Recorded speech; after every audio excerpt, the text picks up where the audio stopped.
hulu o pili no me kalahiki ola I ke komokunui la o Hawaii ke kau nei o Hawaii luna mehelu pela kalale oni ke po o kaina na pele kula kamahale o a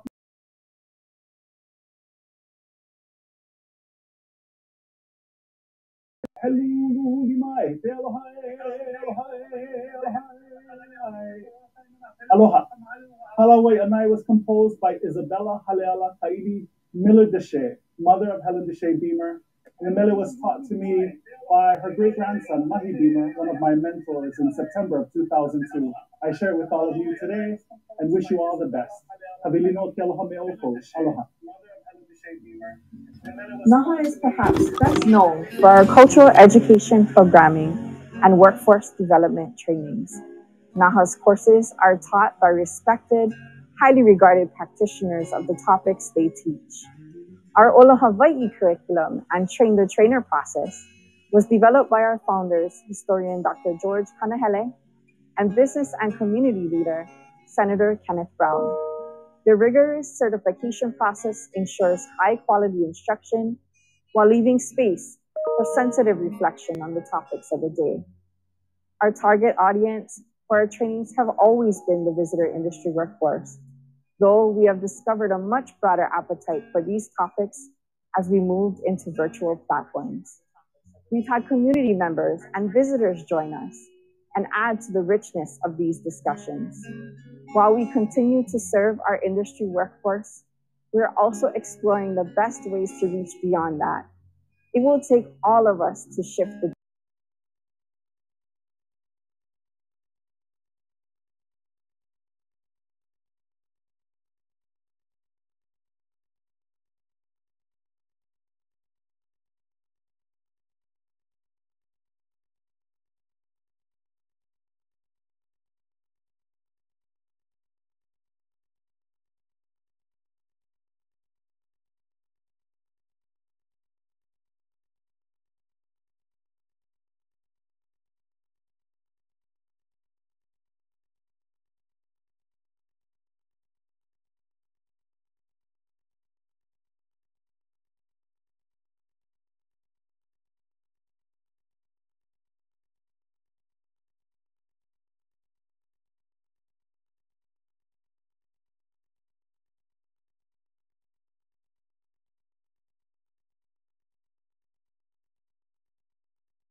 in partnership with the Purple Maya Foundation.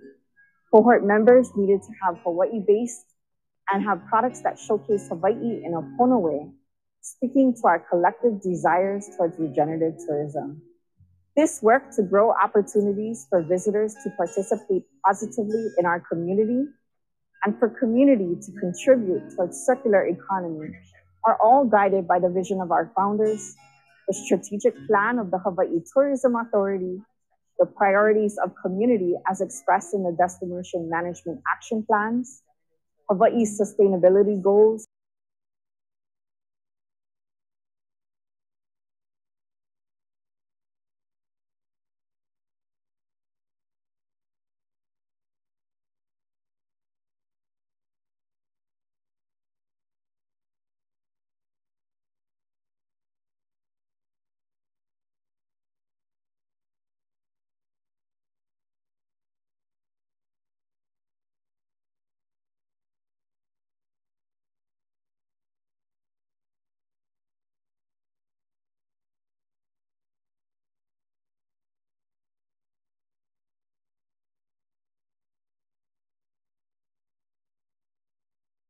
1998 to address inequalities of Native peoples in tourism.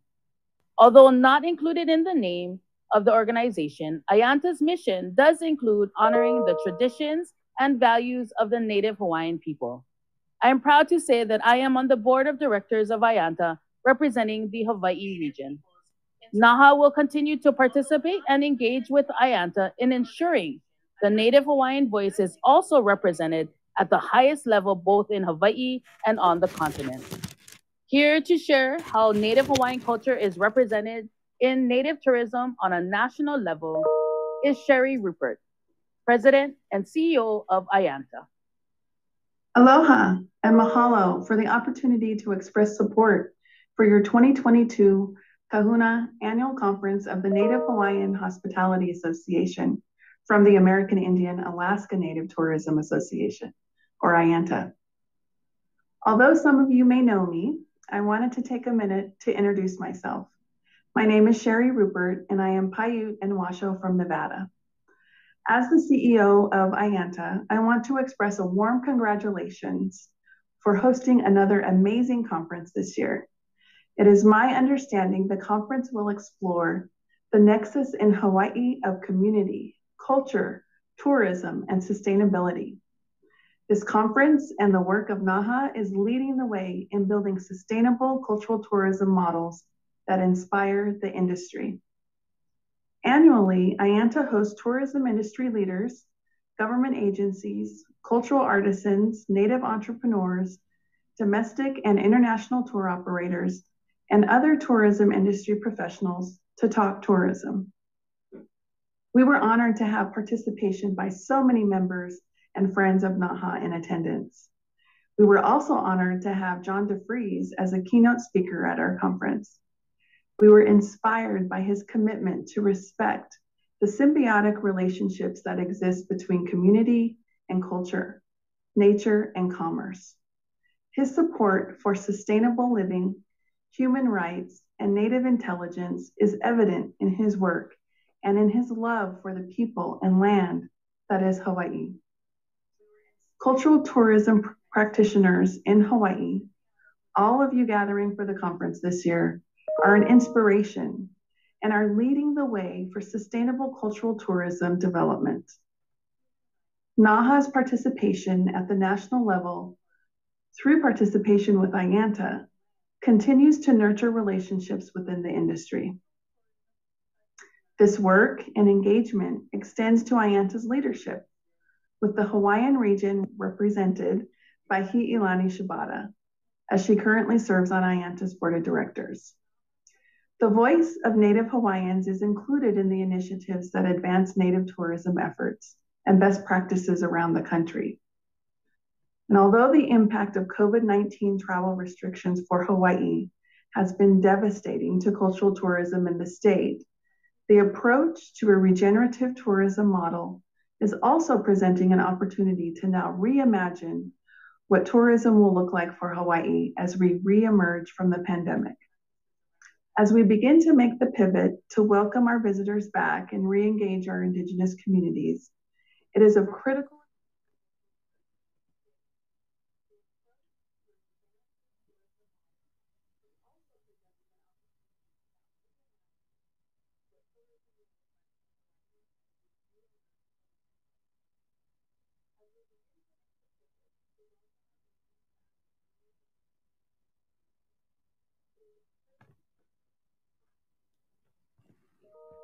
It is clear to Ayanta that NAHA brings critical capacity, knowledge, and vision for advancing cultural tourism in Hawaii, and has brought their expertise to the national stage through Ayanta to share their knowledge and inspire Native nations and Indigenous communities across the United States.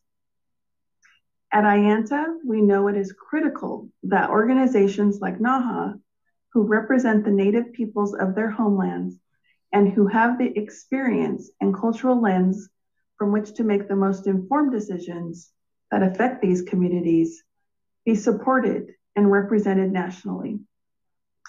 Drawing visitors back to Hawaii and other Native nations and Indigenous communities must be done respectfully and in the most culturally appropriate way to ensure better balance and a more conscious visitor experience.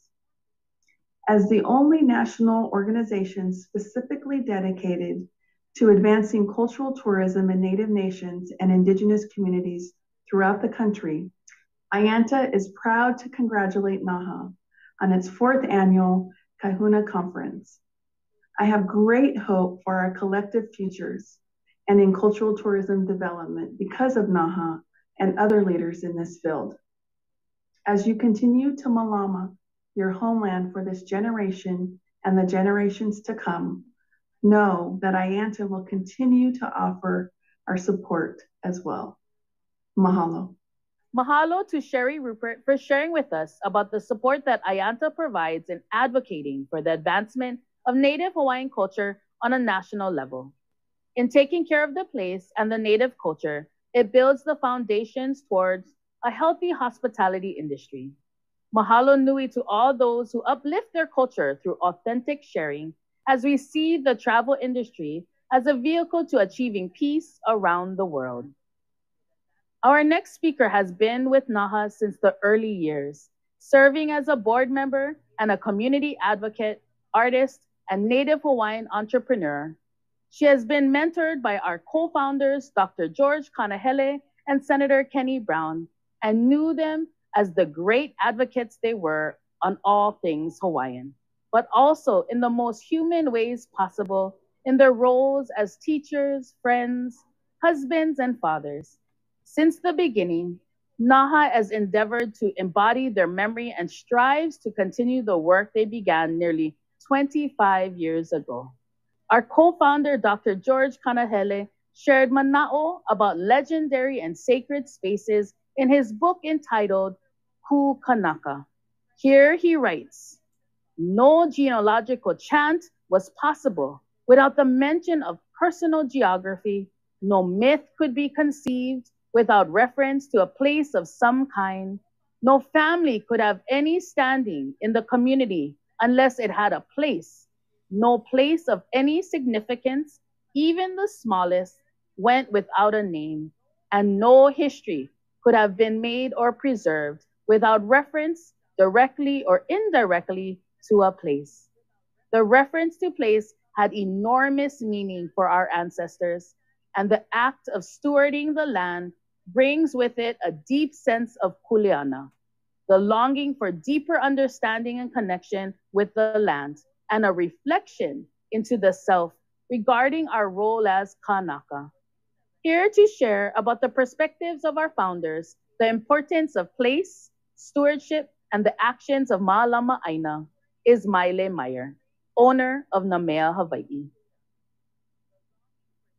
NAHA is a shared vision of not only its founders, but of their ancestors and the communities they gave voice to, Kanaka, who have always been connected to place, to Onehanau, the lands of our birth, and can speak to that connection because of the times we are in.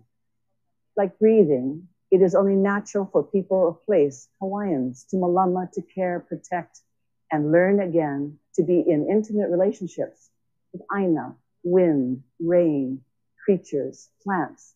That is our rooted belief system. All are on equal footing, all considered, all connected. Through generations of in-depth observation and pilina, Hawaiians and people who support indigenous values have created regenerative, integrated systems that include land, sea, and humanity, partners with all of the elemental and natural resources that make up a planetary ohana. This representation, this voice, is an essential role NAHA can fill in Hawaii today, especially for the visitor industry, translating the stewarding and caring of deep relationships with Honua, our living earth, setting an example of how man and nature can thrive as true partners in our changing world.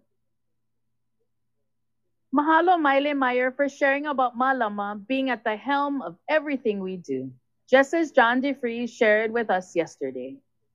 Malama Ku'uhome is an important part of working towards a regenerative future for Hawaii. There is still so much to do. He ali'i ka'aina he kawa ke kanaka. The land is chief, man is its servant. In this Olelo No'eau, we express our relationship with the land and the aspect of stewardship expressed in the roles and relationships we play. Achieving true sustainability will result from a collaboration between community, culture, and a responsible economy. Achieving the regenerative means each must support one another in order to create the conditions for all to flourish. Regenerative tourism, in its roots in Dr. Kanahele's guest, host, place model, for so long it's been all about the guest. And as a result, the host and the place have suffered. But in the regenerative model, host and place are the supermajority. Focusing on community and places provides opportunities to thrive and, when appropriate, to utilize the guests to do so. In this next panel, we will discuss the curation, cultivation, and management of our natural resources. What innovations are advancing the visitor industry's efforts to be better stewards of Hawaii's natural resources? Leading us in this conversation is Hannah Thompson, Sustainability Business Forum Coordinator for the Hawaii Green Growth Hawaii Local 2030 Hub. Aloha, and thank you for joining us today in our conversation about the curation, cultivation, and management of our natural resources in relation to regenerative tourism. My name is Hannah Thompson, and I'm joined by our three wonderful panelists today. Kurt Cottrell, Administrator with DLNR, Presley Wan, the President of Hui Maka'aina na Omakana, and Kalisi Mausio, founder of Hawaii Farm Trails. Regenerative tourism really finds its roots in Dr. Kanahele's guest host place model. And for so long, it's been all about the guest. And as a result of that, the place and host have suffered. But in the regenerative model, if you think of it as a pie, guests or place and host have 2/3 of that say, and they are the supermajority. Focusing on community and places provides the opportunities to thrive and, when appropriate, to utilize the guests to do so. To advance a regenerative tourism model, we must put malama at the center of every transaction that we encounter. Kenny Brown was one of NAHA's founders, and in his 1973 Malama speech, he talks about the principle of Malama and how it needs to guide all of our transactions, and every one of those transactions needs to meet the test of Malama at all times. So today I am joined by three panelists who are putting Malama at the forefront of their work in natural resource management to advance a regenerative tourism model here in Hawaii. Kurt, can I turn to you first for you to give a little bit more background about how you found yourself in this work and some pivotal moments that brought you here? No, absolutely. Yeah, and it is a privilege to be here, and especially with these folks. I have an interesting path that I took to get to being the administrator of state parks. I came over in 1983 from college with a backpack to go hike the Kalalau Trail and to go up Mauna Loa, and got sidetracked in Hana Maui for about 5 years. Just things happen, you know, when you're traveling. And I ended up taking care of MacNut orchards and coaching cross country at the high school, and I was an estate caretaker, but I also learned how to paddle canoe with the Hana Canoe Club. And one morning, they grabbed a bunch of us, and part of Kanaka Ole was putting it together, and they said, hey, we're going to paddle the McKenna. I'm like, wow, cool, from Hana Bay, I'm in, right? Because I was like 23 years old. I could paddle all day. And so we're paddling down the shore, and there's a big storm coming behind us, and at every significant spot, Harley had us raise our paddles, and he did a pule. And I didn't know anything. I was a fresh off the boat haole, but I was like, wow, this is really great. But what hit me during that travel to McKenna, and it was to commemorate the 10-year anniversary of the disappearance of Mitchell and Helm, which I didn't know anything about. But when I pulled up at McKenna, and we had all these koa canoes and all these people, and they were chanting us in, taking us all day, I was hit with this amazing connection to both the ocean and to the landscape, and not knowing what was going on, but able to absorb and just be like this lucky guy to experience that, set me in motion to a whole series of events that ended getting me to the state legislature, working for a Maui representative here. Then I was brought in to manage the new Na'alahele Trail and Access Program when it was created. And then basically from trail management went into state park management. But all along the way, even doing clearing land in Hana, and I built stone wall with stone masons. My foundation, I was so lucky. I was given this foundation of just working the landscape from the ground. And I've been able to carry that with me all the way up to now being an administrator. So instead of dirt trails, I make paper trails, but that foundation is still there. Presley, can I ask you the same question? How did you find yourself in stewardship, and what are some key pivotal moments that got you there? Well, aloha.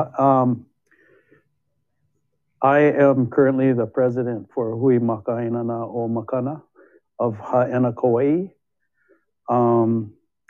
I've been serving as president for the past 8 years. What was my kuleana in taking care of Haena was, and why I do feel this sense to Malama, our place, go through 2 hurricanes, and see if that doesn't wake you up. So it was my aha moment, my wake up call, that we are canoe people. Just like what Kurt was saying, we have a canoe mentality, most of us local people, as opposed to a continental mentality. But I think, again, going through 2 hurricanes and realizing the vulnerability of the state of Hawaii, we're in a canoe in the middle of the Pacific, 2,500 miles from the nearest port. So that's what drive me into and motivate me into doing what we do. Yeah, it really is going to take all of us to get to a sustainable and a regenerative place. And Khaleesi, you're really involved in bringing people together. Can you just give a little bit of background about your path into stewardship and those key pivotal moments as well? Sure. Aloha. For me was going back to the land and getting involved with farming. And that happened when my sister and I won this agricultural business plan with Kamehameha Schools. And we got land to create an educational agroforest. And then through that experience, we realized, we wanted to try to get into agritourism as an alternative source of livelihood as farmers, and quickly realized this huge gap in our industry where, it's really hard for farmers to be found, right? It was really hard for us to find customers. So what we saw was missing was this central place where a lot of our, farm-based experiences could be listed. We took it on ourselves to try and fill that gap. So my sister went into doing a baseline study of agritourism for Hawaii County, and then I took on the more technical aspect of creating this platform that's a website and an app that is a directory of farm experiences and farm information that can be discovered by the visitors. That's really awesome. It's so great to hear about how you all have kind of found your way to where you are now. Kurt, you said you've been working with the state in DLNR and have been really behind the state reservation systems for the parks. Can you tell us about the most recent one that was put in place, and how that's informing and managing over tourism? Well, it's interesting. The reservation system model started at Huina after we had what I call the atmospheric pandemic of the floods of 2018. And the reservation system developed for Huina is unique in that we had an opportunity to rebuild the parking area and shrink the patronage down. And instead of 2,000 people a day, established a limit of 900 with a lot of only 100 cars. But the reason we did that is because the Honolulu Initiative was developing a shuttle system, and the whole goal was to get all those cars off the road and try to compress that impact on Wainiha and Huina there's people that grew up in Huina, all they knew were cars, right, and tourists, right? So the trick was, how do you develop a system that incentivizes the visitor to get out of their rental car and use the shuttle? The only way to do that is to shrink the parking down, set up advanced reservations. When the lot is full, then you have to take the shuttle or you can't come, right? And we also did a holdback so that local residents who had been shut out of their own land for 30, 40 years based on tourism always were guaranteed a spot. So then fast forward to Aloha State Park, a totally different model, because Aloha was being inundated by these 25-passenger tour vans. You can't get into Honolulu into Huina because of the bridges, right? They're too small. But so the Hana Highway was just getting hammered, and our park was just getting consumed by visitors in these 25-passenger vans plus the independent travelers. So again, set limits, set up a place and portal for the PUC tour guys to reserve and go, and then where the people can park. And the little black sand beach at Wainapa was inundated with people. We've been able to start to remove that impact. So fast forward now to Diamond Head, a totally different model. For Huina and Wainapa, our goal was to reduce impact on the resource and the community, because they're almost identical. The Hana community and the Huina, same dynamic of just too many people going to a little park unit. So Diamond Head, it's an urbanized, park setting, but there are impacts on the residential area around as visitors try to find parking. But for the Diamond Head model, which we just launched 2 weeks ago, it's fresh off the shelf. We're still tweaking it on a daily basis, setting parameters for how many people can come in per hour by foot, by car, how many tour guides. The difference with that one, though, is the resource can handle. It was a quality issue. In 2019, during Christmas holidays, we had 6,000 people in one day at Diamond Head. And that's not an experience that any of us want to, have anybody, do when they come visit, or even locals weren't even going, right? So that model is to reduce patronage, and instead of everybody coming in the morning, stretch them out into the afternoon when it gets quieter. And everybody thinks it's super hot, but it really isn't, because the trades are usually blowing. So Huina, Wainapa, and Diamond Head are three distinctly different types of reservation systems. Our biggest hurdle at this point is getting the word out to the visitors. We've been turning a lot of visitors away who just don't know that they need reservations. And I was on site explaining this to them. I said, look, and some of them get a little hoo-hoo because, they just came all the way to go Diamond Head. I said, we used to be an all-you-could-eat cafeteria, and we used to give our stuff away for little cost. Well, during the pandemic, we raised our rates, and we're reducing patronage. So I said, we're more of like a higher class type of experience, but the quality is going to go up, and the visitor and the residents' experience will go up. We're hoping, because regenerative tourism isn't just dealing with visitors, it's getting our local residents a place at the table as well, where they've been shut out for years because of over-tourism. Yeah, that's so important. Yeah. Yeah, and it's also interesting that there's not one solution. It's not a one-size-fits-all. You really have to tailor it to what the community needs and what that place needs. Absolutely. Yeah. No, you have to look at the patronage, the modes of transportation, what the attraction is. At Huina, it's KA and Kalalawan, and going on the trail at Wainapa, it's purely the beach, and it's a whistle stop on the way to go, out to Ohio Gulch or whatever. And Diamond Head is just one of those bucket list ones.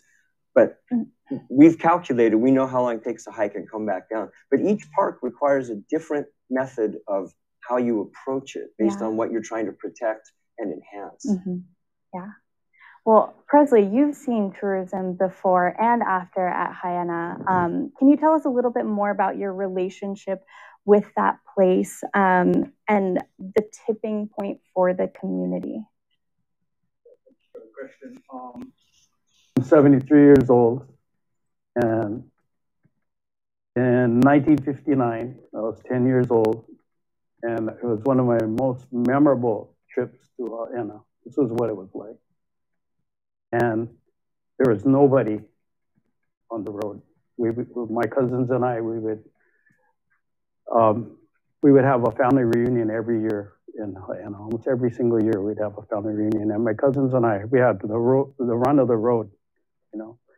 And not only we had the run of the road, but there was cattle that would walk up and down the road all day long, you know. And the fences then at that time were to keep the cattle out, not to keep the you know, encapsulate the cattle, yeah.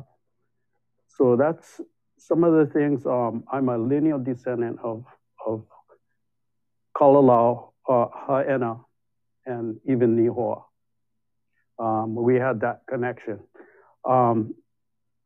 It was a wonderful time growing up then, and then fast forward to 40 years later, 1999, a group of we organized with the help of Chipper Wickman, who's been a really instrumental in protecting a lot of our natural resources in Huina and elsewhere. But and Dr. Carlos Andrade, and also one of our kapuna, Uncle Tommy Hashimoto, they had this vision that we got to do something. And this is 1999. We were probably starting to get about 2,000 visitors a day, you know, and it was starting to, as Chipper Wickman would say, you know, it was starting to get loved to death. Yeah. So we knew at that point we had to do something there. It was the invasive 90%, 90+% of everything that took over the archaeological, agricultural complex that is known as Limuhuli, was getting overgrown by invasive trees, you know, and destroying all the hard work of our kapuna. Some of those lo'i, like Kurt said, you know, 800 to 1,000 years old, you know. And so we decided at that point we're gonna, you know, we as a community, because we're gonna start taking care of our place better. There were cars starting to park all up and down the roads. It was affecting the way of life of the people of Huina. And if you put it this way, you know, just wherever you live, how would you like it if all of a sudden a couple of hundred cars start showing up in your neighborhood and people walking in front of your place 7 days a week? How would you feel? And nobody told you. Nobody asked you. So that's where the community was in 1999. And with this formation of the Hui, we were able to work in collaboration with the state parks and Department of Land and Natural Resources. And at first, initially, especially with state parks, we've had a really good relationship with them. So they were allowed us to, you know, okay, you guys are not a flaky group, you know, this is a, you know, recognized group. There's people from the community that are strong members of the community.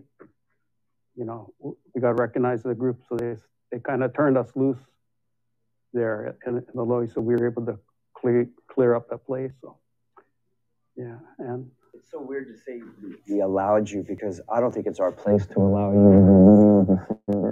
I think we empowered you guys. Yeah. So, did I kind of answer your question? Yes, you did. That was great. Yeah. And speaking of like mobilizing and the process of changing norms and finding solutions, Khaleesi, as someone who's involved in the very grassroots level of stewardship,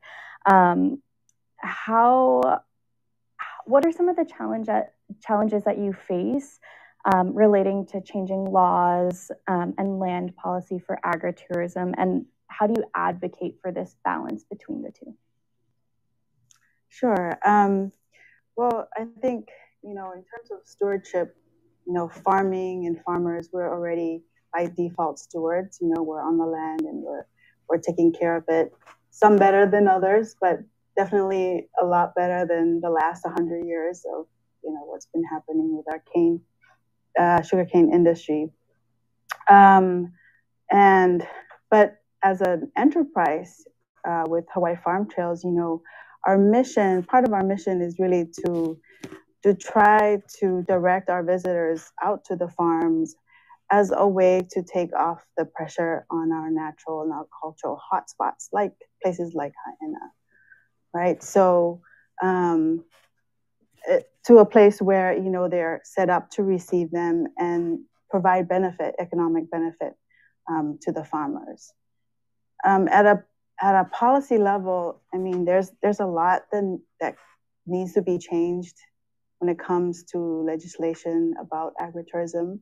You know, changes could be made to, you know, make state and county laws a lot more consistent with each other, and then among the counties as well. So like one example is hospitality on farms, you know, things like homestays and food service like restaurants or feeding people are not allowed on Hawaii County, but they are in Maui. So there's inconsistencies there. There's the permitting and planning process, you know, there's confusion. There needs to be a demystifying, you know, of that process. And right now, you know, there are barriers that prevent some of our smaller farmers from just getting in there, you know. So one example is needing to earn at least $10,000 as a farm business before you could even qualify to get a permit to do agritourism, right? And so those guys that have the means to go through this really confusing and potentially cost expensive process are able to get in. And then so you kind of start to see a bit of a separation between the haves and the have-nots, even within the farming community, right? And so when you see that inequality, you know, we're not really getting towards sustainability, you know, in terms of economic, by its economic definition, which is, you know, to spread the wealth amongst everybody, you know, especially the little guys, you know, the ones that, you know, are smaller family-based farmers that, you know, the data shows, you know, at least in Hawaii County, up to 60% earn less than $10,000 from farming, right? So we see this real inequality and disparity that can be quite discouraging for the smaller farmers, which is the ones that we try to help, you know, build up their capacity. And I think that, you know, this kind of poses the perception to, especially to the younger folks who want to farm, that farming can be difficult, you know, and it's not lucrative. And so, yeah, those are just some of the challenges that we are uncovering, you know, as being part of this at the ground level. Yeah, that gets towards, you know, the heart of regenerative tourism, right, which is to benefit all and that all can gain wealth from it. Yeah. Yeah. And that goes back to my previous comments about when is it appropriate to utilize a guest to create benefits for the host and the place. And I think agritourism really is an example of how we might better achieve that. And I wanted to say too that, you know, part of the permitting process, right, at least for farms, is that we are able to manage this activity better, right? Yeah. And when the process is so cumbersome, so humbug, you know, that farmers just go ahead and do it without permitting, you know, that makes it easier or harder to manage. And we run the risk of ending up with, you know, places like Huina where folks are coming in and we're not able to kind of preserve the rural sense of place, you know. So that's one of the problems too is the visitor is now more hungry for that rural sense of place, and places like Pololu, you know, the visitors discovered that there are, and social media is partly to blame for this, that some of these other experiences are more what they're looking for, except that the community and the resource was never set up to handle, the visitors coming in. And as they come in larger numbers, the communities are just getting saturated. And it's cool that the visitor wants these more authentic experiences, but it's like we're not ready for prime time to absorb them, right? And so it's a big transitional point. And I think it'd be awesome if more visitors wanted to do farm tours, and look at how, kalo is actually, cultivated and whatnot. But yeah, the areas were just that's not what the plan was. They were for subsistence. And now we're trying to integrate it. And the visitors, it's like we're racing the visitor to try to set up process before they come back in large numbers, although they're back, we're dealing with it. Which is kind of the largest challenge for our farmers is actually finding the customer and getting them to come over, come to the farm and to visit. Yeah. Right. So then, but then, like you said, we have to be really careful. What they need is marketing, right? But we have to be really careful about how we do that so that we don't run the risk of random people showing up in random places at the wrong times, and disturbing our, rural community and the health of our rural communities. Well, turning back to Kurt and Presley, I just wanted to ask about the reservation systems and kind of the challenges that you've seen so far, and maybe community perception from the state perspective, and then community perception from your perspective as well, Presley. But let me turn to Kurt. No, that's perfect. He can handle the community stuff because he's lived it. I'm the regulator person, so I'll put on my government hat, right? But yeah, the challenges partly is just retraining the visitor industry. Like I said earlier, we're not an all-you-can-eat buffet anymore. You gotta make reservations. So part of the challenge is really just getting the word out through the various hoteliers and through the Hawaii Tourism Authority points of contact that, we're changing up our business plan. One of the things we learned during the pandemic, we did a rate increase.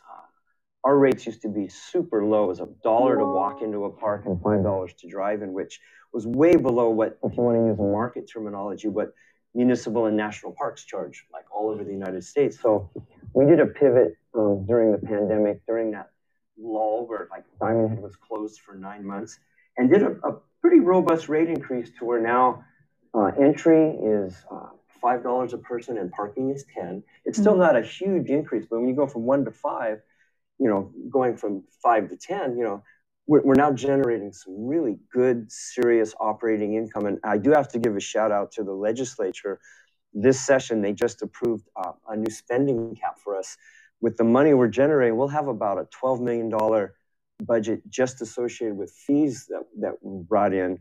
And with all of the general funds, we have the largest operating budget that State Parks has ever had. We're at about $27 million.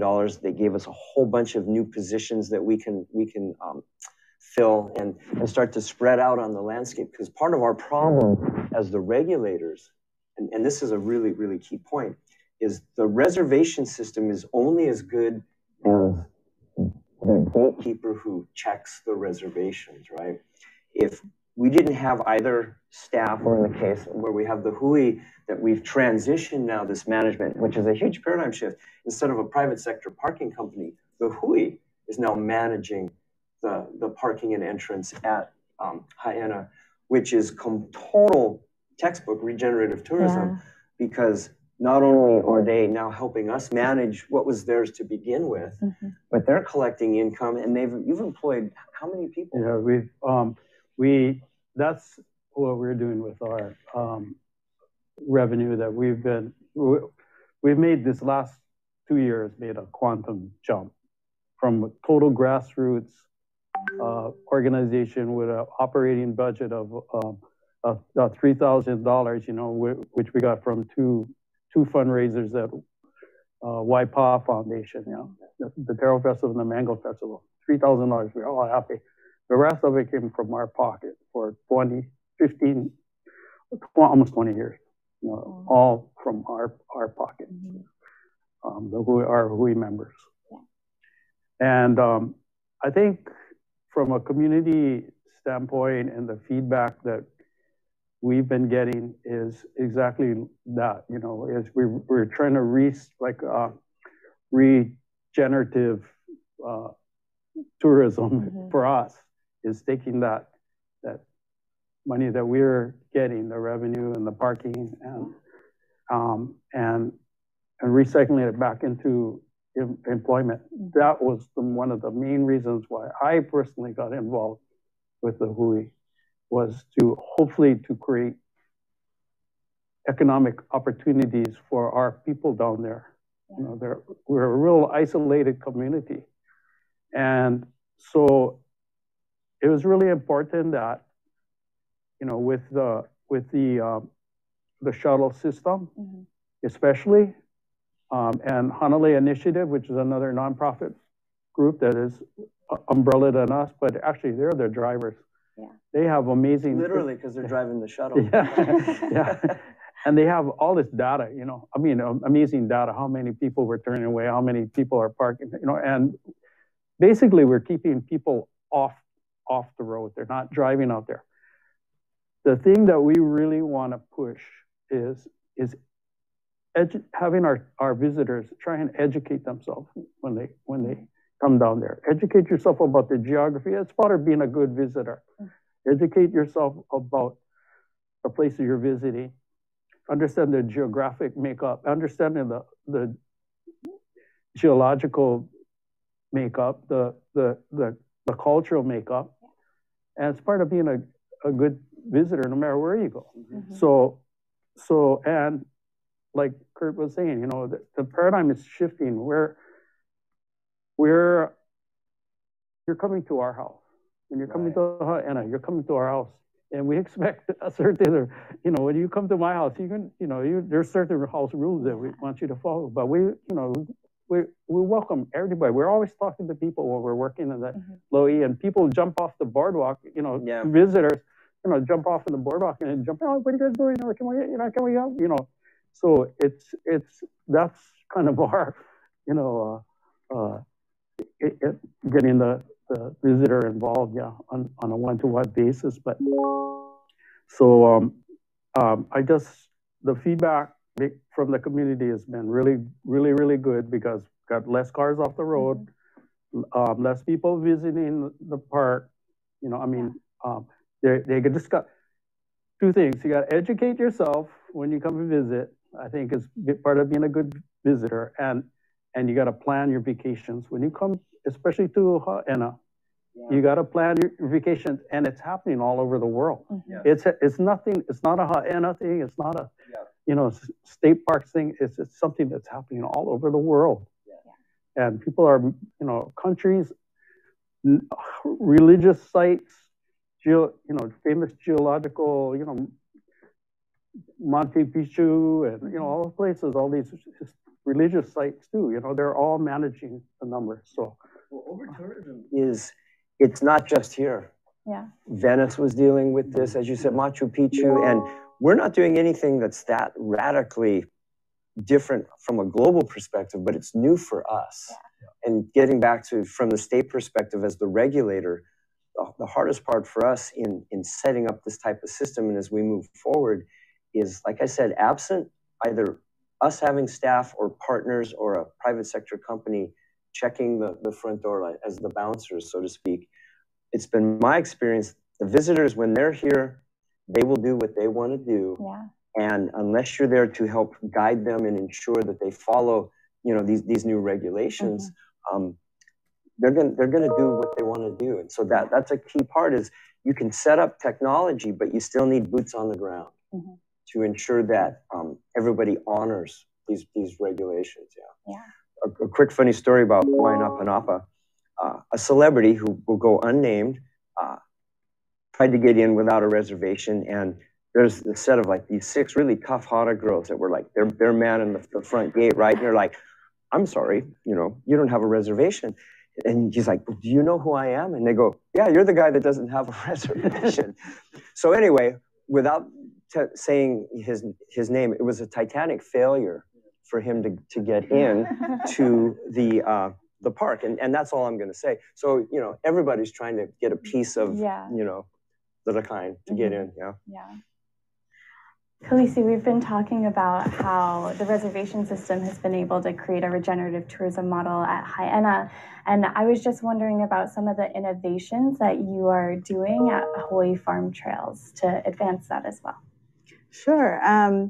Yeah, so at Hawaii Farm Trails, you know, we're really a hui of farmers. You know, there's over 200 in that system, and that's just barely scratching the surface. There's over 4,000 farmers in the state. So you're just by default, you're seeing that, you know, 1 out of 40 are making it onto the platform where they actually are participating and benefiting from tourism. But then we have all these other, you know, smaller farms who are just trying to get to the point where they are viable, you know, farm agricultural businesses before even entering into hosting, right? So one of the things that we've done, one of the projects that we run is Project Kanu, which is a food tree planting project.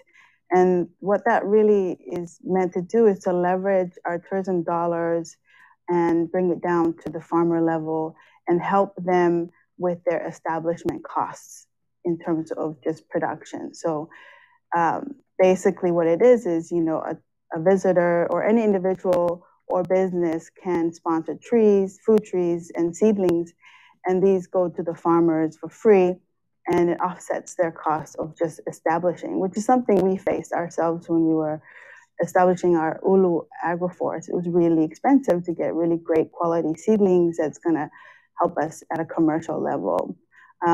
At the same time, they're benefiting from the, you know, the harvests from those crops, and then also, you know, environmentally, it's stabilizing and regenerating their soil.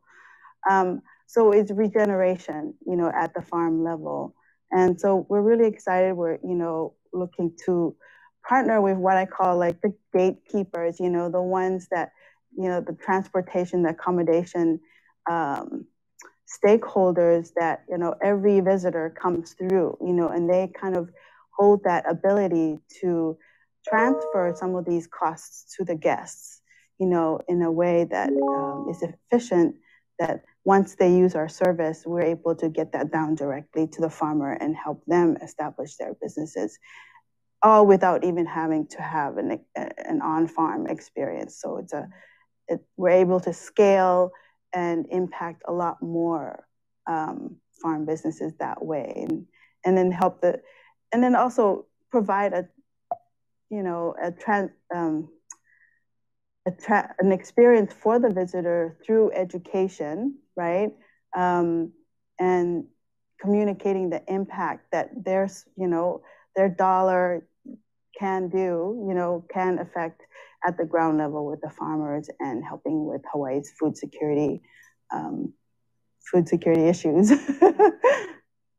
Before you were talking a little bit about how the barriers to entry into agritourism are kind of high and you have to meet that $10,000 threshold. Can you explain a little bit more about what Hawaii Farm Trails is doing as a hui to kind of address that and help farmers to get to that level as well? Yes, sure. I mean, I think there's a great benefit in having one platform where you can hui up and then just show your presence, right? That here we are, you know, we're here and we're part of the solution, right? We can take the overflow from Huina and it's needed, and we're just redirecting that. And again, regeneratively benefiting everybody in that sense. So that is one way of helping promotion, you know, promotionally, like for farms to get more business from our visitors, they need to be seen and heard. So we help with that through different ways, you know, promoting their experiences, by creating a marketplace for their locally grown and crafted goods. Yeah.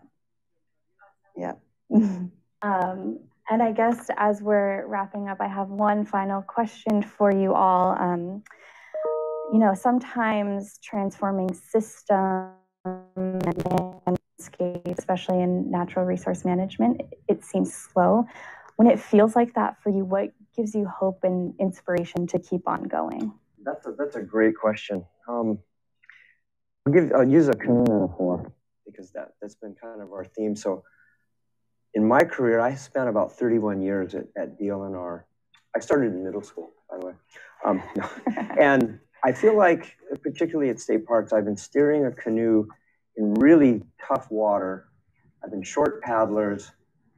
Canvas is ripped and one of my paddlers is bailing.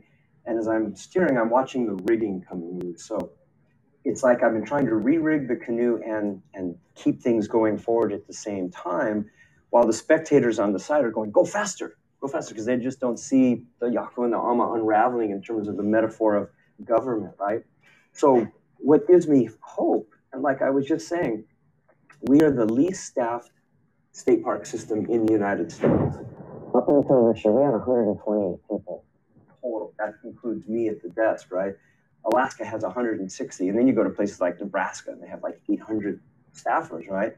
So this new influx of staff that the legislature has provided us, plus the recognition that we can kind of control our own destiny, spending our income, which now finally has reached a threshold where State Park has been kind of just holding our own, and my staff, I give so much credit to the Big Island superintendents just trying to fix leaky bathrooms and, you know, potholes and empty the rubbish. But with this recognition now from the legislature and even the tourism industry that we need to reinvest into our natural and cultural capital. And I think what gives me hope is partly the fact that, you know, we have generational families at Huina that are now employed by the visitor based on these fees that we're charging, as we're doing it in Hana.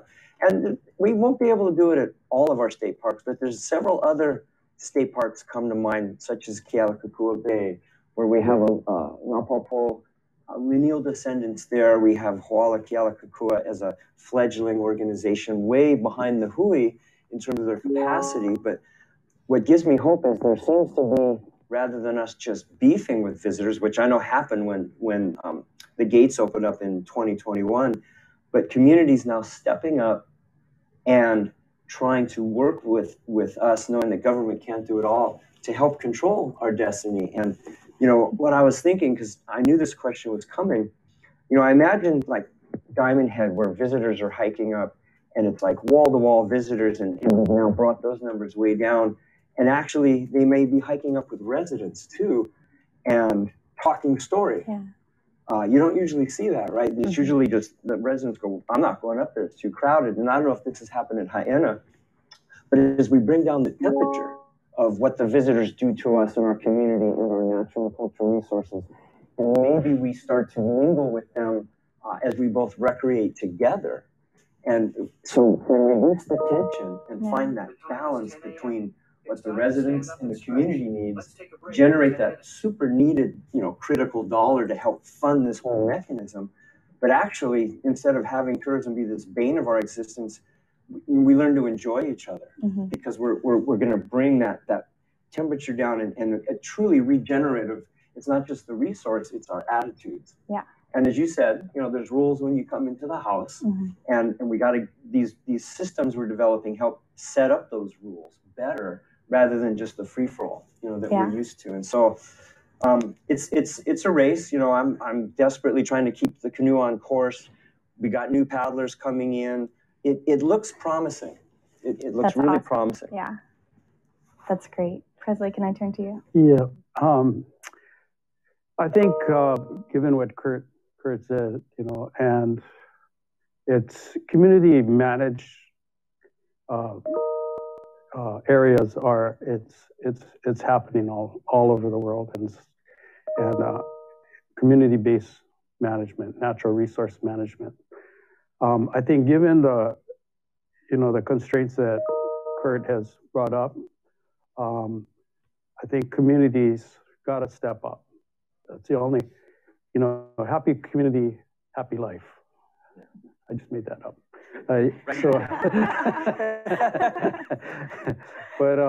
But I think, you know, again, we're here to help the state. And I think, again, if any takeaway from this for me is that, and any message I want to send is, again, it's been a story of collaboration. We've gotten a little bit of notoriety, you know, for our innovation, but to me, it's just doing what seems natural to want to take care of a place, no matter what place you love a place. Nobody's stopping you from taking care of it. Yeah. And we've had a wonderful relationship with the state of Hawaii, and being a product of the 60s and 70s. There was a time I probably would have choked saying that, but you know, it's been a really wonderful experience. They're there. We're here to help. Where it's a partnership. It is, and, totally. And not only that, there's other funding assistance that's been funders like and organizers like KUA. That is a wonderful organization, and it's about a story of collaboration, and my biggest motivation is every morning I start off with my mopuna, the youngest one, and that's my motivation. And just leave the place a better place than when you go. Anyway, sorry. No, that's so important. Yeah, I think thinking about the next generation and how we can leave it better for them. That's why we're doing this. Yeah. Really. Yeah. And Khaleesi, can I turn to you? Sure. I mean, I'd say the same. You know, my children inspire me to keep going in this fight for the farmers. You know, we have Pacific Island heritage, you know, and in the next few decades, some of our Pacific Islands are going underwater. And so I believe that farmers are a big part of that solution, you know, and by building their capacity, we're just making sure we are all resilient in the face of all of that, right? So that inspires me to keep going and, keep fighting the good fight. Well, thank you all for the amazing work that you're doing to make our natural resources more resilient and preserving them for generations to come. It's been really great talking with you all and getting to learn from you. Mahalo. Mahalo. Yeah. It's been an honor. Now I'm hungry. I'm ready for some ulu. Yeah.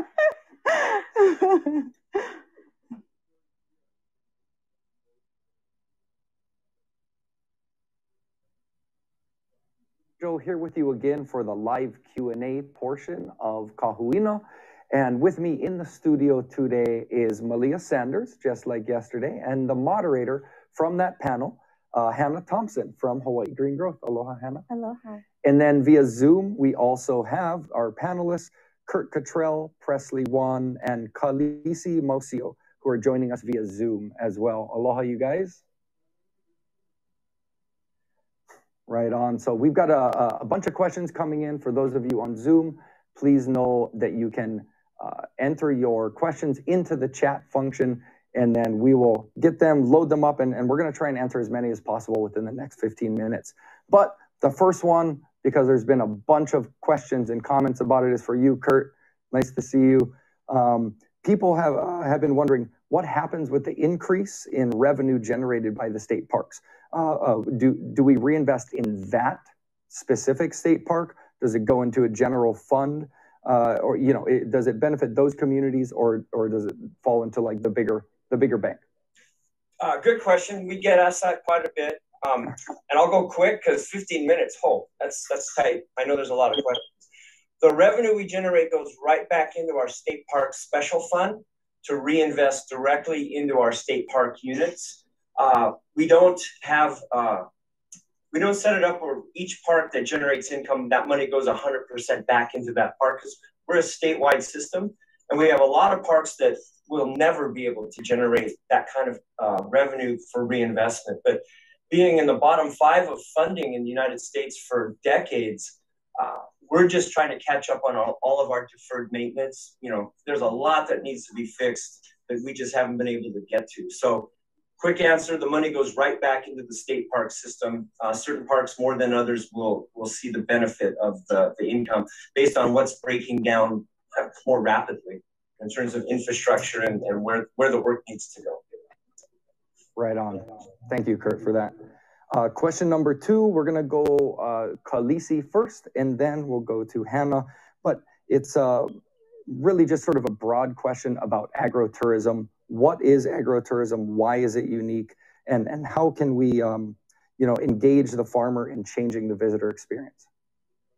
Khaleesi. Sure. Well, so agritourism,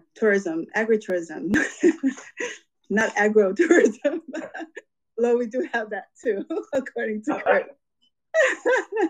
Agritourism is basically, you know, experiences on a farm. It's very broad.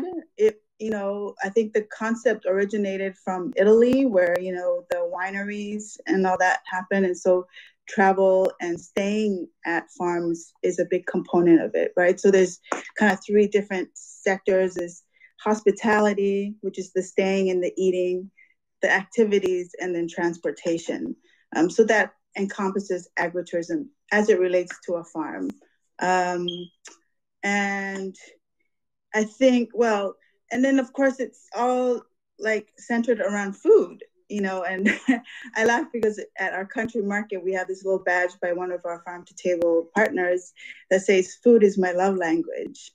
And I think everybody can relate to it. I think it's this common love language that we all have. So when a visitor is able to come and participate with that on the farm, it's just a much more meaningful connection.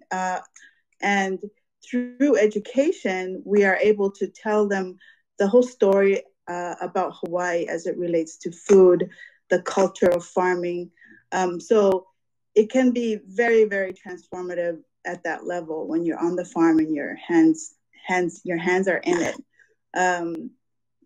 But the best way of knowing that is when we see repeat customers come back for it, because we know then it really impacted them at a deeper level. They have a better understanding of the care that goes into food, and then also the issues that we have here in Hawaii with sustainability and food security. Wow, that's great. And I guess I'm going to ask the follow-up question: how many, you know, what percentage of our repeat visitors do you think for you? I mean, that's a good question. I'd have to ask my sister. She knows that statistic better than me. I'm not sure exactly. Maybe, I don't want to throw out any numbers. But that is the demographic that we try to target, you know, the repeat visitors, both at a state level, but also for us as farmers. Awesome. Yeah. Okay. Thank you. We're gonna find out. We're gonna find out from your sister. Hannah. Yeah, I mean, Khaleesi really covered it, but what agritourism essentially can do for local farmers is inviting folks to their farm and using the visitor as a mechanism for sustaining local food production. Very short answer. Yeah. Yeah. Okay. We've got another question coming in. It's being typed right now. So we're gonna, let's see. Okay, I'm not sure who this is coming from in Zoom, but the question is, what kind of advice do you have to get other communities, so communities that are currently not involved, whether that's individuals, families, or you know, entire communities, what advice do we have to get them involved in natural resource management and positively affecting our communities? And we kind of spoke to this yesterday. It's so easy to jump on social media and comment without finding, you know, a productive means of contribution. So maybe we can kind of, I'd love to go around. I think all of us, all of you would have some good things. What do you see as getting involved? Because we all know sometimes the squeaky wheel gets the grease. you know, and so people that complain, their issues get dealt with. But what's the process for you guys? And Presley, we haven't heard from you yet. I'd love to start with you. Yeah.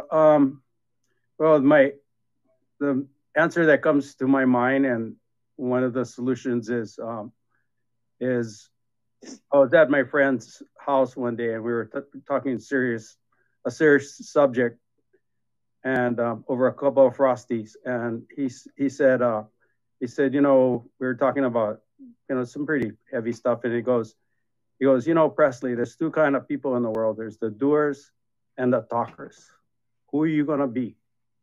So, you know, you got to do it. You just got to do it. You just got to organize yourself. I don't know about social media. That's out of my realm, but, you know, it was just the community itself that organized itself. And to have any kind of success, it's got to be, no matter what, you know, we do a lot of work with a lot of scientific communities, a lot of all kind of different entities that are interested in what we're doing in Huina, but it all comes back down to that same question: what do you attribute your successful to? And it's the community. You got to organize yourself, and there's no way around it than communication and just having a conversation with your neighbor and organizing. So that's my simple answer. Kurt, I'm going to go to you next, because sometimes people feel really hesitant about reaching out to governmental agencies, you know, calling them up. They just don't know what to do, right? There's a barrier there, right? But can they do that? How do they do that? How can people get involved in that way with the state parks? Good segue. And Presley, you forgot to mention that it takes a couple of Frosties during the discussion when you're doing the community building.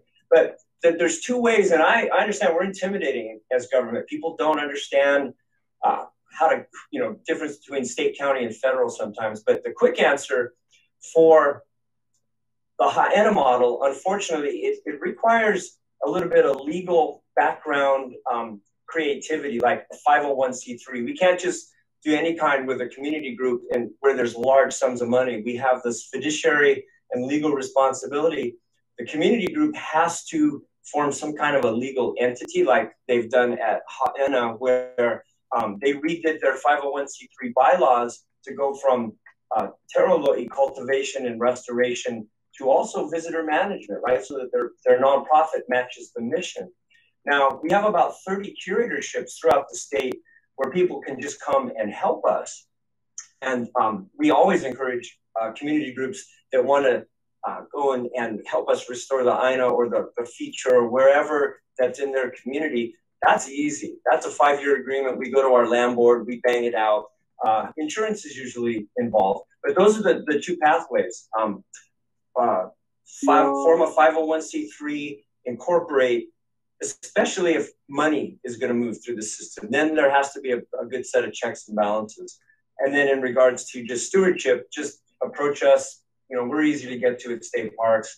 If you have a group of people and you want to go out and just go provide stewardship, that's the easy part. Khaleesi, any thoughts on that?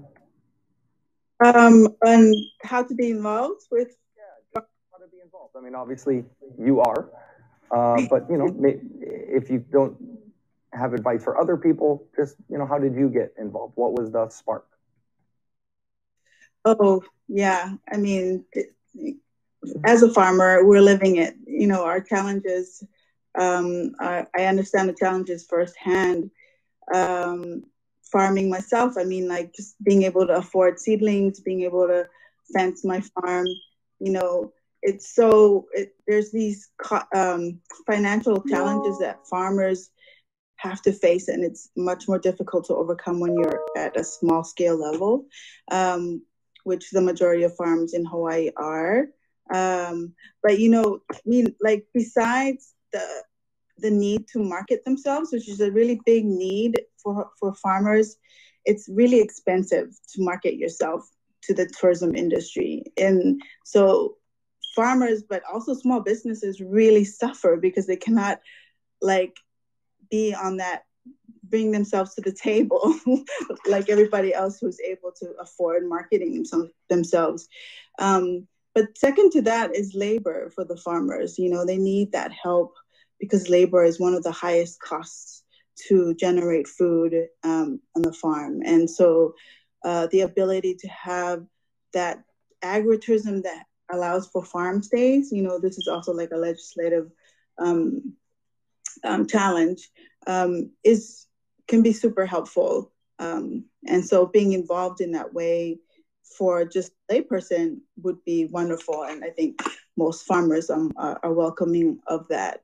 But I really think that the onus is on our industry partners in the tourism sector to really take it on themselves to incorporate agritourism or, you know, those who advocate for them into their sustainability plans and goals. Right on. Awesome. I think we have about 3 minutes left in this Q&A section. So what I'd like to do, because we have 5 panelists, you guys are my panelists now, maybe some closing thoughts on basically whether it's addressing that earlier, you know, question about how do we get involved, or more importantly, what can we do as individuals, as communities, to better the place, to be better stewards, whether it's of our little bubble or of the bigger bubble. And we'll start with you, Anna. Yeah, so going back to your first question, like what can people do to get involved in stewardship? The Aloha Plus Challenge dashboard has a community calendar where organizations can upload events if they want the community to come out and participate in their stewardship, or you can find events and sign up on the website directly. So that's one just very easy, actionable step that people can take. But I think moving forward, it's going to take all of us, and just never underestimating the power of community and having a network, but also common values and aligning those values to an end goal, which we all want is a more resilient, sustainable Hawaii. Oh, easy. Malia? Going off of what Hannah has shared, I think seeing organizations like Uncle Presley's connecting with the DLNR and working on projects like that really gives me hope that there are other community groups out there that are kind of just wanting to see how someone else has done it and maybe let that inspire them. And so for me, that is what really gives me hope, is I know there are many, many community organizations out there doing stuff on the Aina, on the land. And I think when that collaboration comes together, it becomes such a beautiful thing, but it's also a thing that gives hope to so many other people. Mahalo. And then I'm going to pass it back, and I like the order we had there, but we're going to go reverse this time. So any closing thoughts on, you know, how to get involved, what we can do to be better stewards from Khaleesi, Kurt, and Uncle Presley, anything left? Sure. I mean, you know, I think there was a question that was posed there about how about the farmers who don't necessarily want to engage in tourism, but they should be able to share in the wealth equitably. That's what is the basis for sustainability. I think that, I mean, that's how we try to address that with our Project Kanu. That's what it's called. And it's a way to just get that financial help down directly to the farmer, even if they don't want to engage in direct tourism activities. So in the end, they are also able to share the wealth from our tourism industry. And mahalo Naha for allowing me to be part of this panel. It's been great.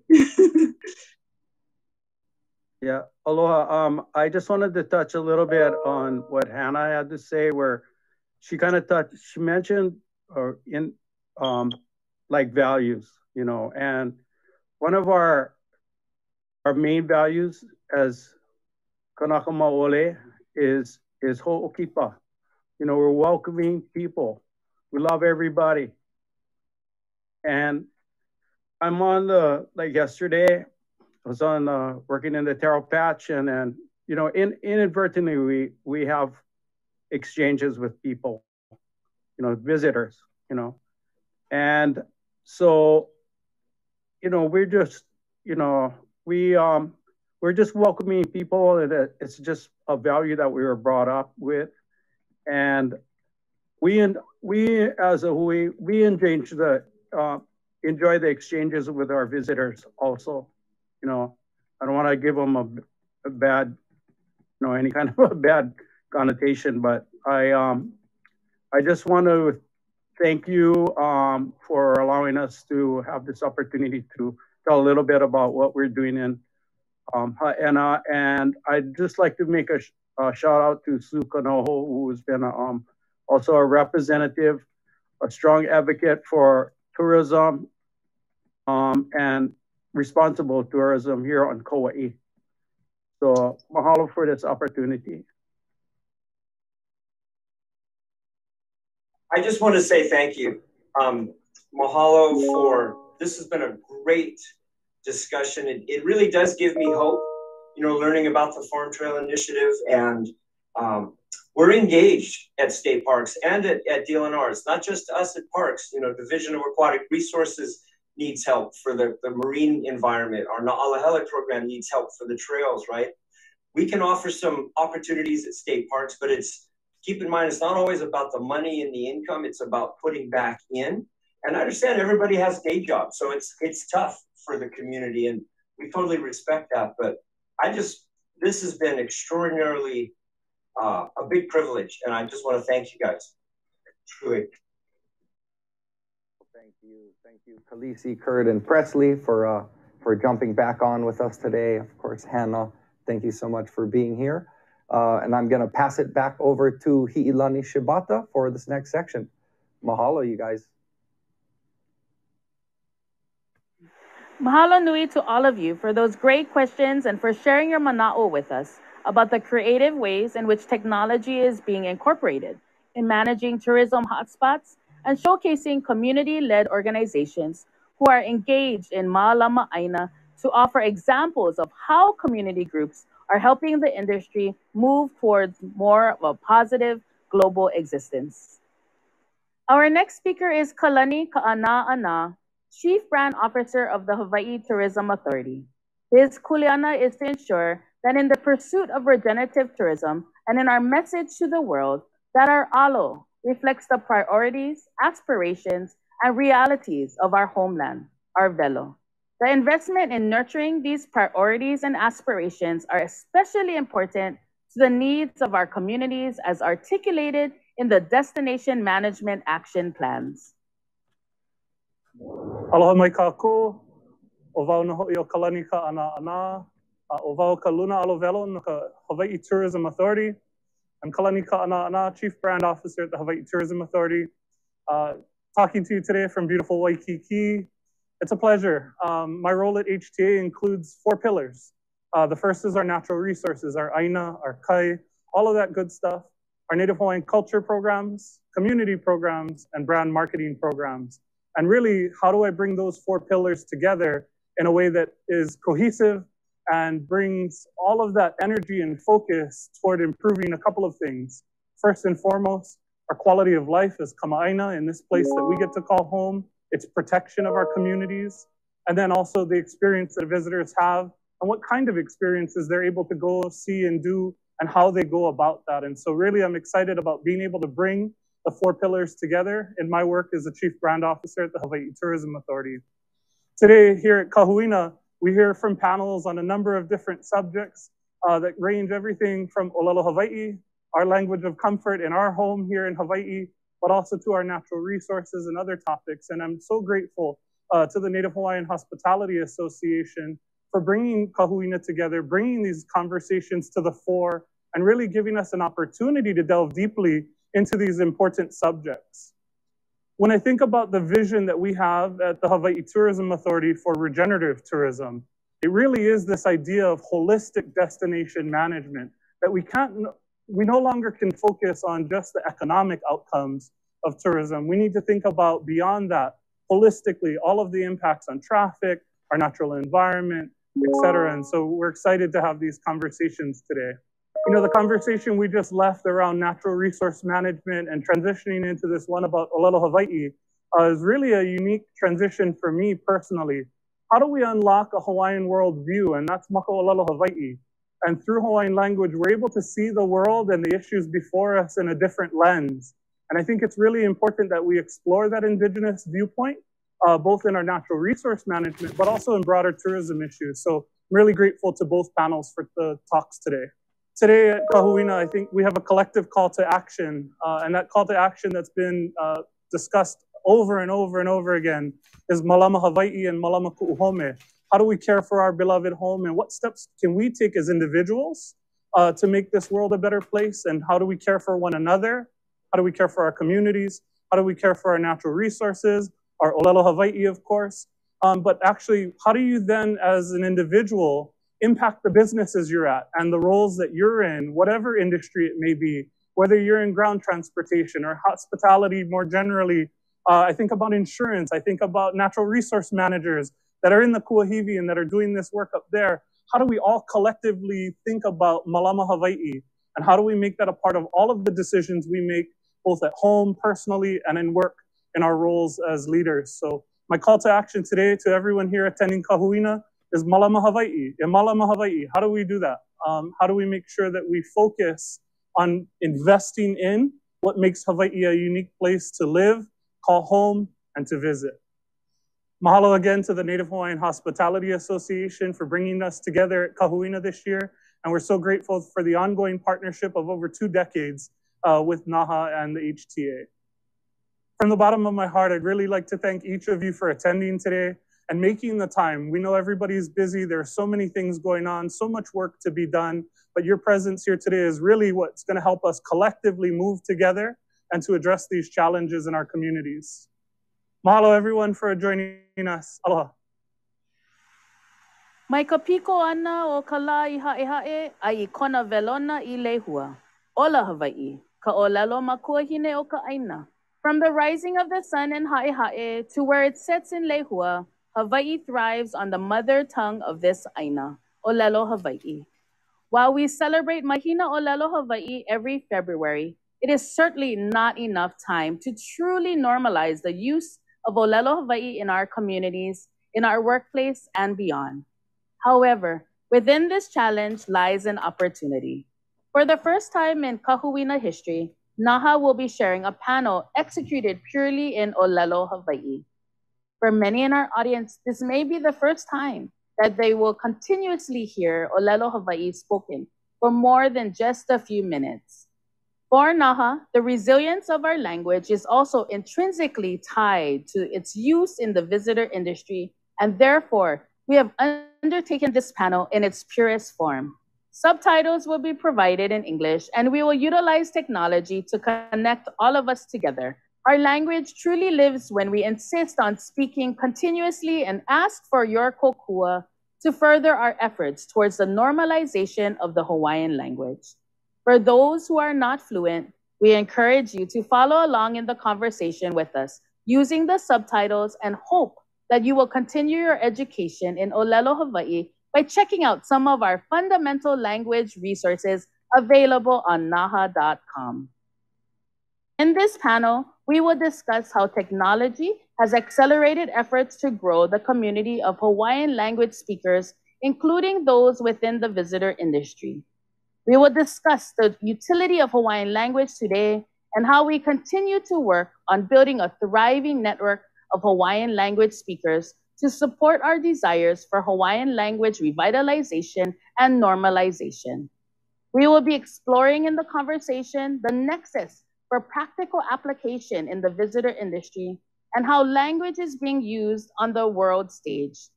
Leading us in this conversation is Kuanoni Kaniaupio Crozier, a team member from the Olelo Bar at Aulani, a Disney resort and spa. Pelina aloha mai kako, mai ka la puka I hae a velo I ka mole ole wole hua, aloha nui loa kako.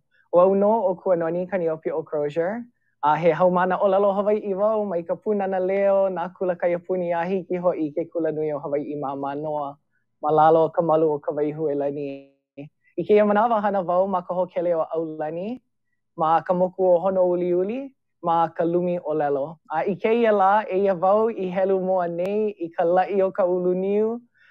E kama ilio ana me keia mau loea o ka enehana a me ka olelo Hawai'i. E wala au no ka ho'okuluma I ana o ka olelo Hawai'i ma ka pae aina nei. Nui ko'u hau'oli keia la I ho'olauna mai I keia wahine, ui, a olu ho'i e noho mai nei ma ko'u au. He luna hope no Awaia ulu, yeah? He haumana o ka olelo Hawai'i. Ai keia manawa he kumu, yeah? Ma ke kula ki'e o Moloka'i, yeah? A ma ko'u au ke kahi, ke ia alaka'i hano o ka enehana o Hawai'i nei, yeah? Ko mako ka ano kia mana'o he me'e paha o ka enehana ma ka ho'okumu ana I nā papahana he nui ma ka olelo Hawai'i. I ho'ohana nui ia I keia la. I keia manawa he kumu oi, yeah? Ma ke kula nui o Hawai'i ma Maui.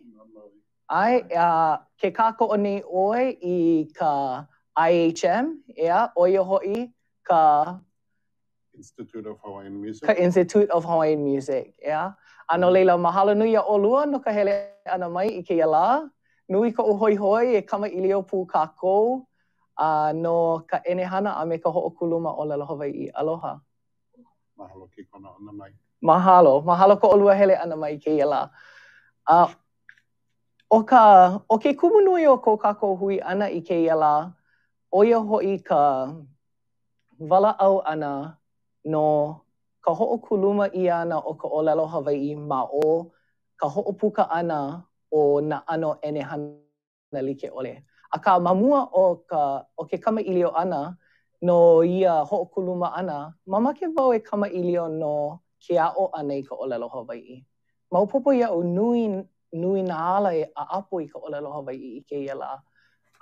I keia au e holo nei. No leila, hiki paha ia olua ke wehewehe mai, mo'olelo mai no ke a'o ana I ka olelo Hawai'i. Pehea. Ia oi paha ka mua. Ia oi. O kou I ka mua. Well, ulu ka hoihoi I loko o e a'u I ka olelo Hawai'i ma mole o ka ohana ma ka himeni a ho'okani pila no na himeni Hawai'i. Ike wau a'ole I pa'apono ko olelo, ano hema ko olelo no laila komo wau I ka papa ahi ma ke kula nui o Hawai'i ma Maui. Ma ka papa ahi. Ma ka papa ahi I ho'omaka ai me kumu Hokalani Holt. A laila pi'i ai ka hoi komo wau I nā papa ma'amau o ke kula nui me ki Ope Raymond.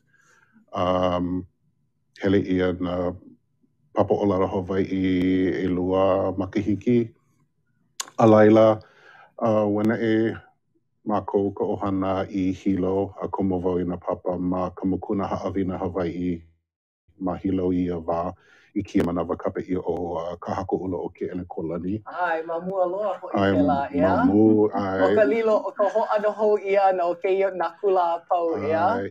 So, ka makahiki umikuma iwa, kana iwa kumaha ia, I ne'e ai mākou I Hilo, ua pau ka ke kekele be'a, kekele mu'a ma laila. Hele wau I Aotearoa no ka ke kekele kauka ma ka puolo. Ma hope pono o ka pa'a anau I a kekele ho'i wau I Maui no ki alaka'i ana I kia papahana puolo ma ke kula nui o Hawai'i ma. No lila, o ke a'o ana I ka olelo Hawai'i ua o oe mana moku puni like ole, ia?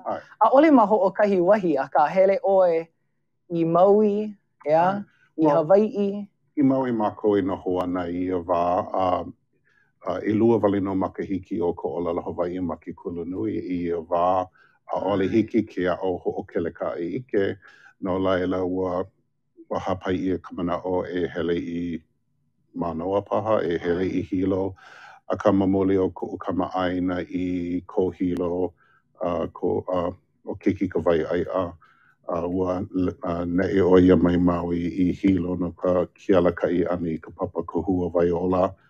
A laila, kelepona mai o ia me ka mana'o, hele paha o I Hilo I mi ke kekele a kukua ia mākou I ke ao enehana. Ai. No laila, o ia ka ho'omaka ana.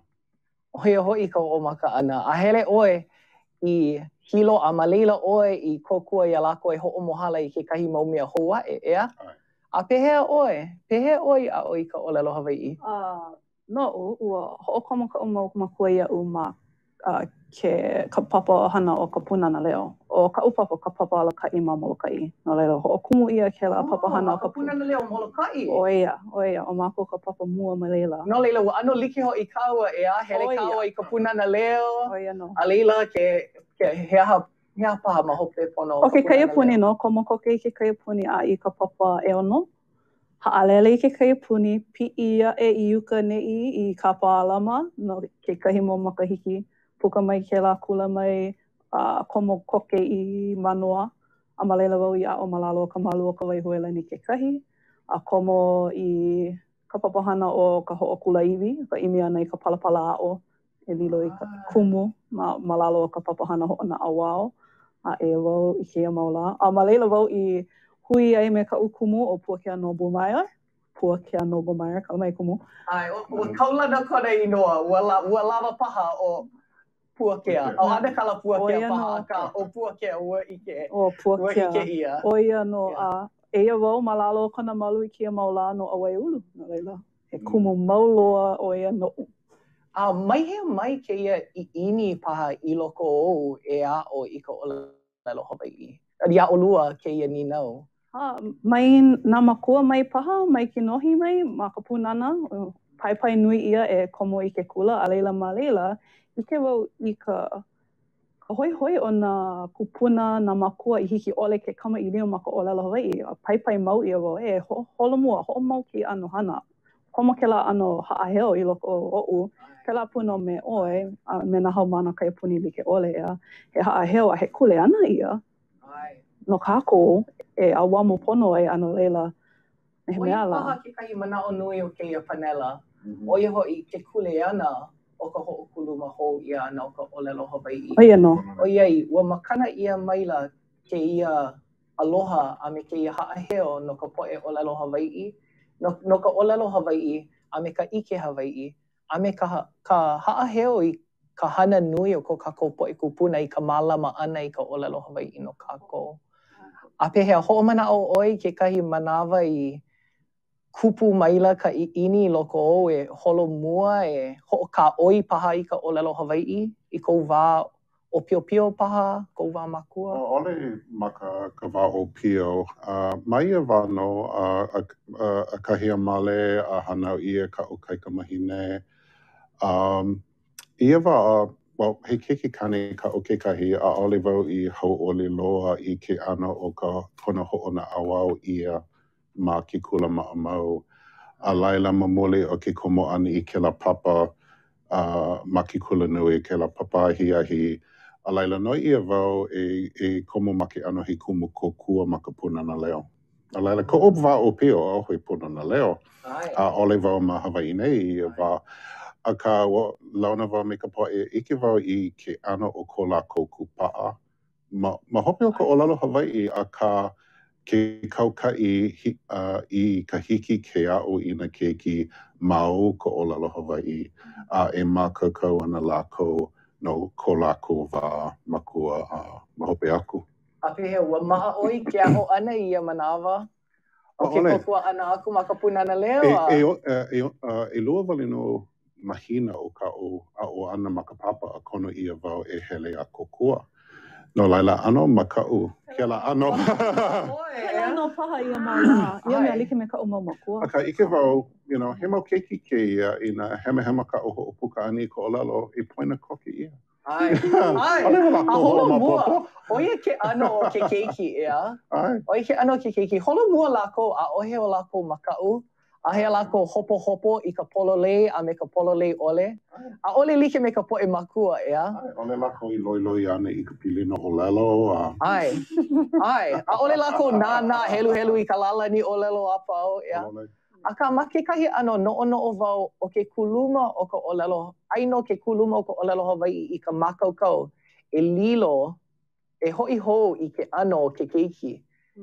Ke ano o ke aloha I ka walaau.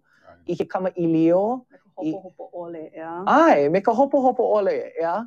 No ila pehea ko ka hele kula ana ma ke kula kaiapuni. Umekai, a he o u hopo I ka u o puka wale ana I ka olelo ho puka wau I ka polole ka hema paha. Ale wau I ike. Me mea la hema olele ka u olelo ia u ihu. Ai, a ma ke kahi ano, ai ke kahi mauhu olelo no ka poe kaiapuni wale no.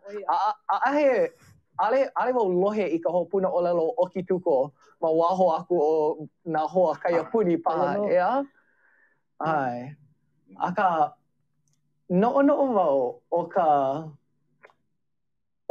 ke kaiapuni, o ia ke kahi po'aia pili I laha ka olelo, ea? I kuluma ai ka olelo.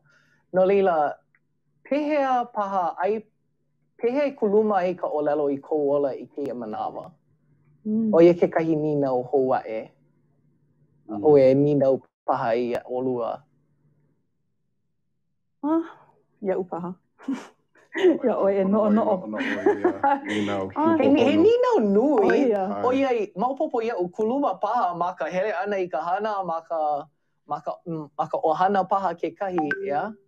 Aka mahea paha I kuluma ole ai ma mua o kou koho ana e ho'okuluma I ka olelo ma ia wahi.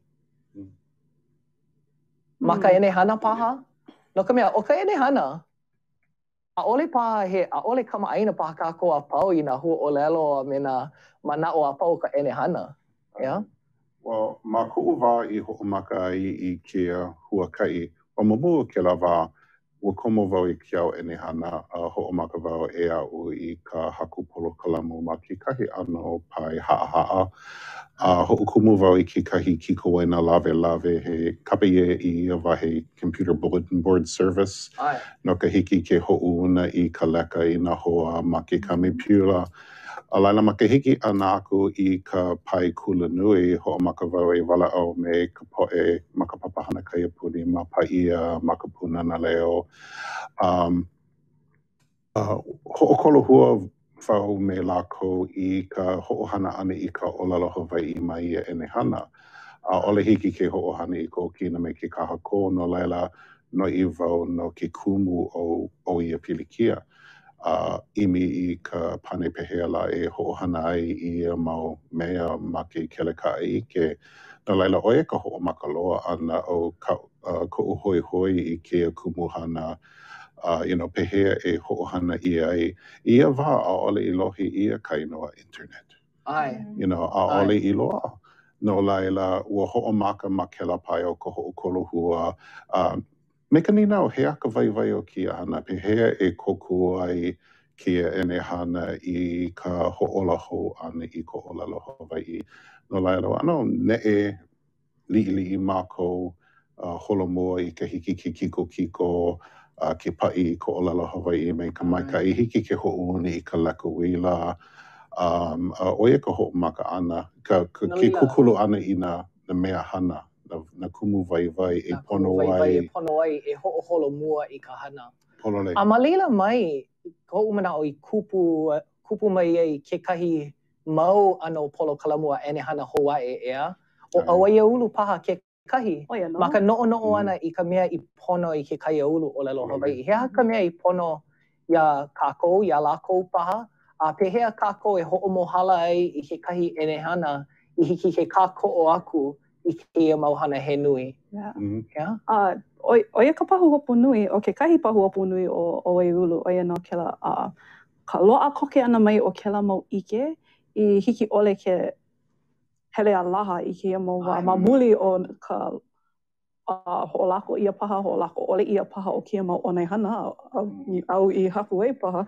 E mo'olelo ana oia, ua kamaʻilio mai oia no ke kahi mau mea, a ho'a'o ana wau, e ho'olale mai ia, e mo'olelo mai I ke kahi mahele o keia mo'olelo nani mai kai. Nau no ke lā kahua a kukulu mako ma luna o ke lā kahua I laha keia ike no kākou. Ano leila, komo mau mako ma Waiulu I nā waihona like ole o ka ike o papakilo, o papakilo nui nā palapala ike o loko mai no papakilo o ulukau. Ka loa koke ana nui nā waihona ike like ole I hiki ole I ka hapa nui o nā ka olelo pelakania paha, a olelo Hawaii paha, kekahi ke ho'omaupopo I ka ike o loko, a no leila o ka pahuhopu nui, ka vehe ana o ia mau waihona I hiki ke loa a koke ia mai, ma ka unuhi paha, ma ka vehe paha, ma ka haku ha'awina paha, o ia ka mako mau papahana like ole. He aha ka hana nui a waia ulu? I keia wa, o ke kahi papahana, aia wau malalo o ka papahana o kipapa. A ua kupu mai keia papahana, I loko no o a pono o nā kumu, o nā ano mea like ole, I nā haawina, I keia wā o keia mai a hulau a kako e noho nei ea. Koma koke keia COVID, a kupu mai la ka pono a ahe haawina ma keia mau enehana I hiki ke ho'opuka koke ia. Ano leila ua hoi mako o e ulu, eia mako me keia mau ike, me keia mau waihona o nā mo'olelo Hawaii like ole. E haku paha haku I haawina no nā kumu no ke ano Hawaii I hiki ke hele a laha keia ike a haku a pau. Ma ka olelo a ma ka pelekania.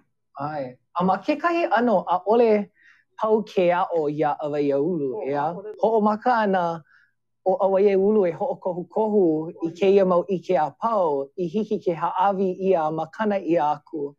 I ka lehu I ke anaina ea ka po e olelo Hawaii e ho'omohala hou I ke kahi mau papahana mai keia mea I ho'okumu mua ia, ea? A ua ano like ho'i ke la, ea? Me kau mau hana, o ia ka ho'omaka ana I ke kahi enehana, a leila ka haawi ana a ka noi koku aku I ke kahi, ea? O ka ma'amau o ka mako hana mua ka no'o ana he aka me pono ai no ka ho'oholo mua ana I ke aukahi ho'olo Hawaii. No laila, ma mua iki o ko na e ana I hilo no mako ano li'i na kula kaipuni I wā he kanakolu kana hāpaha haumana e komo ana I ka papahana I ke la me kia kula pehe e ho'onui ai I ko lākou kaiulu o lalo Hawaii. No laila, o ia ka, ko o wā I ho'oholo ana I keia kiko waina kapi o Maui Link. Wa ike wau, wa ike mako pehea e ho'ololi I ai ke enehana unuhi ia na mea pau ki kiko waina na papakoho, na olalo a'o, na pahu a'o. Na mea pau I ike ia I loko o kia kiko waina aia mako olalo Hawaii. O keia kiko waina, he kiko waina punai vele, ea? Kiko waina punai vele. No leila kau hoi ka punai vele a leila ike ia keia kiko waina. E like me ke kau ana I ke kahi mea. Holole, ko ia ko ho'ohana ano ki kahi polo kalamu kui ko wā. Oli I loa na polo kalamu kele punai vele I like me ke safari, explore ke la wā. O ke kahi pilikia ma ia wā a kahi a ho'omaka ka ho'okui ana I na kula kaipuni I ka punai vele puni honua. A ole I loa, no laila, aia no e noho ana ke kiko waina nani ma hilo, ai kali ana mako I ka ho'okui ia o na kula I hiki ai na keiki me na kumu ke a ho'ohana I ke la ene hana. Maupopo ia kako a ohe Wi-Fi, ea? Ai, he wā. A ole holo, ea? He wā pa a kiki loa ia ka. Wa hiki aku I ke la pahu hopu wa ho'okui ia na kula pau ho'omaka a laila ike na keiki. O, loa na keiki e a I hiki ke kuka ho'ohani ka laina kole o I ka text chat ke ano. Mina keiki mana mokupuni leke ole. No laila, like me ka ui ho'omaka ai, imi ia ke ala e kokua I ka enehana. A ole e koho vale aku I ka enehana me ka olalo. Hiki ka hana I ke ia. No mua hea ka waiwai no ke mea ole no I hiki ke hana I ke mau hana pona I koho pono I ka papahana e awa mo ia na ka pono o ka papahana. Ai, a pehea, hiki pahi oi ke vehe mai I ka ho'olua ke pala au mai no ka waiwai o ka po'aia pili o lelo Hawaii ma ke a'o ana I ka o lelo Hawaii. O ia ho'i ka e like me ka hele ana I ke kula kaiapuni ea, nui na hoe o lelo Hawaii ana, ma ka enehana nui ka po'e kama ili o ai, ea? O he wā hou ke no ke a'o o lelo ma ka enehana. A mamoli paha o ka laha o keia mai, lo ka poe noho nani ana makahale o he aka o e hana o e a o paha wau I olalo hou.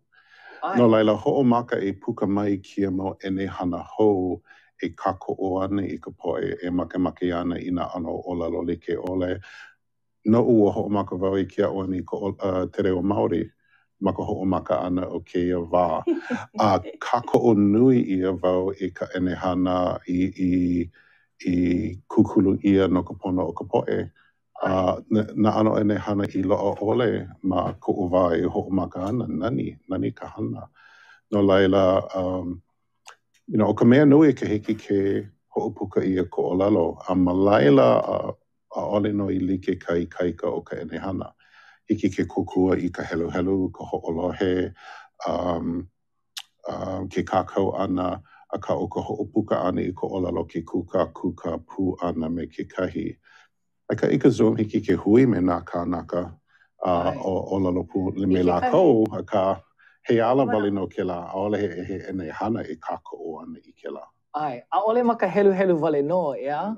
Aka maka olelo kanaka ke kahi, ea? Ho'omena o wau maka wā, ma keia wā o ka mai ahulau, wa kupu mai ka mai, a ole keia mahina olelo Hawaii kune, a ka mamua no, maka mahina olelo Hawaii, ho'okumu ia o Clubhouse, ka ma'aina paha oko, a he ano wahi ene hana e kama ilio ai. E like me keia, a ka aino kāko ma ke kelepona, a hiki no ke kono I ke kahi ka au ai, a leila kaula ko I ka au ai, a leila hiki ke wala au pū ma keia lumi.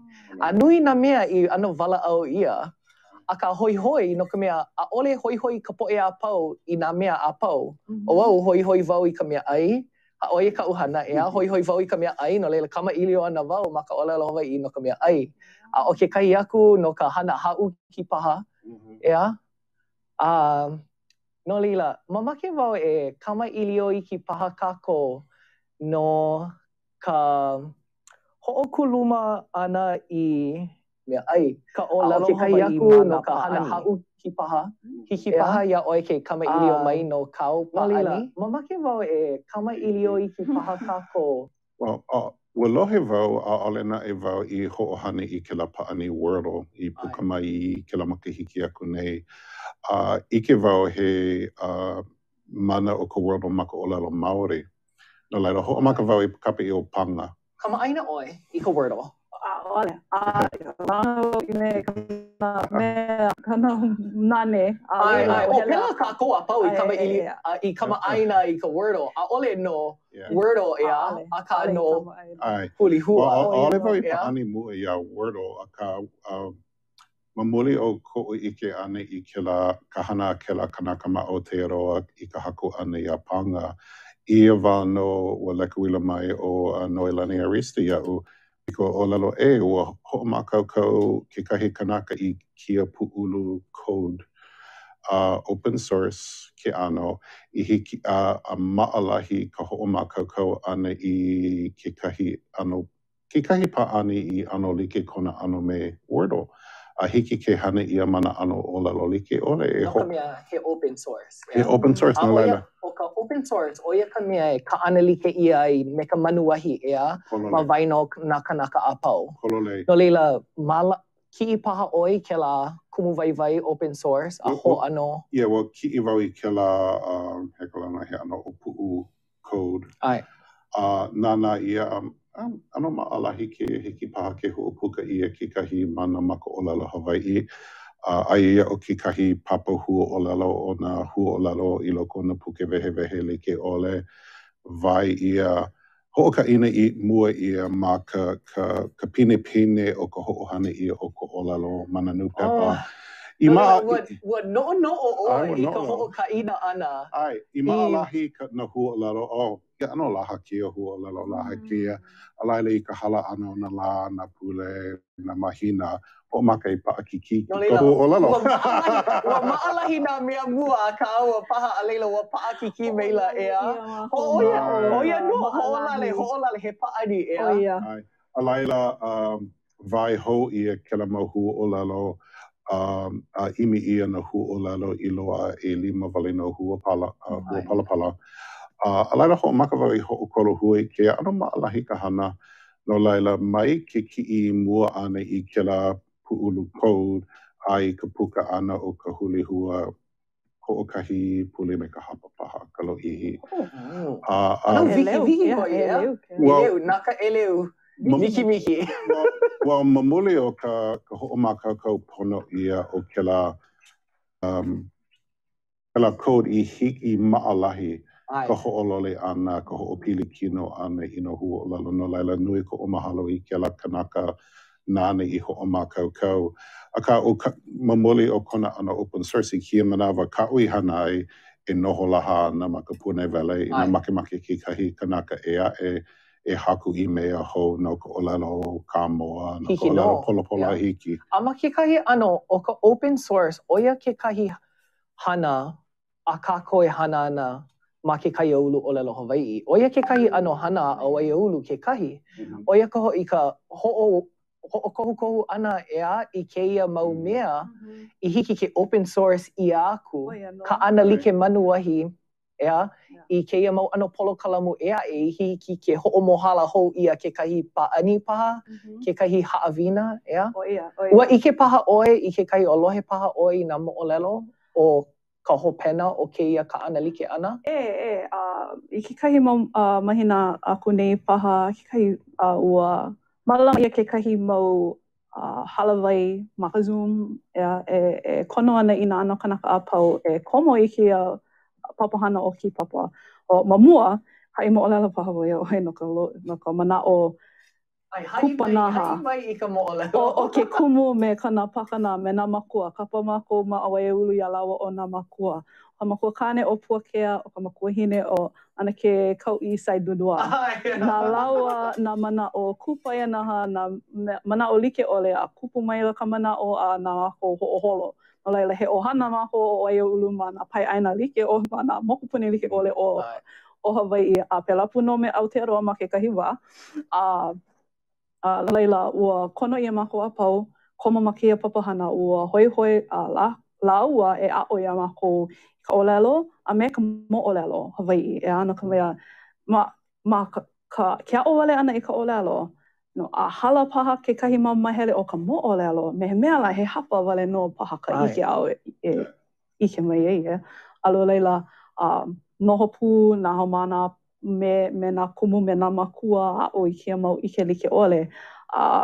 Ua ho'ona ia mako a pau. Pa'ani ma ke ala nui, hele imi mana waihona like ole I nā ohina like ole au e hoi ai.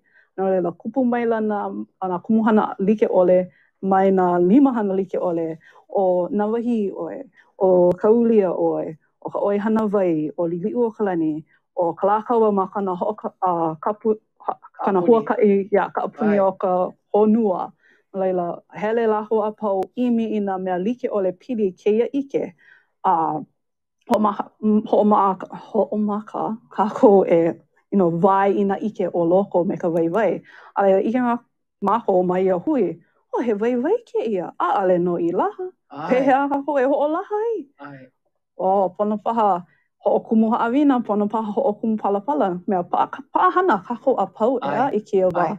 Pa'ahana ke kumu, pa'ahana ka makua, pa'ahana nā keiki, ana leila. A pehea, haku mako I kia papahana o ki papa, pomo paha, a'ole paha.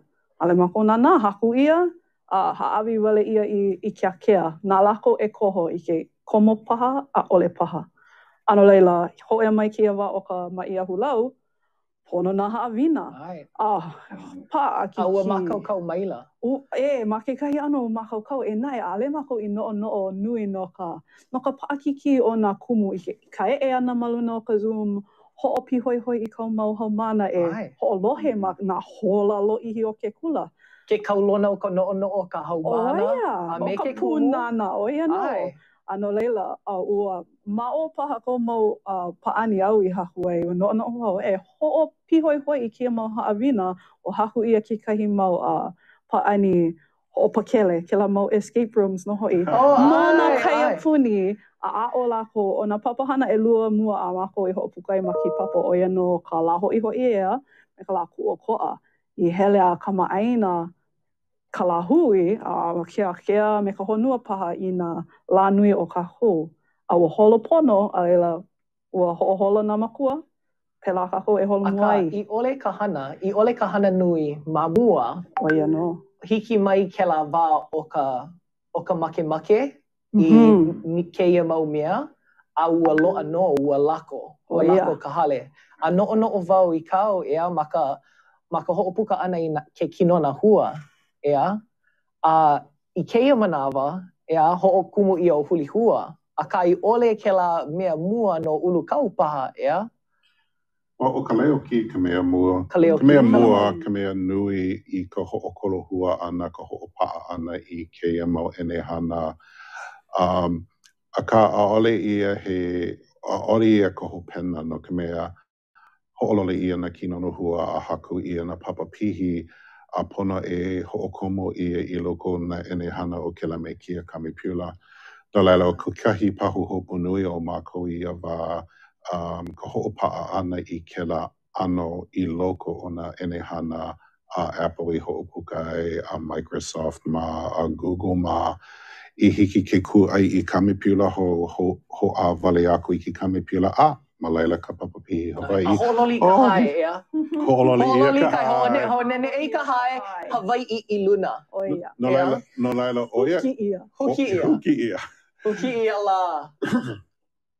A ka oe ka pahu hopu nui o ke la wā, lo'ihi loa ki kali ana I ke la ka launa ana me nā kānaka kupono e hiki ana ke kokue ia mākou I ke ia pahu hopu nui umi makahiki no ka ho'opaa ana I ke la enehana I loko ka onehana Macintosh. Ma ka iOS ua puka wale mai momoli o ka hana mua. Ma Microsoft, ma ka uli e lia wale noa o I launa I mai ki kahi maoli mahana. Ma Microsoft I hiki ana ke kokue ia'u I ka ho'okomo ana. No laila, we hiki aku ke la wā, I wānana ia mamua, a ole pono ka po'e no'o pehea la wau I kiko ai I ko olelo Hawaii ma keia enehana hiki wale no ke ana ia. E ano hana ho'omanawa nui ho'i keia, ea. O ia, mahalo nui wau I ka hana awai ulu, a me kau hana ke kahi, ma ka ho'omanawa nui ana I keia mau enehana. O iei. O ka mea nui, ua hiki ke hana ia kia mamuli o ka hana a ka po'e liki me a vai ulu ma. Mua ho'omaka me ka ulu kau, me papa kilo, a me a vai ulu. No laila ua pa'a keia I ke pili. A hiki ke ho'ohana ia no laila kela me kia pahana ho I puka mai ana e kukulu ia maluna o kia kohua I pa'a mua mamuli o ka hana a ka po'e he nui I loko ke ao. I kela ma kia makahiki nui ae na kumu vai I hiki ke nana ia. Kahia a oliva I komo I keia ma manoa ua pa'a na waihona leo. Na pā leo kahiko I hiki ole ke ho'olohi ia o iei a ole I kau makasede, a ole ma Spotify. Ho'okiko ho'e ia ma ke kamipiula na pā leo kanahiku kumawalu, kanaha kumalima, a hiki kia manawa hiki ke ho'olohi ia. O ka mea nani o keia mau mea paua o e lohe nei o I hoi ke aloha nui I ka olelo makuahine, ka olelo, ke aloha e kaohi ana I ka holo mua o keia mau papahana, ka ho'opa'a ana I ka leo nā pasede, ka ho'opuka ana I ke kinona hua, ka ho'okohu ana I nā mo'olelo o nā li'i o ka ʻāina I hiki ke ho'ohana ia. Ano leila, o ka ninau nui ea, ma hope o ka ho'okumu I ana o ke kahi enehana, o ka ninau hua e paha e uhai ana I ka ho'okumu I ana, o ia ho'i ka pehea la kākou e ho'ohana ai I keia enehana. Pehea kākou e ho'ohana ai ia huli hua. No ka huli hua a ale wau I no nui pehe e ho'ohana I ai he aha kona vai I ki a'o ana I ko olelo. Ia'u he mea ia, he hana lea ia O laila ina luhi oi ka ho'opa'a ha'awina hiki ke ho'ohana ia keia. A ole wau ike o ka mahele hea o ka lolo e ho'ohana ia nei. O ko'a ke ole ke hea o olelo ana wau na mahele a pau no ka mea ke kahi manawa ano pa'akiki ka iwi ana I ka olelo. E haki po'o. Ua haku wale ia mamoli o kino e o ko ohoa I mana o ia e vai ana a ole wau I no unui ua ike wau ua hiki ke hana ia. He mau hola ka awale ko o e hoa o wau. O iai I keia la nui ko kākou mahalo ia naha, ia. O ia ho'i ka Native Hawaiian Hospitality Association, ia. No ka malama ana I keia ano ahaku ka, no kākou e wala au ai. No'o ana wau, pehea kākou e ho'ike aku I ke kahi o keia ike I ka po'e malihini e hele mai ana I Hawai'i nei. A olelo wau o iai hana wau ma ka oihana malihini. Maupopo ia'u, o ka malihini a ole no he malihini mai ka ʻaina e wale no. O ka malihini o keia ʻaina, he poʻe no keia ʻaina kekahi, he poʻe Hawai'i. No leila, pehea kākou e hoʻoka'a aku I keia ike mai ia waiaulu, mai hulihua paha, mai ulu kau I keia poʻe malihini o Hawai'i nei. Ma ki papa, ma keia papahana, ma ki papa kiko o rota ga. Komo, noi komo, kakau inoa, a komo wale, aina waihona ma ka olelo Pelekania a me ka olelo Hawai'i. Ano leila, he ala komo ia, ina hoi ka malihini, a ka hapanui o ka manawa, hoi no lako. Komo, e maluna, helu, a o ina haawina like ole ma ka Pelekania, a e kekahi hiki ke ho'oha like ia ma ka ao o ka olelo Hawai'i. Na palapala ʻelua ma ka manawa like, he ala komo kela I ke a'o ana I ka olelo. Aia ia ma leila. So, oia kekahi. A mo olelo paha kākou I ka poʻe e hana ana ma keia wahi oihana. Ea, oiai, ma kekahi ano, nā kākou paha e hoʻokulu mai ka olelo Hawai'i ma kou poʻoia pili iho no. Ea, ma ke kula kiʻekiʻe o Molokaʻi paha o e hoʻokulu ana, ma ke kula nui o Hawai'i ma Maui, ea, ma aulani paha kekahi kākou a pau e hoʻa'o ana e hoʻokulu mai keia olelo Hawai'i. Pehea ʻoe ma aulani? Keia makahiki wa ano hauʻoli loa mākou I ka hoʻolauleʻa ʻana I ka mahina olelo Hawai'i. O ka makamua ia o ka mākou hoʻolauleʻa ʻana. Ua hoʻomaka mākou I papa olelo Hawai'i. Ma kēlā me keia pule o ka mahina olelo Hawai'i no nā limahana. Malama ia kekahi papa no ke kamaʻilia, kekahi papa no ka hoʻomakaukau ana I ka iʻa, kekahi papa mele, me kekahi papa hula kekahi. No leila, o ka mea nui noʻu o ia hoʻi ka holomua a me ke aloha I ka olelo. A me ka hoʻomanaʻo ana I nā kanaka he nui I hele mua, ea, ma kēlā ala, I waiho mai I keia makana o ka olelo Hawai'i no kākou a pau, I hiki ke hoʻolauleʻa ia ma ka mahina olelo Hawai'i kēlā me keia makahiki. Ai. Pehea, o iai, ano liʻiliʻi ka manawa I koe mai nei, he mau manaʻo paha kou no kekahi kanaka e makemake ana e hoʻomohala I kekahi ano polo kalamu, kekahi ʻenehana olelo Hawai'i. Ia'u he like me ka o I olelo mua he wā mai ka iloa kea no ke a'o ana I ko olelo mamoli o ka nui o nā kumu vai kia mau mo olelo ka ʻenehana.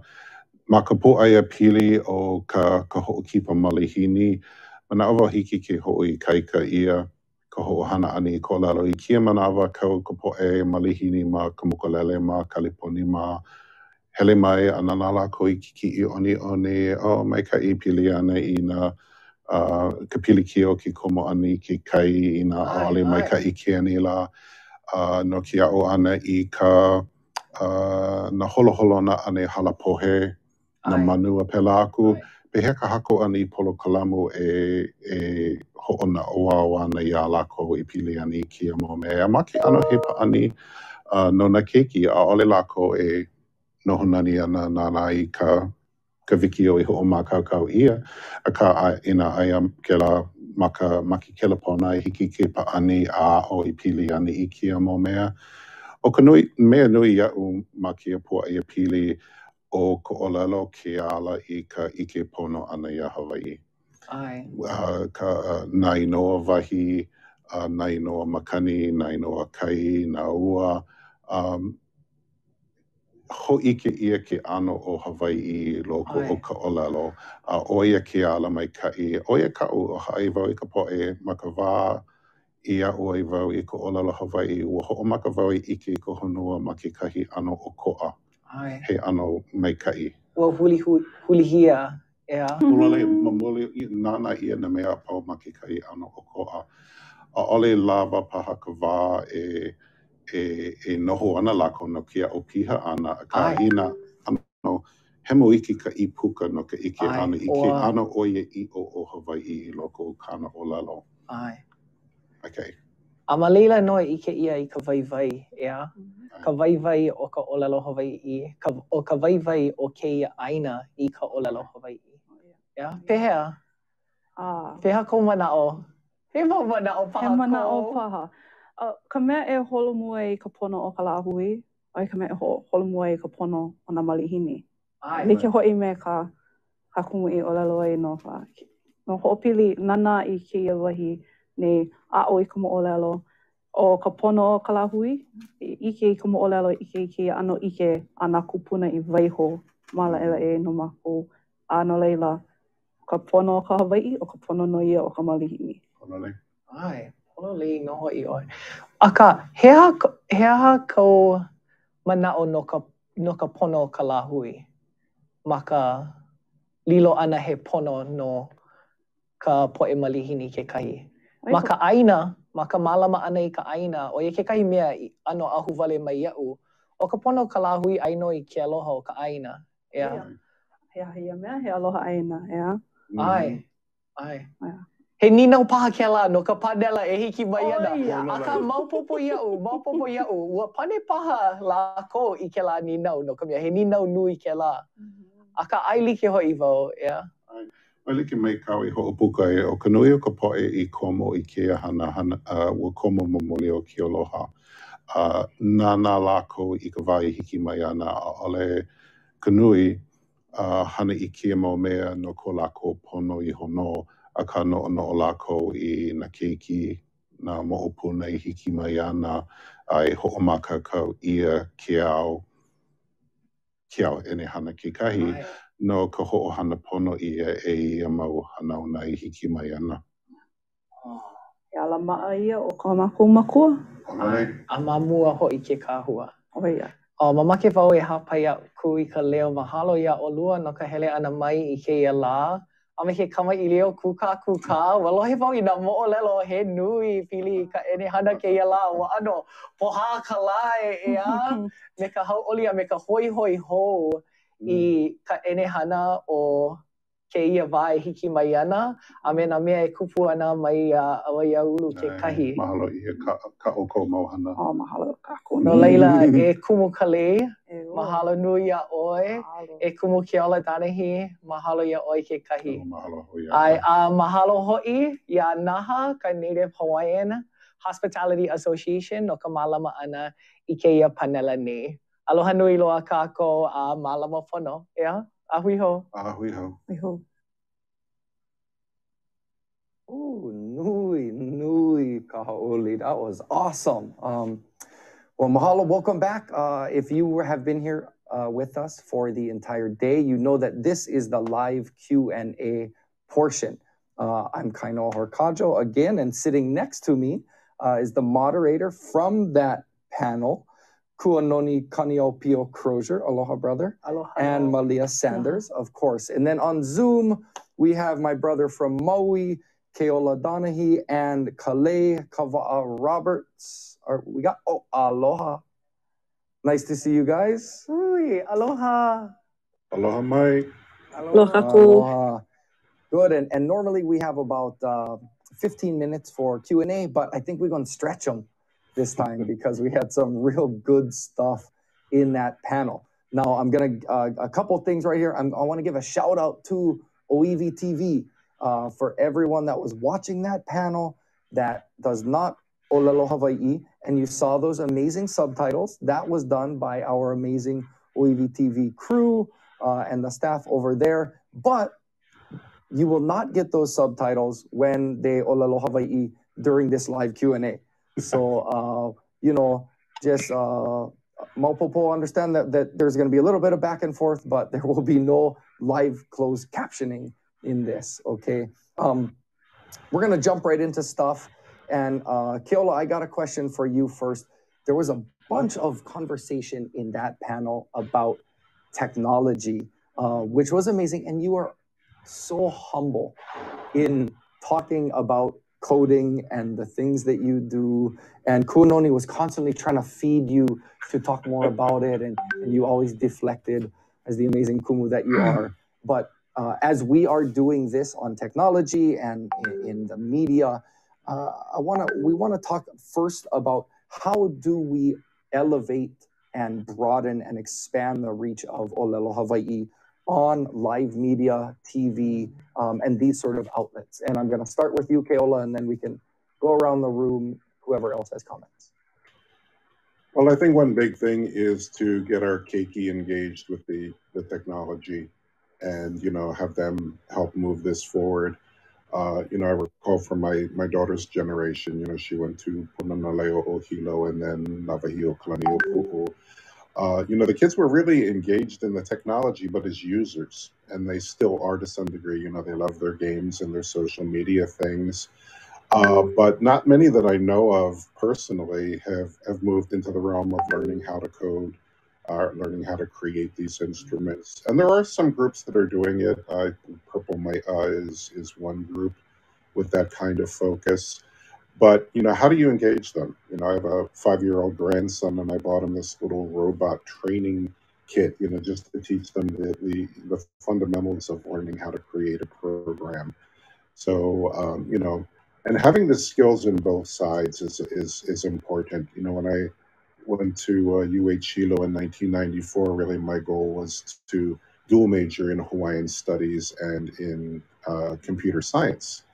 But what I found was there was absolutely zero overlap between the two programs. So it was going to take me a full 6 years to complete both. And, you know, I really wanted to focus on the Olelo. So, you know, I decided to drop the computer science side and really I picked up whatever I needed to know, you know, what I needed to learn to make it functional. You know, that's where I put my efforts on the technology side. I really could have, you know, develop my programming skills to a higher level or, you know, creating user interfaces. But, you know, to me, it was really all about the Olelo. And whenever we ran into a roadblock or an issue, okay, I'll go figure out how to make this thing work. But, you know, having equal strengths in both, you know, being able to approach it both from the, you know, cultural language perspective and being able to apply that with the technology skills, you know, that would really be the ideal. Oh, I think what I'm hearing Kumu say is finding solutions, right? Finding solutions to the challenges we're facing in putting Olelo Hawaii out into the public and into the community. And when I hear you say live stream media, I think about moments on television where maybe someone is speaking Olelo Hawaii and we need live captioning, or I'm hearing about people who are speaking or there's something being said in Hawaiian language that then needs to be translated to another audience, right? So we need to have those people who are makaukau to palapala, to live caption, to translate, to share either in real time on the mic or also maybe behind the scenes. You know, and I think we're working up to that. I think we're seeing that there's a need for that. And even on this panel, right, we recorded and then we went in and we're kokua. We got some kokua, right, to go ahead and caption that. And so that was one solution to kind of make that possible, right? Yeah, and I want to throw one more thing out. I don't want to dominate sort this. Of, you know, Merry Monarch, hearing it there, hearing it in these, in these other platforms. Obviously, I know Keola brought up, what's going on in Aotearoa and Maori TV and things down there. So just constantly, looking for other efforts. Yeah. Kale, did you want to contribute anything to that, Mana'o? Oh, you're muted. Yeah, aloha kakou. Yes. Aloha, bye. Hola. So engaging, I think that we're fortunate in this time during the pandemic that we've gotten to, I guess, further our reach and accessibility in a lot of things. And that's really one of the big pushes for Awaiaulu is to bridge that knowledge of the past so that we have access to it in this time, whether in Hawaiian or English.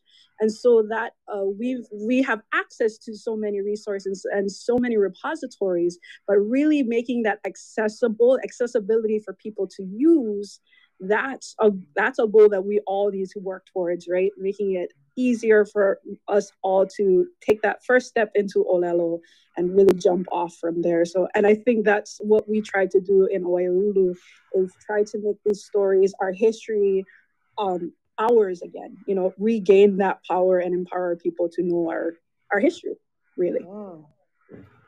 Can I jump on that? Please. So another big issue I want to throw out is something that's not commonly heard in public discourse, is the issue of data sovereignty.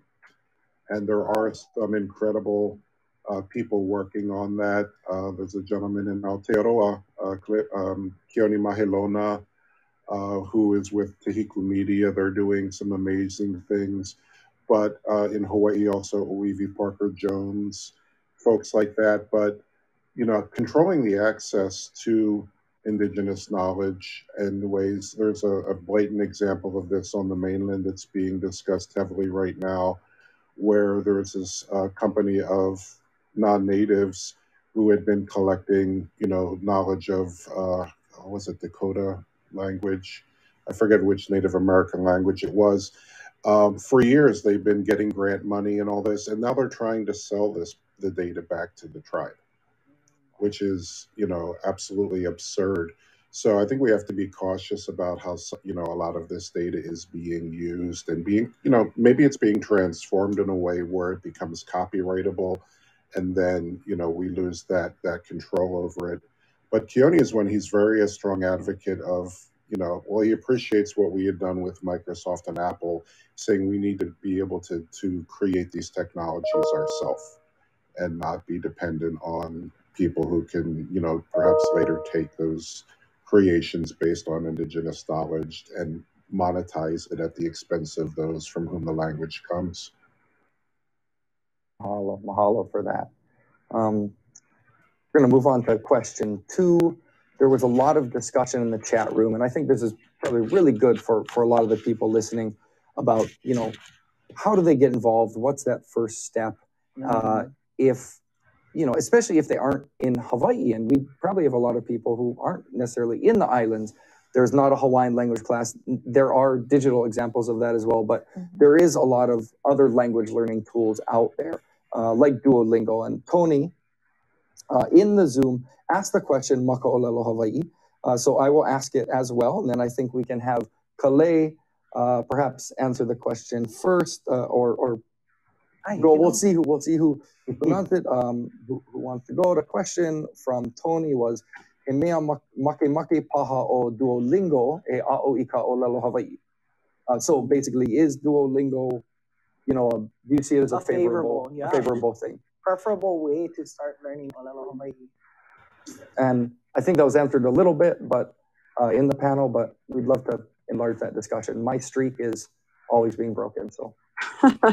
I think any path to jump in and to start your path on the journey to learn Hawaiian is a good path. Anyone, and as long as there is a saying, "Ale pau ka ike ka halau ho'okahi." So like not all knowledge is taught in one area.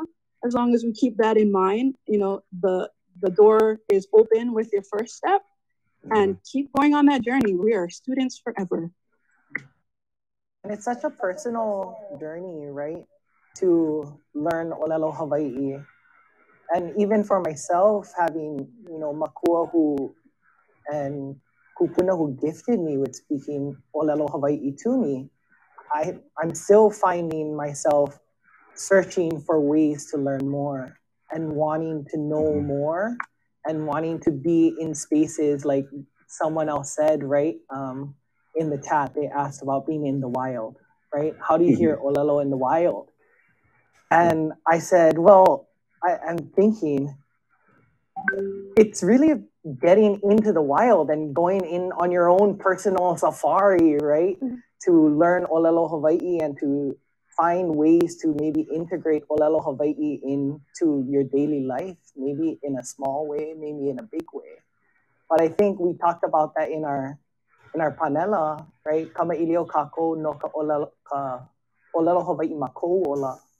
And then how that becomes a bigger and bigger discussion. And then it becomes a bigger and bigger journey with the people around you. And suddenly you're going together and suddenly it's a kako thing and not just a me thing, right? And so mahalo nui a oi kumunuka hape ane mai kalamanao. Keola, did you want to add anything to that kind of discussion about, language? Well, I think it's pretty well known that, people have different learning styles. Some of us work well in an immersion environment. Others, myself, I like the grammar-driven one. Particularly with learning Te Reo Maori, a lot of the grammatical structure is the same. There's a lot of lexical similarities. So, I was able to approach it, intellectually in that way better. But still, I was using 12, 13 different resources at one time. I wasn't just sticking to one book. So drilling the vocabulary, studying the words, listening to recordings, being able to do all those things. Don't put all of your eggs in one basket, as they say, but find a number of different resources that are going to expose you to the language in a number of different ways. Mahalo. And I think what Kale said in the beginning, right? Just, it doesn't matter what it is, just take the first step. Right. And for you three, it's so, you make it so approachable. And, there's a lot of cultures out there who they hear somebody trying to speak and they kind of, get kind of ruffled feathers. But I feel like our community is not like that.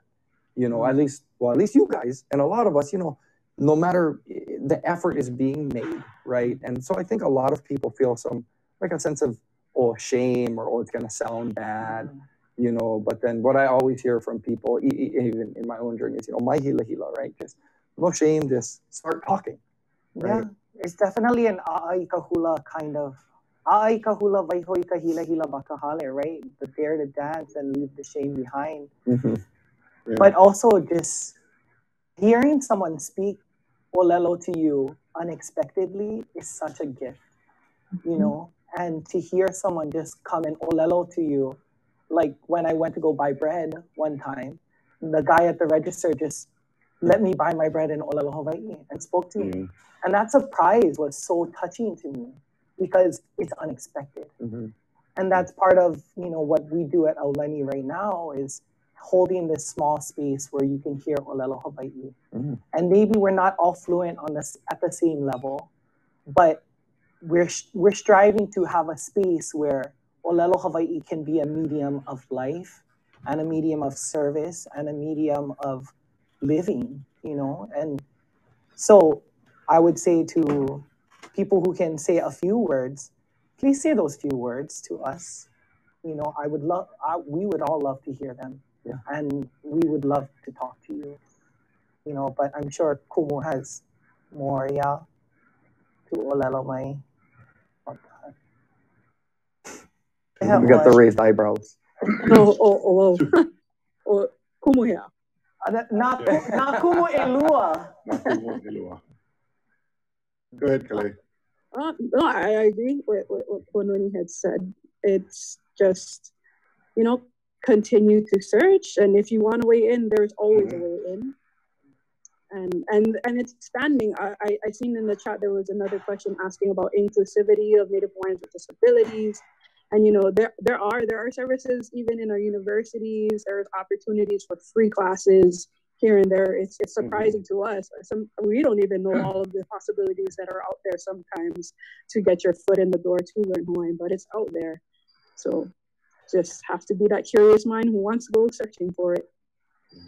Well, and thank you, Kale, because that was going to be my next question. Was that question we saw in the chat of, you know, what disability inclusive Olelo Hawaii resources are there, or people that require, you know, different or that have different learning styles. You know, Keola, you mentioned you attack things from a, you know, grammatical, linguistic, sort of intellectual way, as opposed to say Keola Leo or something that's more conversational. And then of course, yeah, Duolingo, visual, right. Just like the Duolingo platform. Right. Yeah. So I think when it comes to access, right, it's all of us creating ways for other people to access in our own spaces, right? We know the people around us, we know the people we relate to in our life, and how can we create tools, right, that allow people to jump in, like huli hua, and just play a game, put the words in. Kumu, I thought when you said that you sorted the words in a particular fashion, I thought that was like mastery of doing that, right? Because I wouldn't have thought to do that, right? But that is your ike, right? And that was what you brought to that tool, right? And I think if we all bring something, well, I think it goes to, you know, what was being discussed earlier about, you know, feeling welcome and feeling unashamed. You know, if in that case, if somebody's going to get a bunch of words that only appear once in the newspapers and they've never heard of it, maybe it's not in the dictionary, they're going to get discouraged and leave it. You know, same way if you don't kind of launa with your kumu, you know, either personality-wise or instruction style, and it's not comfortable for you, you're not going to get it. Move on and find a situation that works for you. So for me, you know, this is actually, you know, today was my fourth. I studied Irish Gaelic, you know, about 20 years ago in Ireland for a solid month in an immersion kind of environment. So, you know, for me, the grammatical thing makes sense because that's kind of how I program my brain to work anyway. But for other people, you know, just putting the immersion, listening, following, observing, you know, find that situation, and same thing with the programs. Find the program that works for you. Find the ala. And if you come into a situation where you feel it's, you know, you're being judged for not progressing fast enough, it's probably the wrong situation for you. Find someone who's going to be supportive of your journey and not, you know, not make you feel discouraged about it. I think sometimes the person who's hardest on the journey is ourselves. Right? And that we talked about that in our panel, the whole Manawa Nui of the journey, right? And the patience and resilience it takes to learn something new is pa'akiki, right?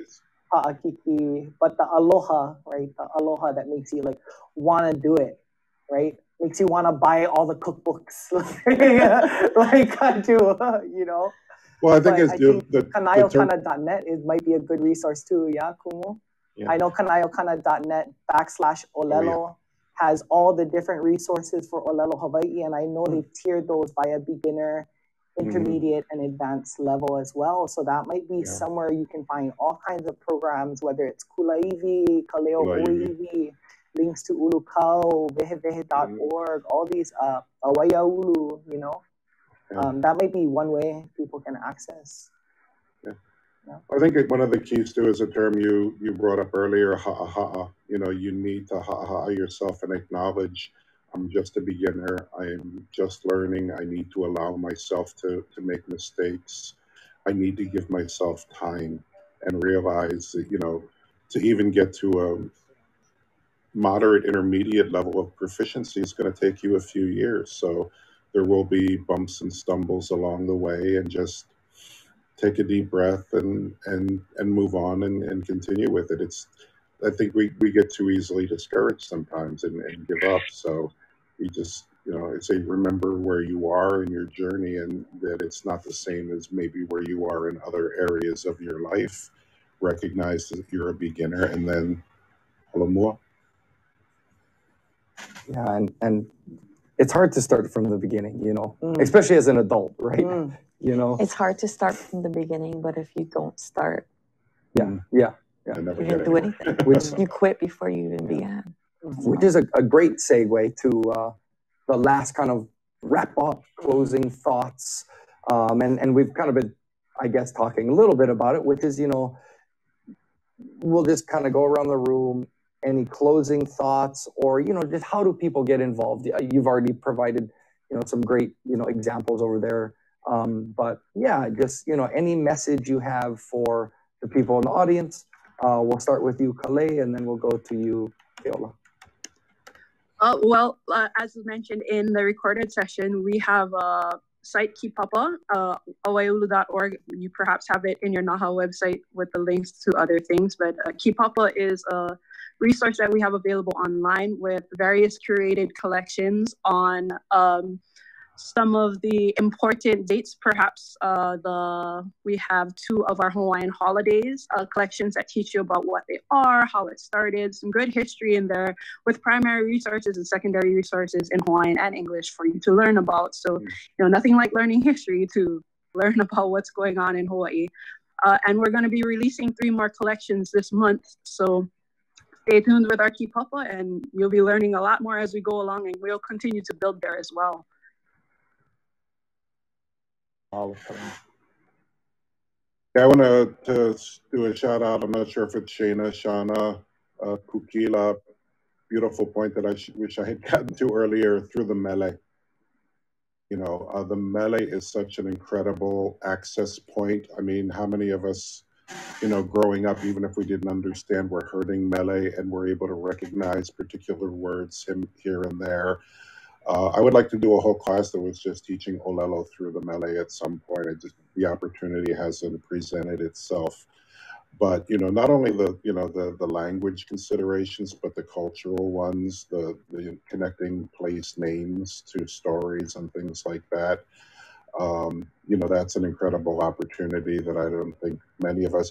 Usually, when you get into language and mele, you're talking about folks in the upper division courses and graduate level at the university, where you're really engaging at that. I think we could be more purposeful with using mele even at the introductory level. Punanaleo did a wonderful CD for the Kamali'i a few years ago, and I'm struggling to remember the name. I was trying to find it on my bookshelf of mele that were specifically composed for teaching particular grammatical structures and particular cultural aspects. So, perhaps that's another way the industry could kokua is, with some funding to engage, more in that kind of, development of curriculum for language and cultural learning. Awesome. And that was a call to action for somebody in the industry. Malia, we'll go to you next. That was a great segue, I think, to the work that NAHA is doing. As many of our panelists says, it starts with small things. And over the past years that I've been with the organization, NAHA has taken on language projects where we do translation for a number of different things. Our partner at HTA, we translate their agendas and for all of their public meetings that they do. And it stands side by side with English. And it actually is above it, which is like a great way to honor the fact that this is the language of our home. This is the language of our people.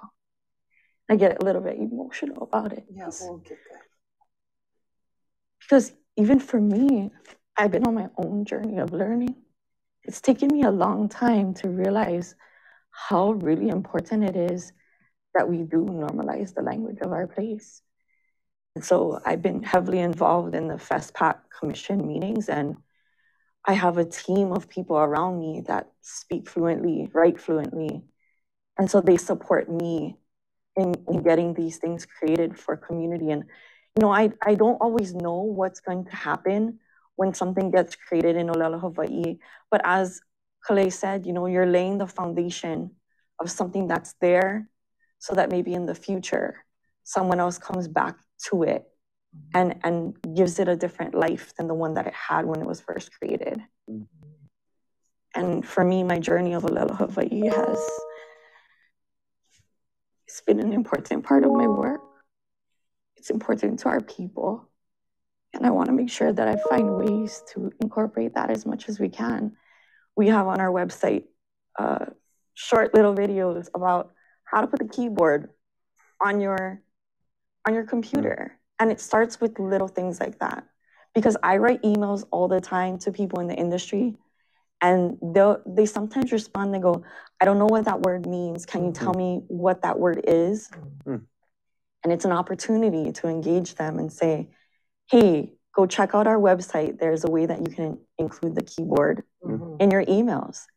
And then when you're done doing that, go check out this other website to explain the deeper meaning of that word that I shared with you. And it means this to me, but it means more.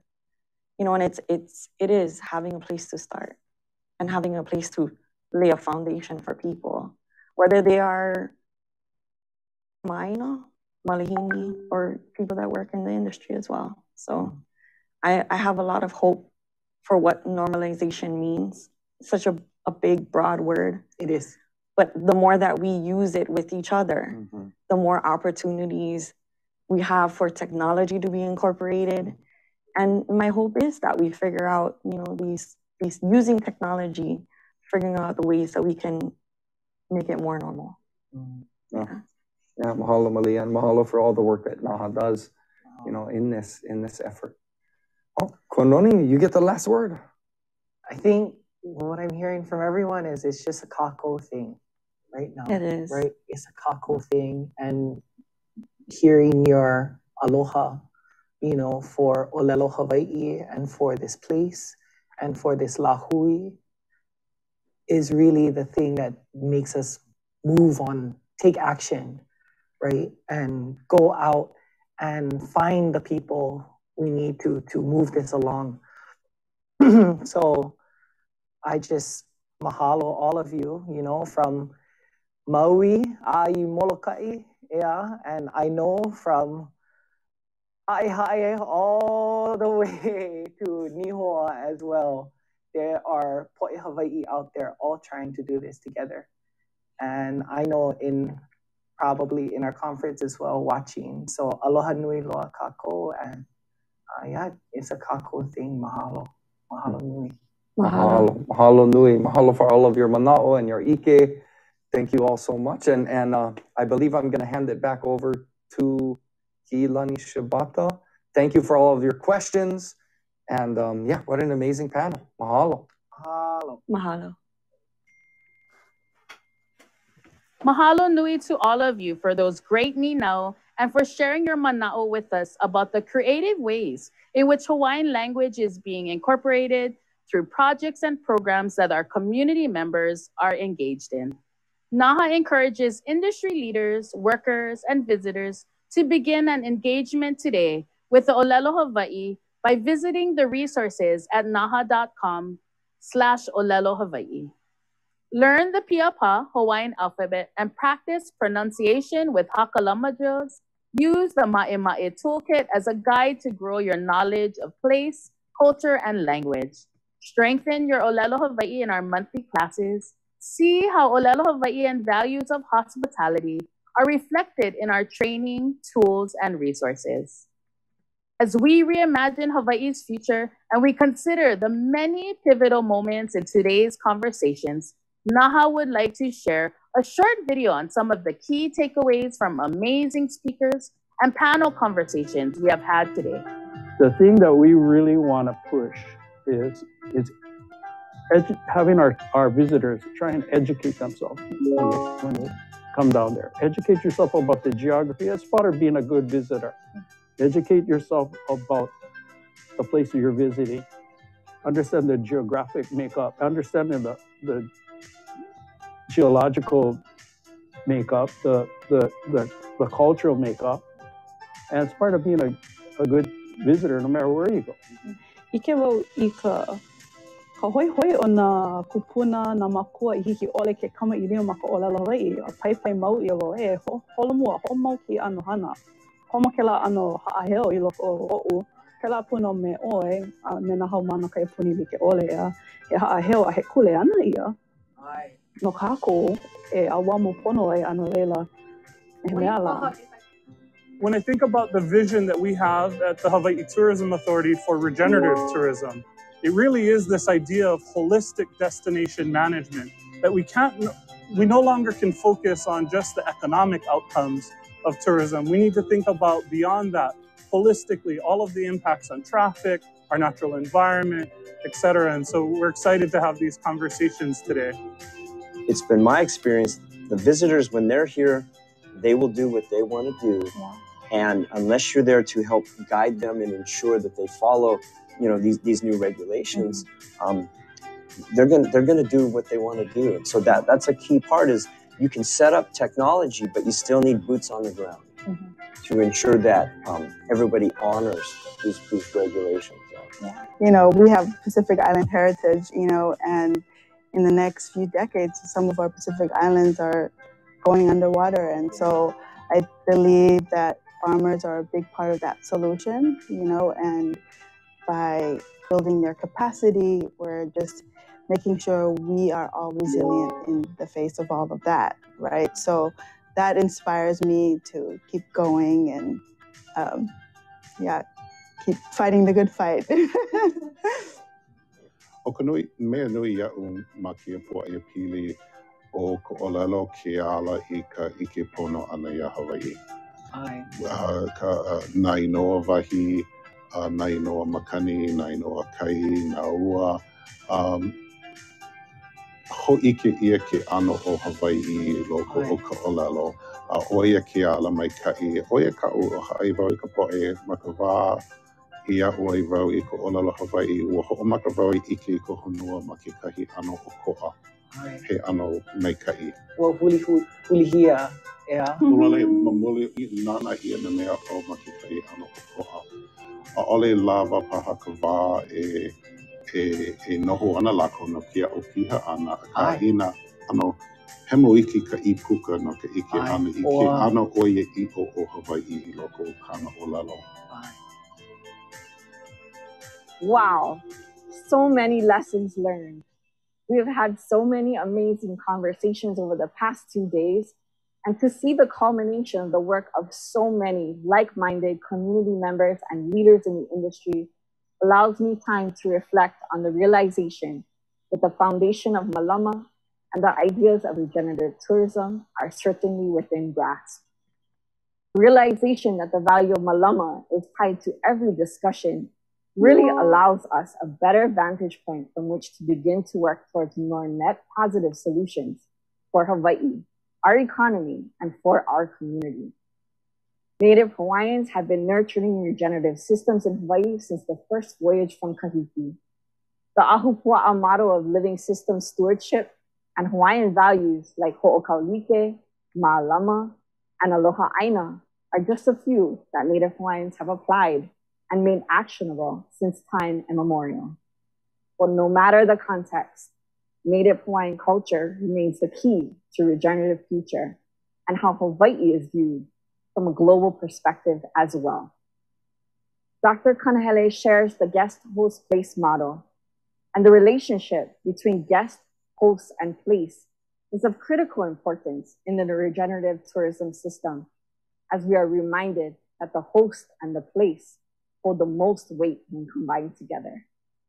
The necessary shift in perspective prioritizes our place, our community, and culture persists as a result.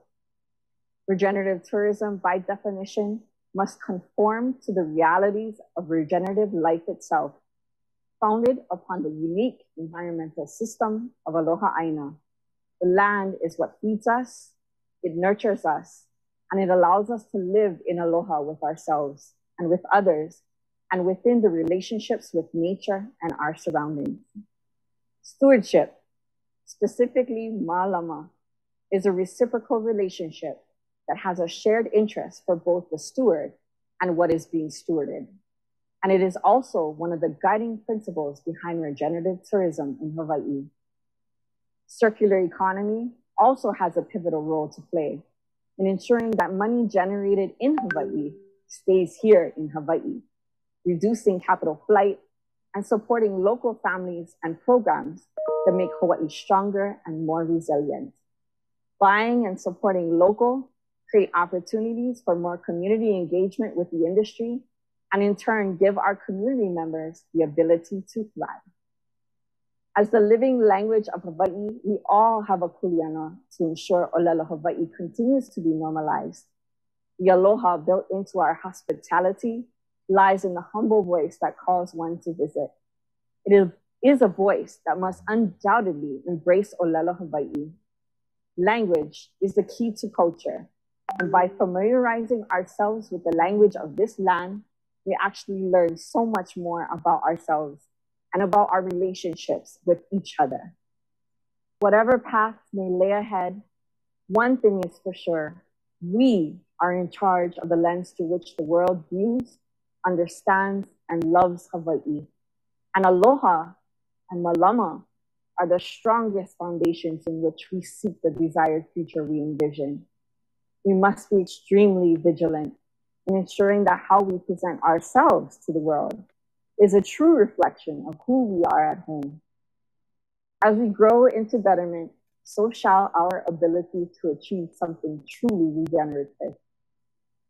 While the beginnings of change are imminent, if not already in progress, the fruit of our labor will be enjoyed by our keiki and mo'opuna for generations to come.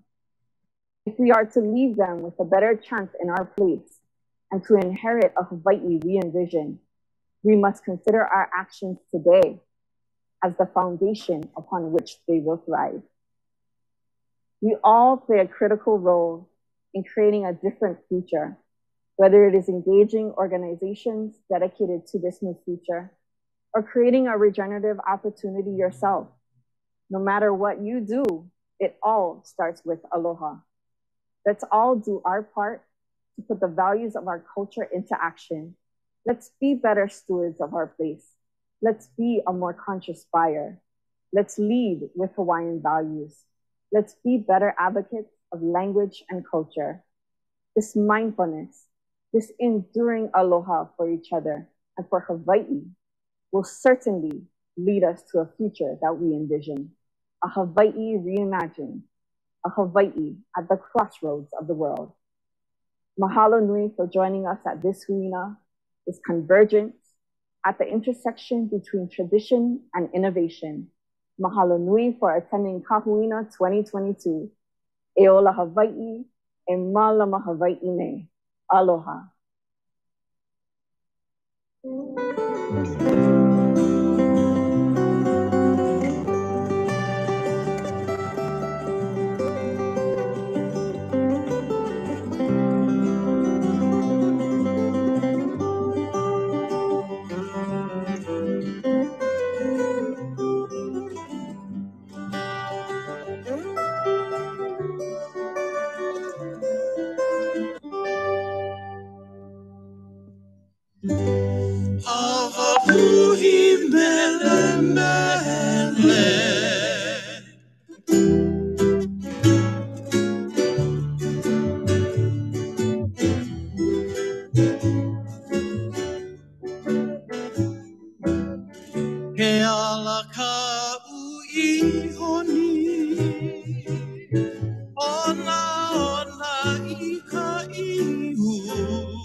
Mapalapana kuahivi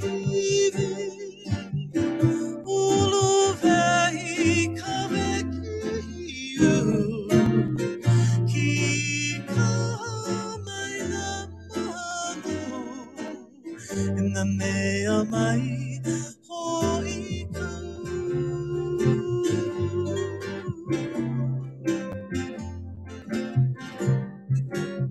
Mapalapana kuahivi Uluvehi kavekiu Kikamaina malu Inanea mai hoikau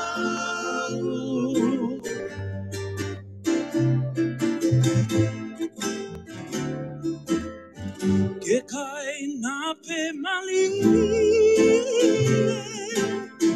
Kalama kai o mapala Olele ko mai kahuliko Vai mata te aloha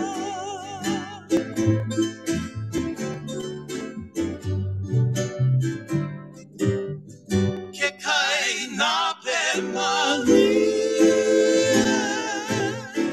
Kalama kai o mamala Olele ko mai kahuliko Vai mata te aloha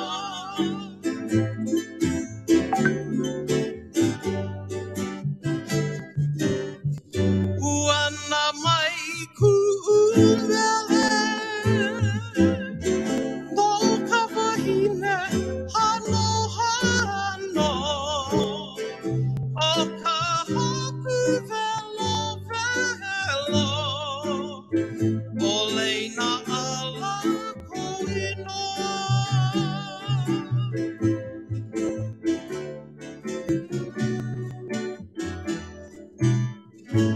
Uana mai ku'umele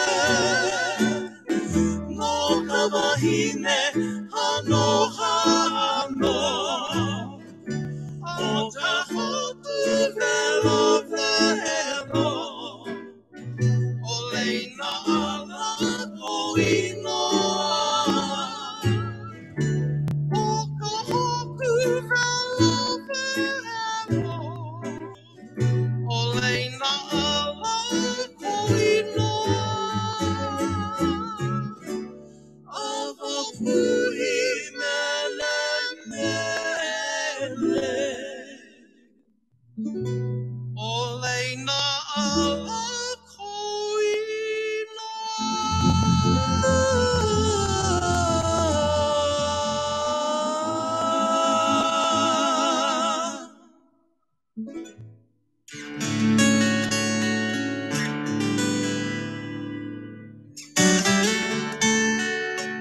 Ka mea ho'okani.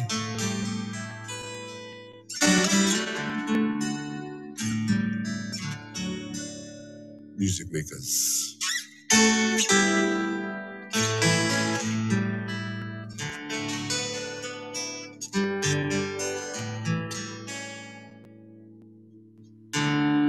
Ka mea ho'okani ua oe loa I ka hana ka mea ho'okani ua oe loa I ka hana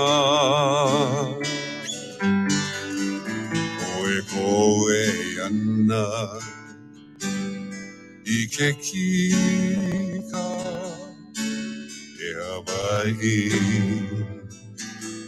maoli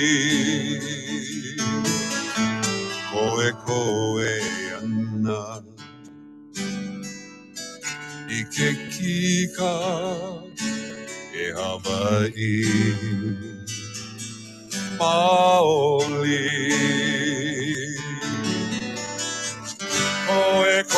e mele no na kupo na kane he kane ka pila kako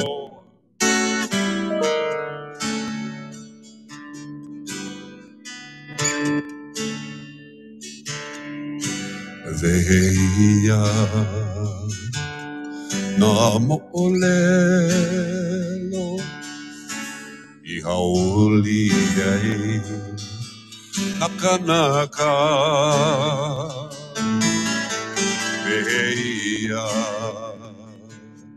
na mo'olelo I haoli ai nakanaka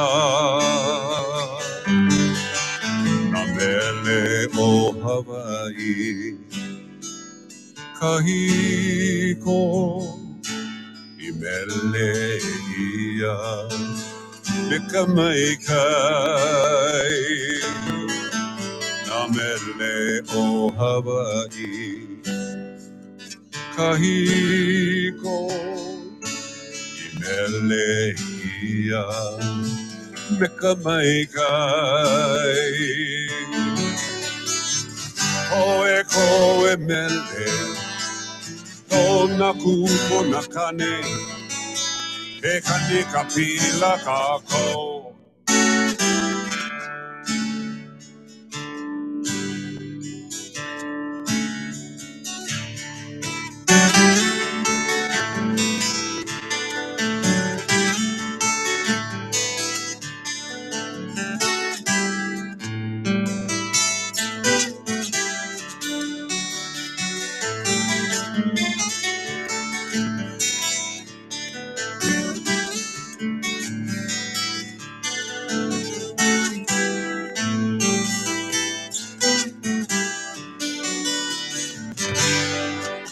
Ha'i mai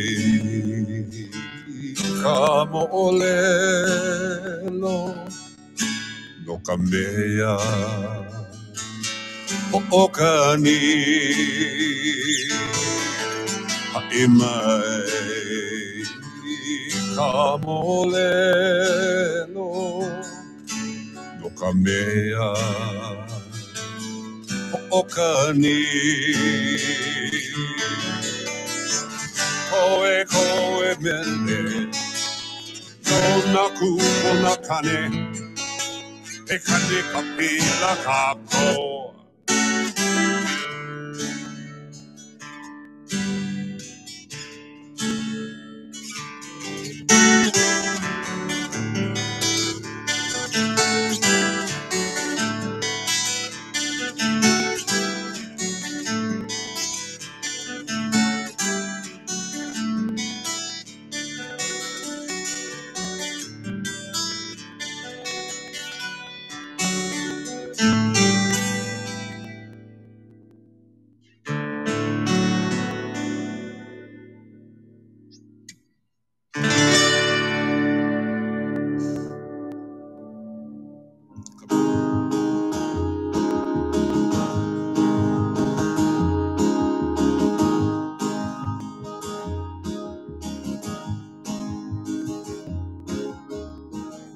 City lights are shining, beautiful sight you might say, but they don't compare to a starry skyline. Miles of pasture and moonlight, a natural beauty that I find. Shine from the mountains to the ocean side, and I know I couldn't leave this life behind. Wake it to warm sunrise, or the sunset on an evening drive. Sea breeze on an open coast, that's what I love the most. Feeling of an ancient wind, climbing up to her home again. Rolling hills, beautiful skies, island light.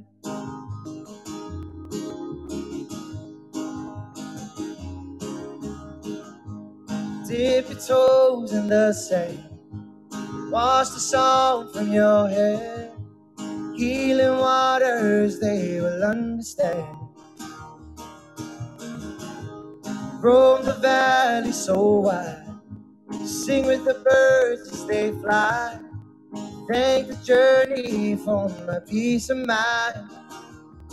And I know I couldn't leave this life behind. Wake it to warm sunrise, or the sunset on an evening drive, sea breeze on an open coast, that's what I love the most. Feeling of an ancient wind, climbing up to her home again. Rolling hills, beautiful skies, island life.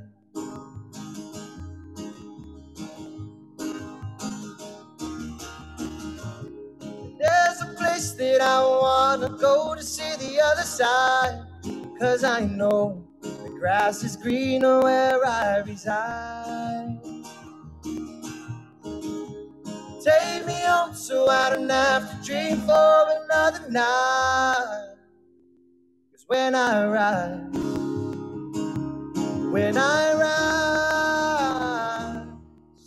wake it to a warm sunrise, oh, the sunset on an evening drive, sea breeze on an open coast, that's what I love the most. Feeling of an ancient wind, climbing up until her home again. Rolling hills, beautiful skies, island life. Rolling hills, beautiful skies, island life.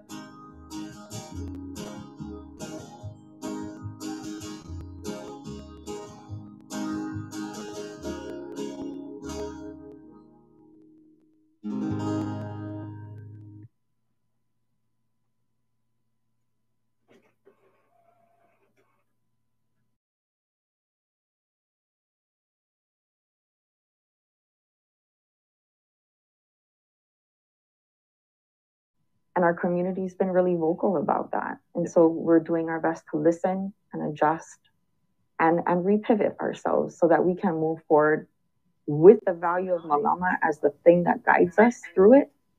And to be honest, to lead from that value is the most important way to do it.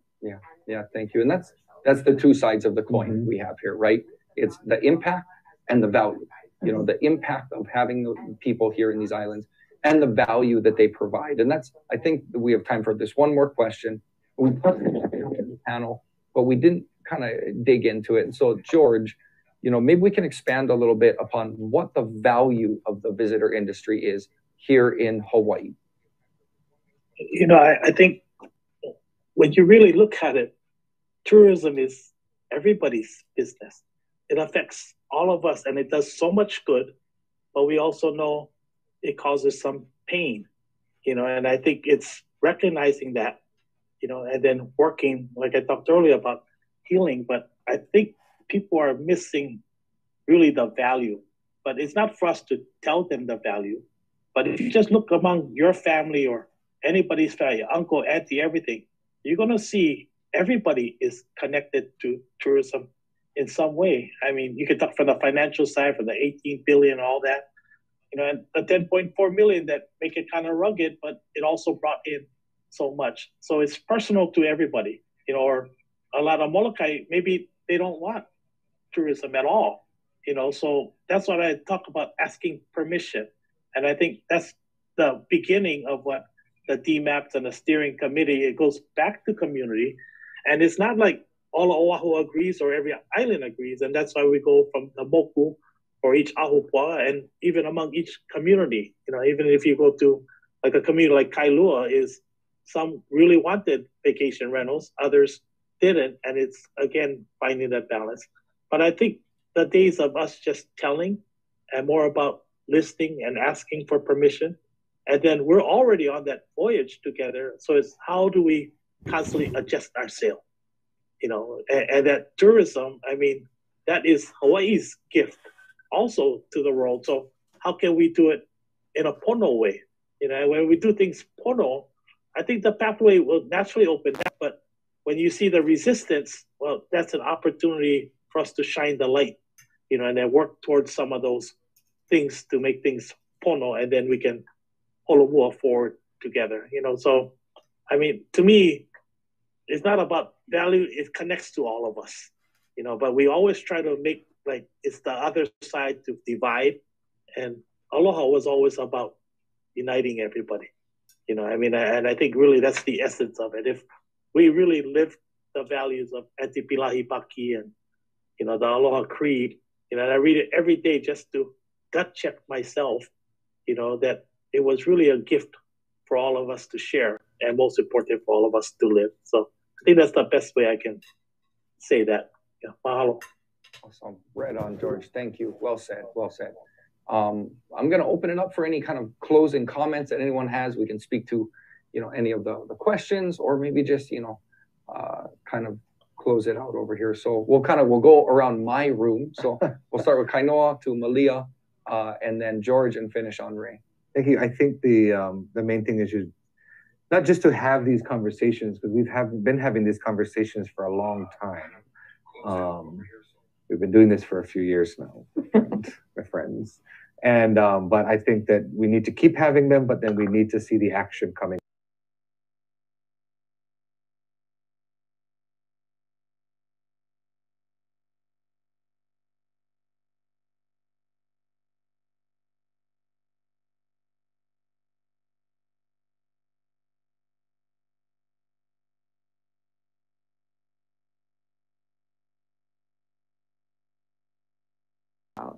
Because it is certainly living in two worlds sometimes, taking the values of our indigenous culture and placing them into the visitor industry, and then having that be accepted by the industry, and kind of forming this place around it where we can all hold a more together. I really enjoyed George and Ray's comments. I want to thank them for being with us. Thank you, Malia. George, any closing comments? Yeah, I love Billy Kinoi so much, and one of the things he'd always share, and if anybody had the opportunity, if you haven't seen it, I mean, his YouTube speech, especially on tourism, is so pertinent, but one of the best thing about hope is how can, and that's really the question to ask us. Everybody got all these things and the problems, and those are just great opportunities, so how can, and I take that bet that we'll figure out a way. I mean, that's a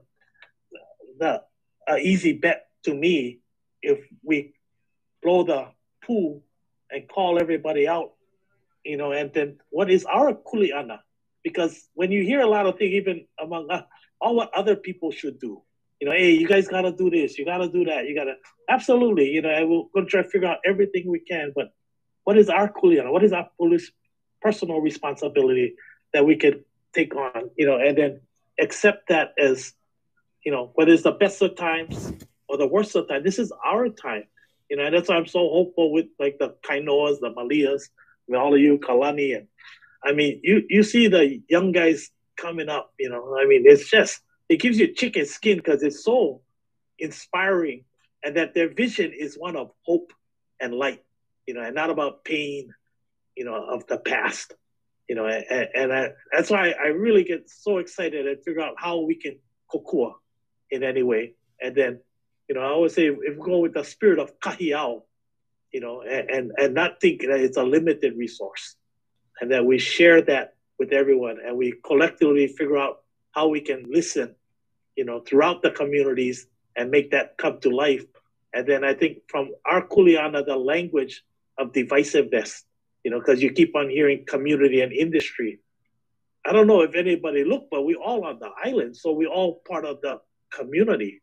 It's not a difference in there. And then, I might not agree with our relative, and that's why we ho'oponopono, or we talk with them. And I've always, every time I've talked with anyone from the industry, they always say, how can we help? It's not resistance. Everybody wants to get more involved community.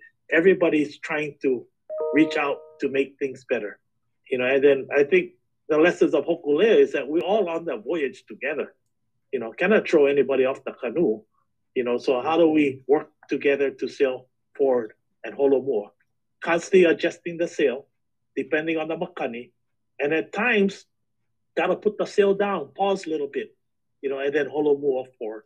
And I think that's really the lessons of the voyage is the lessons of aloha. So mahalo. Great, thank you, George. Ray.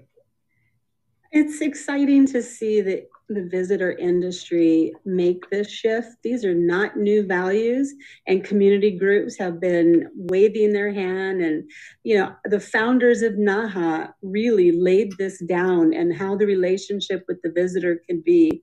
So if it took the pandemic or whatever caused this shift, we're super excited about it. Because I don't think anybody really doesn't want the visitor to come. They just want to figure out how we can have a visitor, a more educated visitor. And so for us, it's really exciting to be able to be a part of it. Thank you, Ray. Well, there's been a great panel and definitely a lot of good questions asked. And I know a lot more questions that came in the chat. So I'm looking forward to seeing all of those as well. And I'm sure we'll do something with that. Thank you all for being here. We are going to go toward the next stage of the conference, and I'm going to turn it over to Hi'ilani Shibata. Mahalo nui to all of you for those great questions and for sharing your mana'o with us about the creative ways in which our community members and visitor industry workforce are incorporating the values of our culture and putting them into action. While the pandemic has required a pivot towards other sources of economic sustenance, our tourism model is still a driving force of Hawaii's economy. Our next speaker is the immediate past president of the Native Hawaiian Chamber of Commerce, Shannon Edie. As the mission of the NHCC and NAHA each advocate for the development and advancement of Native Hawaiians as future leaders of Hawaii, it is important to support small businesses, local entrepreneurs, and Native Hawaiian-owned businesses here in Hawaii as a means to achieve a more balanced and circular economy. Aloha, I'm Shannon Edie, president of the Native Hawaiian Chamber of Commerce. Founded in 1974, our chamber works on behalf of its members and the Native Hawaiian business community to advocate for and promote a vibrant business environment, build relationships, and improve the general quality of life for Native Hawaiians in business. As a result of the COVID-19 pandemic, our organization, like so many others, has had to adapt, face and address challenges, financial and otherwise, that we had previously not encountered, and find new ways to engage with and connect with our members. Although the inability to host in-person events did initially present a barrier, our team was able to swiftly adapt. We pivoted to virtual events. We focused on strengthening our administrative and support functions, and we greatly increased and improved the quality of our communications with members and the public. During this time, we also were able to grow our membership in a significant way. What we found is that individuals and Native Hawaiian business owners were looking for ways to engage with, connect with, and support other Native Hawaiian businesses. With the help of and collaboration with community partners such as NAHA and the Neighbor Island Native Hawaiian Chambers of Commerce, we were able to advance that goal through the launching of Kuhi Kuhi, an online business directory of Native Hawaiian businesses. Although there had been efforts in the past to create and maintain such a directory, those efforts were hard copy directories, which proved difficult to maintain. Kuhi Kuhi is entirely digital, extremely user-friendly, convenient, and provides a centralized location to locate and identify Native Hawaiian-owned businesses. Although it is still growing, Kuhi Kuhi has proven itself to be a powerful tool and resource for Native Hawaiian-owned businesses. And NHCC is proud and grateful for the opportunity to have been part of such an effort. In addition, we were also supported by the Council for Native Hawaiian Advancement and were able to provide valuable business resources to the Native Hawaiian community at last year's virtual Native Hawaiian Convention. Over the past 2 years, our chamber has greatly increased its advocacy efforts. This past legislative session, we monitored legislation, we met with state legislators, and we submitted testimony, both written and oral, on legislation that would have a direct impact on Native Hawaiian-owned businesses. Looking to the future, there is still much work to be done, but our chamber will continue to focus on our members, improving and increasing our member benefits, advocating at the county, state, and federal levels to protect, advance, and promote the interests of Native Hawaiian businesses. And as always, we will work to find ways to support our members and the Native Hawaiian business community in any way possible. In a few moments, you will have the opportunity to hear a panel discussion focused on the opportunities ahead as we transition to a circular economy. As the world's population, and Hawaii's population in particular, continues to grow, it has become increasingly clear that traditional economic models are no longer sustainable.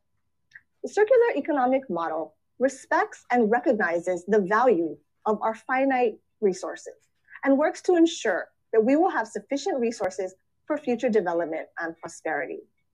Circular economic model is very much in line with Native Hawaiian values. And so to that end, NHCC is proud to have partnered with NAHA on past projects focused on entrepreneurs in order to grow and expand local businesses that very much contribute to the circular model.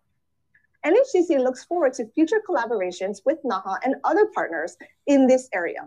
And we look forward to continuing to be part of this discussion, which is critical to our people and the community. Mahalo to the Native Hawaiian Hospitality Association, a valued community partner and longtime member of the Native Hawaiian Chamber of Commerce, for this opportunity to address all of you today. I hope you enjoy the next panel and the rest of Kahuina. Mahalo and aloha. Mahalo nui loa to Shannon Edie and the Native Hawaiian Chamber of Commerce for sharing with us about the importance of circular economy and their support of Native Hawaiian small businesses. There is tremendous value in investing in capacity building and resources for Hawaii entrepreneurial ventures, and partnerships are key to leveraging our collective regenerative efforts. NAHA recently graduated the first cohort of a regenerative economy program called Pa'akolea by NAHA, in partnership with the Purple Mai'a Foundation. Pa'akolea program applicants needed to be Hawaii-based and have products that showcase Hawaii in a pono way, speaking to our collective desires towards regenerative tourism. The Intensive Accelerator program provided platforms through which the cohort members could connect and learn from experienced entrepreneurs and experts to further develop their pitch strategy and their businesses in the direction of distribution. In addition to building relationships with other cohort members, having ample opportunities to pitch and receive live feedback, and having the chance to connect with numerous local and regional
industry representatives. This opportunity has been another way to place action on the value of ma'alama, and we are excited to hear what the future holds for these amazing small business ventures. We hope this initiative will set the foundation for a long-term mission of strengthening, elevating, and bridging the gap between Hawaii's locally owned businesses and the visitor industry. Our community is a diverse and integrated system of pilina relationships. It is founded upon the values of Native Hawaiian culture and the countless generations of Kanaka Oiwi who have come before us and who have thrived in the most isolated landmass in the world. Through the lens of being Kanaka, our Hawaiian values and relationships also have a role to play in facing the challenges and opportunities that exist within our Hawaii economy. In our second panel, we seek to uncover the opportunities ahead of us in the shift toward a more circular and regenerative tourism economy. We will discuss how indigenous infrastructure models, entrepreneurship, circular economy, and community groups all play a critical role in seeking a truly regenerative model. What are some areas of most concern as we look at the larger picture, and what do we need to be taking stock of? Leading us in this conversation is Kirsten Kahaloa, president of Hui Oihana, a native Hawaiian chamber of commerce located on Hawaii Island. Aloha mai kako. Mahalo for being here, everyone, today. We're super excited to talk about regenerative tourism and circular economies. So my name is Kirsten Kahaloa, and I am here representing Hui Oihana, the Hawaii Island Native Hawaiian Chamber of Commerce, as well as my professional role at Iole Global Resiliency Hub in Kohala, which focuses on creating a model for sustainability grounded in Indigenous knowledge. I'm super excited to be here and happy to have you folks with us today. And we have a esteemed panel of amazing leaders here in our room today, which I'd like to introduce. We have John Morgan from Kualoa Ranch, and we have Mahina Paishan Duart representing Aina Aloha Economic Futures. Mahalo for being here. Aloha mai. As we get started, I know we're not physically on Aina, or we're above Aina, not touching Aina, and just to kind of connect us to sense of place, I just kind of wanted us to share what maybe in this moment, whether it's childhood memory or where you feel you want to connect to, what Aina and or Vai is meaningful for you just in this moment. Doesn't have to do anything with regenerative tourism or circular economy, but let's bring Aina or Vai into this room today. So I don't know who would like to go first and introduce themselves, and then that space for you. I'll start. I got a couple of different Aina and Vai that are important to me. Part of my whakapapa, if you want to call it, comes from New Zealand and Aotearoa, and we're part of the Tainui that is in the Waikato area. So my daughter's living down there now, and so that's meaningful. But other than that, here in Hawaii, Kualoa Ranch is where I've made my entire career. Born and raised in the area at Apua, and still. I think I've been working 51 years there now, and started when I was 14, and so the Aina of Kualoa is important, and the Vai around that area, Kualoa, Ka'a'awa, and Hakipu. Yeah, for me, Mahina Paishan Duart, the Aina and the Vai and Kai that I always think fondly of and draw so much inspiration and energy from is He'eia Fish Pond. And that's where I actually met John for the first time, our work in Huimalamalokoi. And for me, you started it. Yeah. I had the honor and privilege of helping to lift up Paipai o He'eia, which continues to do awesome work. And for me, He'eia Fish Pond, I started going down there, volunteering at a very young age, around 19. And even before that, went to family parties at He'eia State Park, Ulumo Village, in which my aunt was caretaker.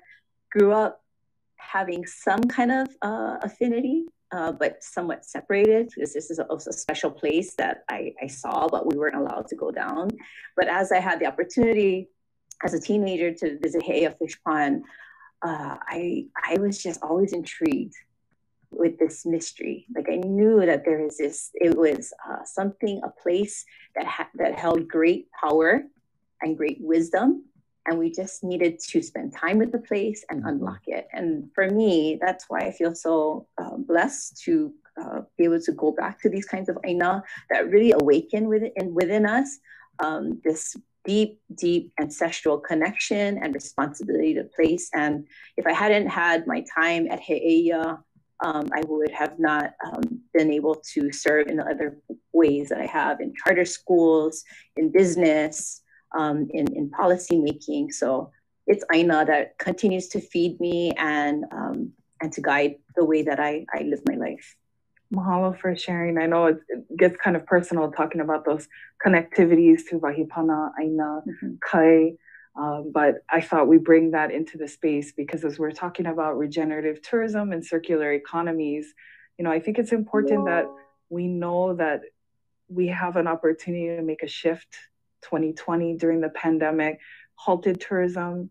I know it was challenging, it was scary for some at different various levels, but I think we've seen that there are opportunities to shift, to pivot, to reevaluate some of the things we're doing within the visitor industry, within our communities as a whole, and see, are there ways we can do things better? We know that as community with visitor industry pretty much halting, we saw Aina, Kai regenerating, and what that meant for people in community or community members being able to go visit spaces where it was like, too many tourists, I don't go there anymore. But those were special places as a child.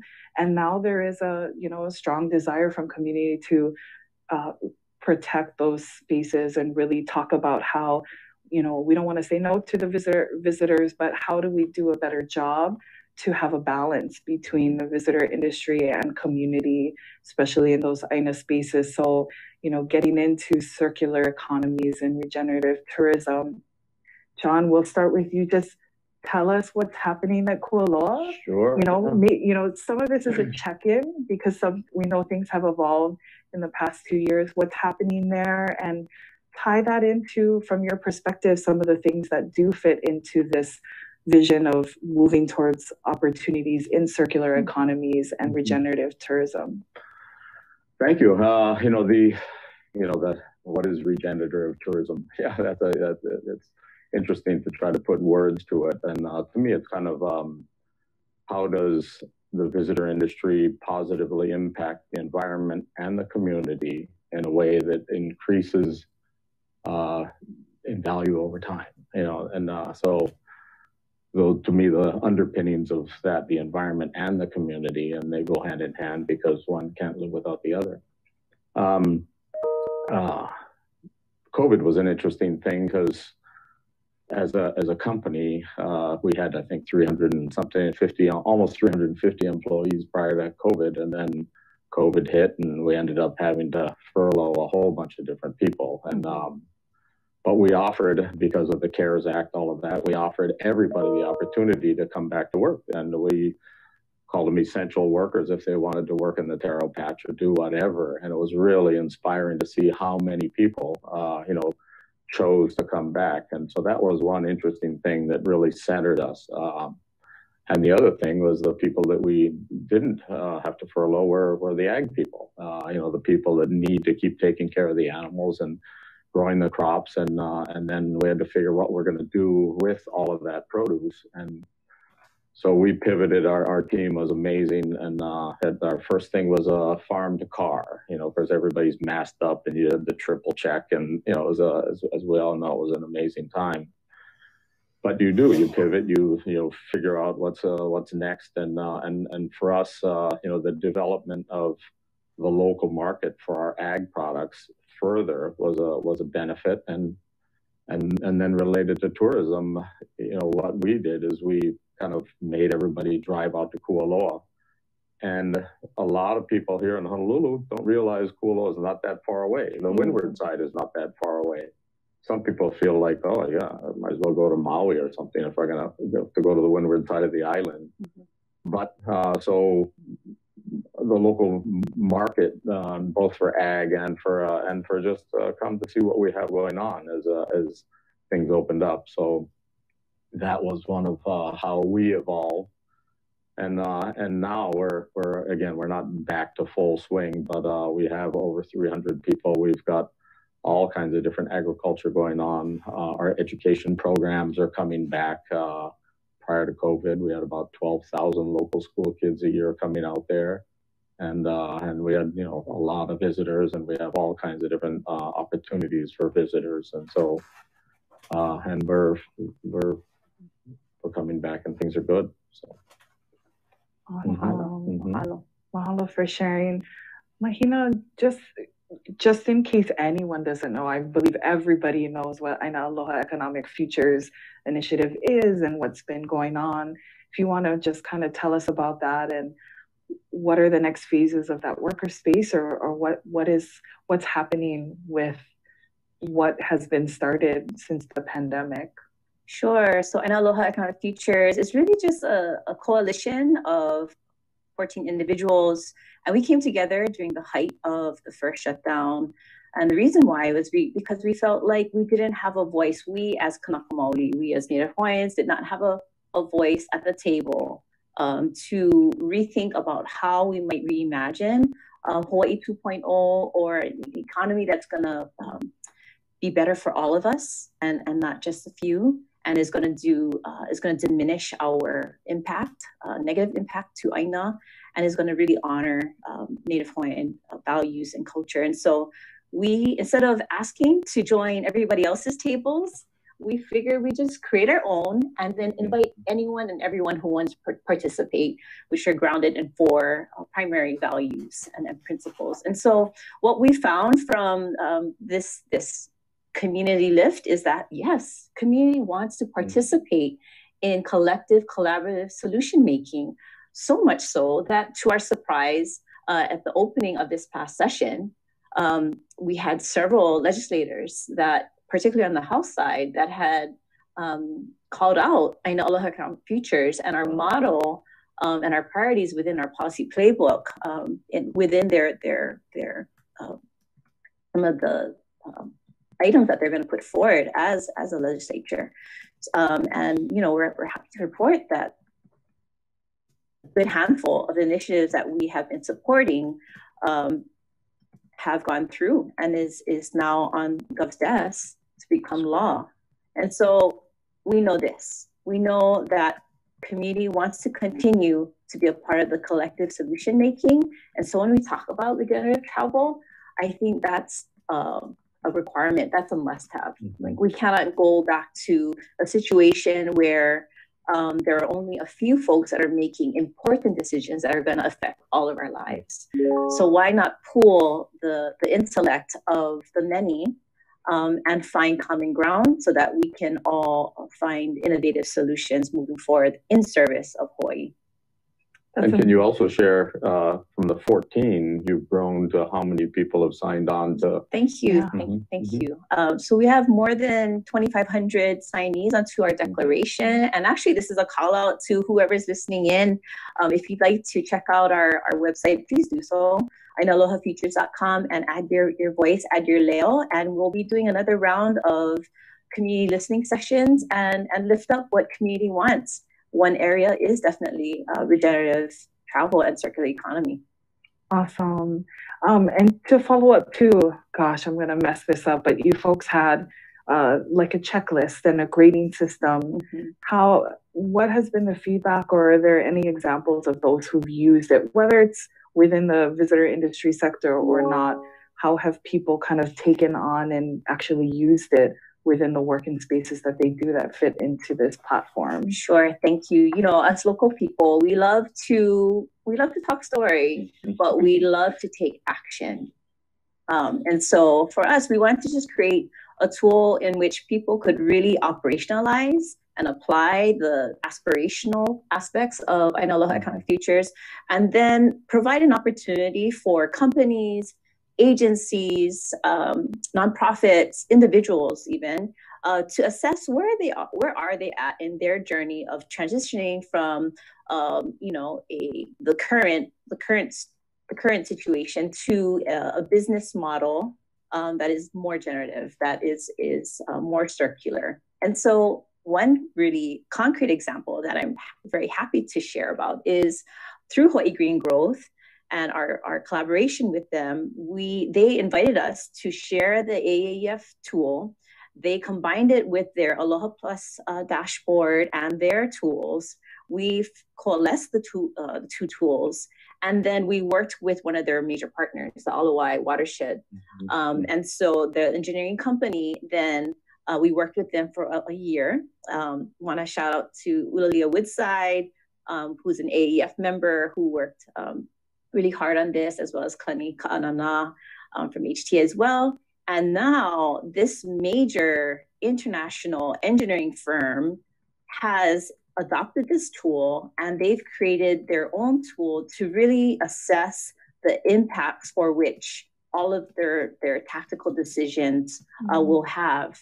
So we find that whenever we can find ways for companies, organizations, individuals to assess their own impact, we believe that folks will choose to do the right thing. And again, this is a journey. No one has the silver bullet, but if we can reflect on negative and positive impacts, we should do that. You know, you brought up a good term of tools or toolkit or resources.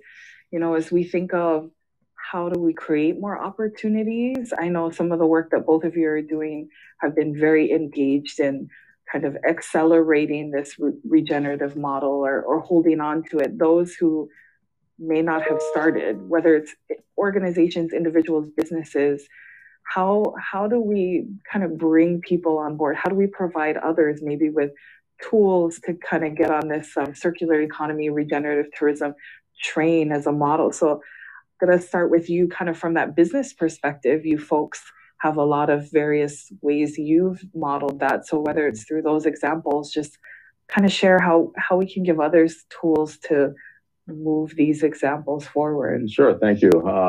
I think like Mahina said, you know, the partnership with Hawaii Green Growth and the tools, you know, the whole thing of benchmarking and measuring stuff is important. And no matter what the size of the organization, you know, if you put an effort towards something, it's gonna, you know, start to produce results.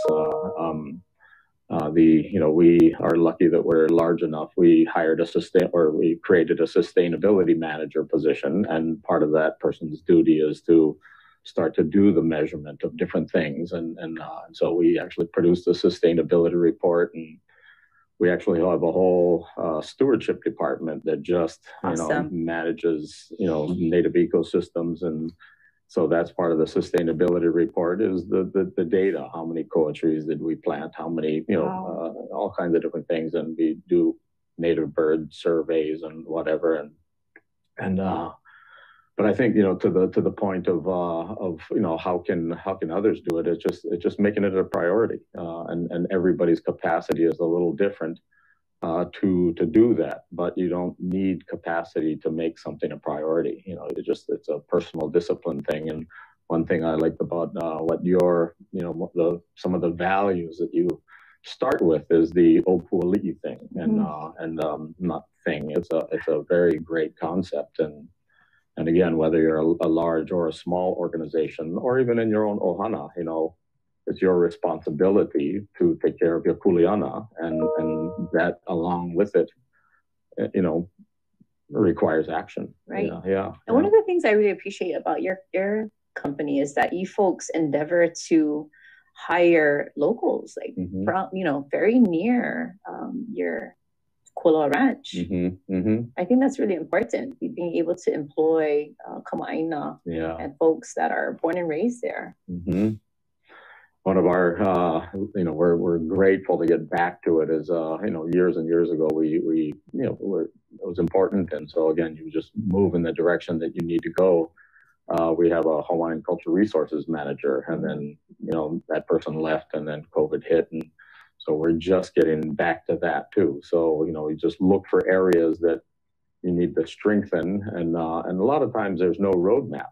You know, there's no, you know, you look at from a Western model of, you invest here and it's going to produce results there, and sometimes, you know, that answer is not there, and so you just have to go with that na'au and do what you think is right. So I like that. Mahalo. Mahina, what do you think are some additional examples or tools or maybe success highlights with organizations kind of moving in this model? I know you wear a multitude of hats. Sure. So, yeah, what are some of those great examples of moving in the right direction for regenerative tourism, circular economies? What does that look like? Yeah, so I think in Hawaii, we have some really great examples, particularly in the fashion industry, right? So you have Kealo Pico, for example, that is trying to put a spotlight on the harmful practices that fashion can have, right? So, the dyes that are used, the material that's used, and I love that they're trying to source and source all of their materials to the extent possible and do all their printing here. If folks didn't know, fashion is like one of the major contributors to waste globally. So that's an area I think that we are already having some effect. I think the other area is like construction. So I have a friend who's executive director of Reuse Hawaii. So there's lots of opportunities in deconstruction. So with the material that we have, like how do we reuse the material that we have instead of trying to import and to continue to degrade mountainsides and hillsides to create concrete? There are now industries in which you can refab wood, like the Albizia project, invasive woods, where you can refab concrete and so forth. So circular economy is really about thinking about how can we reduce waste within the value chain. And so we have really great examples, I would say, in these other sectors. Outside of Kuloa Ranch and maybe a few other Aina-based organizations, I think we have yet to create our shining examples. And to me, that's the excitement. That's the excitement of it, right? Yeah.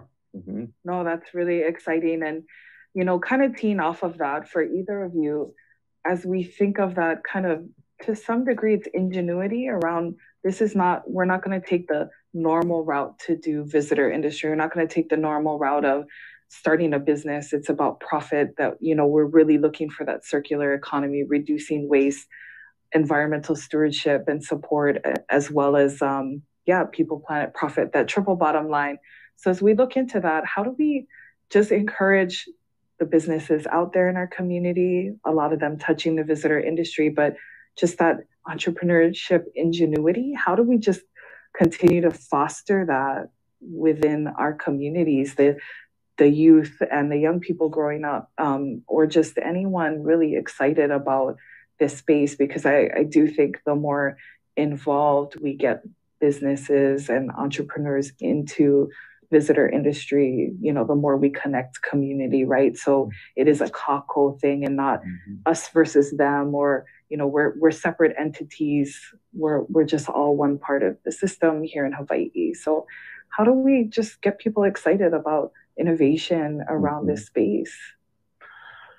I think one way, kind of lies in a personal value of how do you continue to improve? How do you, how do you keep pushing? And mentorship, I think, is a good concept, because, and I think, being a mentor, is kind of the result, that you have to have somebody who wants to be a mentee. And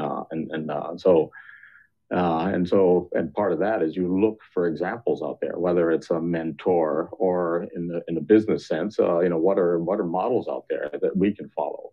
One of the ones that I'd mentioned, New Zealand, there's a place called Te Puia, which is a kind of a combination of a cultural site and a craft college, basically, and they do carvings and they do a bunch of different crafts, and the local people come in, and so you actually get to to work and produce and create a skill, but it marries the whole tourism piece and the local people doing what they want to do. And I'm not saying that's what we need, but it's a model like that. And then there was something a long time ago out in Ko'olauloa, put together by the Queen Emma Foundation, and they called it Ho'oponopono Ko'olauloa, and it was just bringing together. Were you part of that thing? It was a long time ago. So anyway, it was a great effort, and they just brought a whole bunch of community together, and at the Turtle Bay, and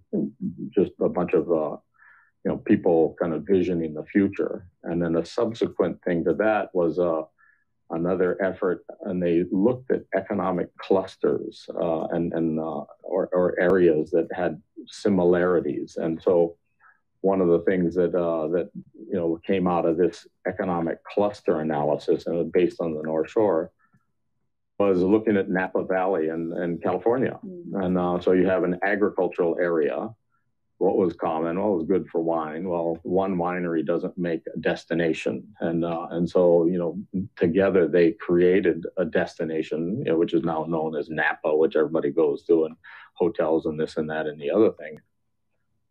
But I think Hawaii has the opportunity to do a similar thing. So what are our core strengths? So what are we really good at? And how do we further develop the brand? From a visitor perspective, Hawaii has an amazing brand, and we need to continue to refine it and tweak it so that it becomes more of what we want to be in the future rather than just what it is today. And so, around things around, Aina Mamona, stewardship, the Hawaiian cultural values, what do we do today to make that happen in the future so that our identity is, again, even more aligned in that area. And so, I know I rambled a bit, but the whole idea of, okay, what's going on in Maui is that can you do something that bolsters that? How do you inspire entrepreneurship around those ideas? And so there's fertile ground for a lot of things, but it takes people, and it takes people wanting to improve their own lives, and for the betterment of our community. I agree with you. I think we do need to start in the place of core strengths. And so for me, I think what entrepreneurism can bring to this conversation and to the opportunity for a future more vibrant, more just, more resilient Hawaii is like, how do we design business models that are going to help us shift from quantity to quality, right? From transaction to relationship, from a place of like correction to connection, as one of my mentors, Uncle Ponoshim, would say. And like, how do we really, and if we think about regenerative travel, like, the premise of that is that we have to be able to regenerate, right? So if we, as the stewards of Hawaii, of this land, if we don't create the opportunities, if the tourism partners do not create the opportunities for locals to find ways in which they can regenerate with Aina, then there's going to be a missed opportunity. And I think we're going to continue to feel the pains of the current tensions and conflict. So I think if we how do we build out business models like yours that are trying to shift towards a more quality experience, right?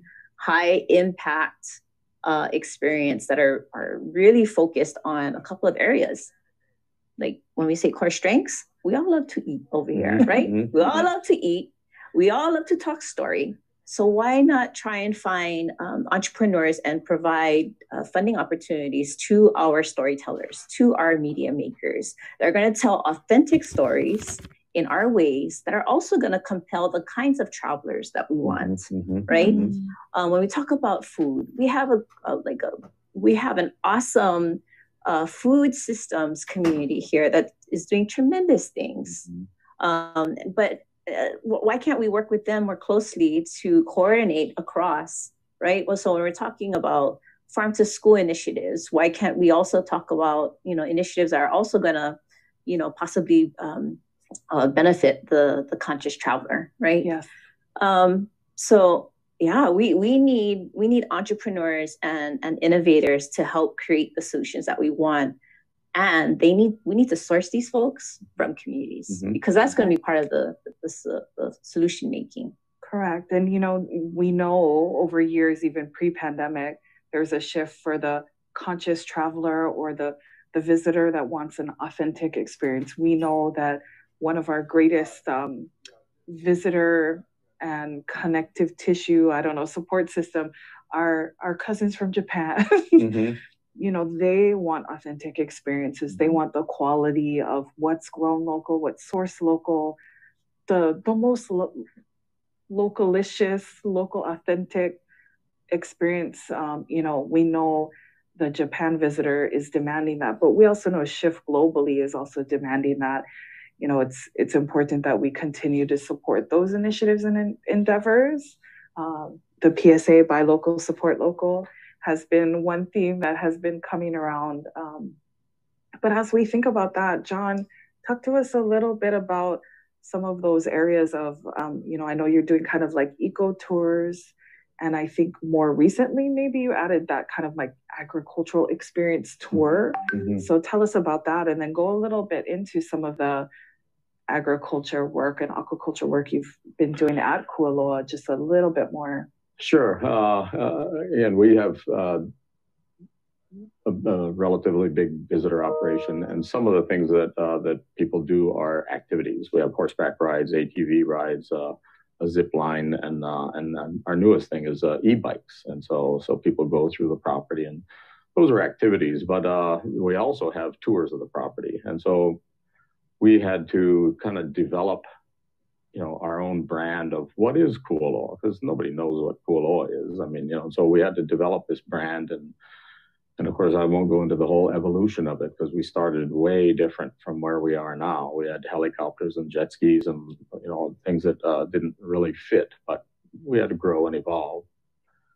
So now, you know, part of our growth in agriculture is developed around the visitor. So we have 5 different tours of the property, because the property is just under 4,000 acres. And each one of the tours highlights the ag and highlights kind of what we're doing. And so when we built a piggery, a 6,000 square foot piggery, we put it right on the tour. And so the visitor gets an experience, you know, starting off with kind of an area where it looks like an ancient Hawaiian setting. And then, so we talk about how, you know, back in ancient times, there was no imports, no exports. And so I think you had mentioned, it's all about stories. It's all about stories and relationships. And so we tell a bunch of different stories. You know, we have the Hawaiian cultural stories that we tell. We have the agricultural stories. We have, you know, the history of the place. And then of course we have Hollywood, which is definitely a benefit. But that's what our whole thing is. How do you tell stories, and how do you tell stories that are relevant to the customer, that really hits their heartstrings, and people like environmental successes, and so when we're developing agriculture and we put it right on the tours, and people go through the taro patches and they go through different areas and they see, they see the beauty and everything. That's kind of what we try to do, is we leverage the strengths, actually, what I think are representative of Hawaii in general. This is a beautiful place. And really our biggest comment is always about the staff. It's really amazing. To your point, we're lucky we have a lot of local people, but it's not only local people. That everybody needs to belong. Everybody needs to, and we focus first on employees, and they feel they need to belong, and they need to feel proud of what they're doing. And then if they're sharing a place with a visitor that they're proud of and they can identify with, then it is even that more enriching. So I think, getting back to your point, we have these 5 different tours of the property. Each one goes into a different area. Each one of them focuses on a little bit of agriculture, whether it's oysters in the fish pond or shrimp in an old converted lo'i, or lo'i itself, or pigs or sheep or whatever it is. That's what we try to offer and give our guests. Yeah. I want to touch upon what John said about this idea of belonging.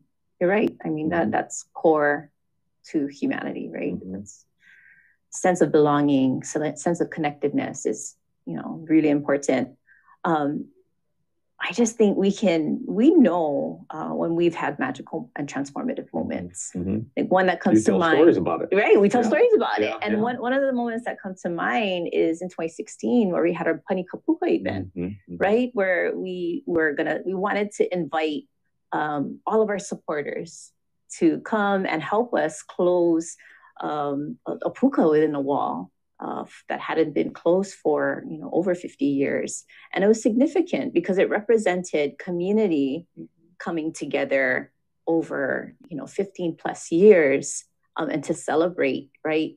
Celebrate the ancestral ingenuity that has been left for us, and then to celebrate it and then take it forward. And to what was like one of the most outstanding moments is that when I was there and I looked to my left and to my right, 2,500 people.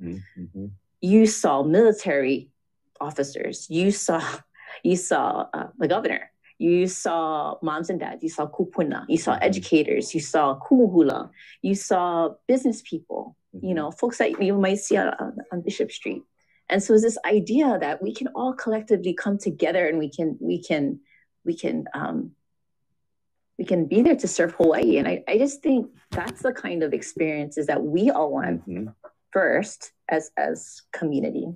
And if we think about like where are the opportunities where we need to restore, right? We need to restore lo'ikalo. We need to restore native ecosystems. We need to restore fish ponds. We need to restore fishing canoes. We need to kilo. We need to observe, right, the changes that are taking place because of the climate change crisis.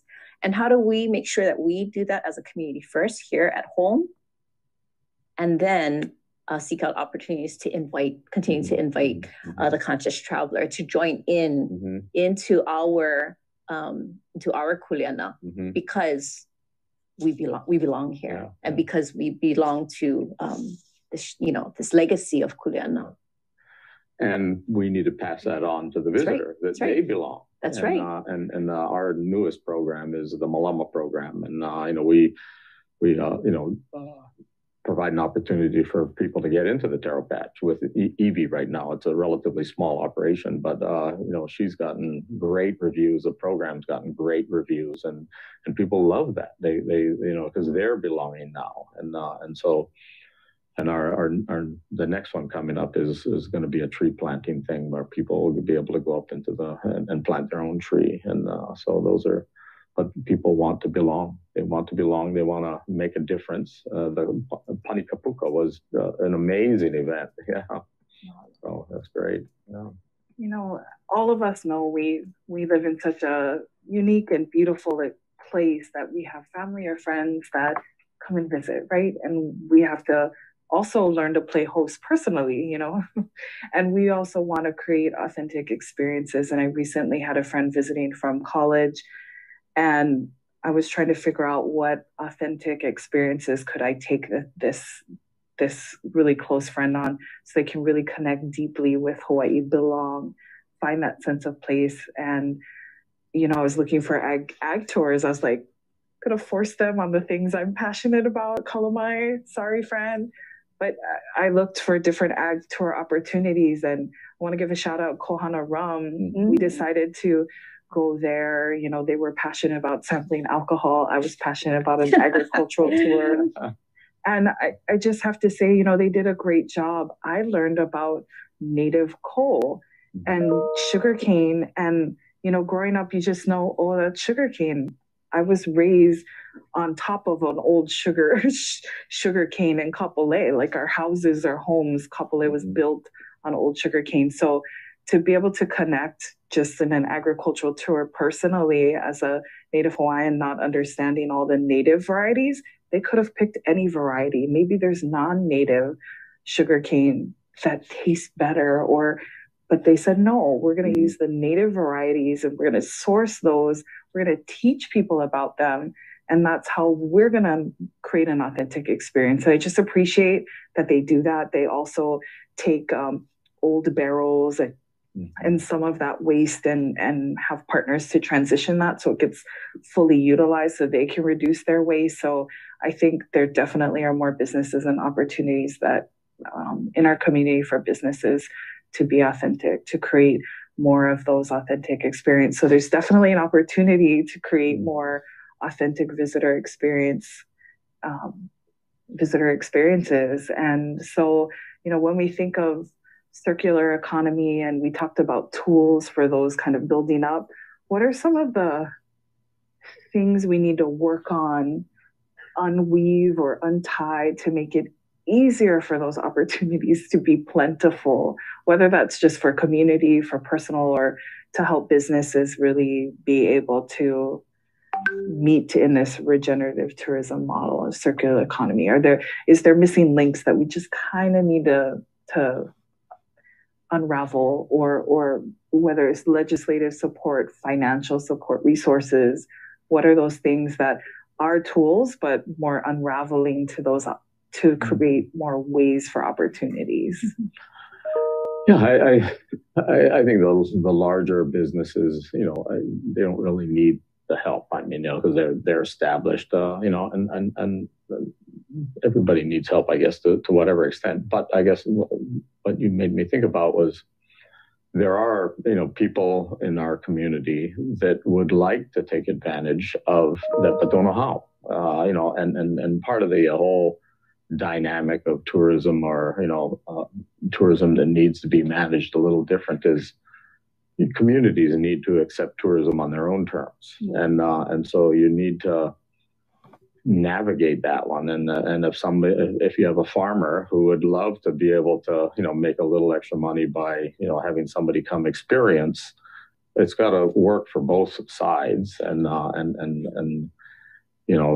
obviously it's got to work for the neighbors too. You don't want to have a whole bunch of people going up to a place that they shouldn't be going because the neighbors don't like it. But I don't have the answer, but I think that's one of the challenges that we need to face is how do people who want to be involved in the visitor industry, how do they find out how to do it? And one of the things we've thought about, because we have a marketing system and people go to our website and all of that, is do we become a conduit for people in the community who want to offer their own experiences, and where we're just and we don't have to be the only one doing that. There could be another way that if somebody doesn't want to be a slip and Kiwalo and do the typical fishing thing, but he's a fisherman, he wants to go fishing, and once every 3 times a month he wants to take people out, help them, is that available? Is that possible? If somebody is a pig hunter and are there experiences like that one, the visitor wants, and 2, the local person wants, and is there an opportunity there? I'm not sure. And how do you connect them all?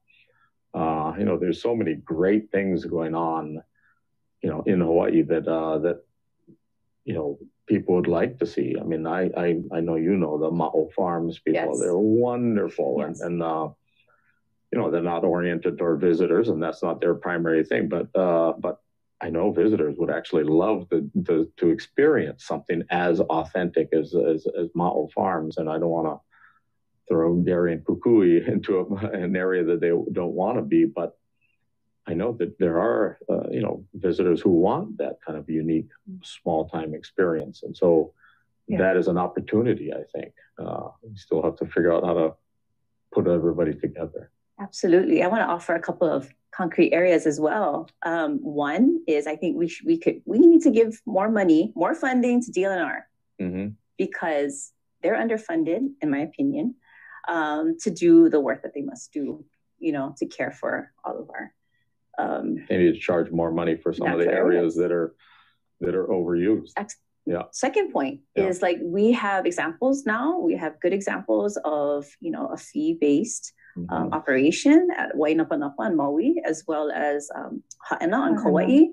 So let's expand that, and now Diamond Head, correct? So now let's expand that and look at other areas for which we can recoup some of the costs for ongoing active stewardship. I think also another thing I would offer is green fee. So the whole green fee policy, for which, you know, some kind of fee can be assessed. Like when for example, if I travel to Aotearoa or other places, I'm happy to give $40, $50, $60, right? That is going to be recouped by that particular country and then put into the, you know, biosecurity control and other areas. So I'd love to see the legislature look at the merits of the green fee legislation and see what we can do to advance that. And then finally is Olelo Hawaii. You know, Olelo Hawaii is an official language, and if we want to like really, you know, continue to strengthen our connection as Kanaka Maoli, as Kama'aina, and if they're going to continue to be the employees of these various small companies, mid-sized companies, large companies, then we got to make sure that we continue to feed their knowledge base, right? And so that they're able to draw back to ancestral knowledge, to mo'olelo, to mele, and go deeper into the discovery of what makes Hawaii so special and unique. So let's continue to support like the overall capacity of every resident, you know, being able to access Olelo Hawaii. And let's see, I want to be able to see Olelo Hawaii and hear Olelo Hawaii. I love hearing Amy Kali'i in the airport, but let's hear Olelo Hawaii in all the spaces. Great suggestions. And as an example, we have some amazing organizations like the Native Hawaiian Hospitality Association, who does cultural trainings, Olelo Hawaii trainings. But, you know, how do we connect all the very, very busy employees in the visitor industry and give them some time and space to access some of those opportunities? I think that's key. We know there's amazing programs for those seeking authentic experiences that we talked to before. Travel to Change is one opportunity where you can go and seek lo'i opportunities, stewardship opportunities, which NAHA has played a role in kind of uplifting and bringing more nonprofit organizations that really fit in that Vahipana support stewardship, Native Hawaiian owned nonprofits or Native Hawaiian nonprofits that can help continue to create more space for that. And we're just getting so short on time, and we kind of have moments just for closing thoughts. Again, we're here to kind of talk about opportunities to enhance and strengthen circular economies here in Hawaii, as well as regenerative tourism.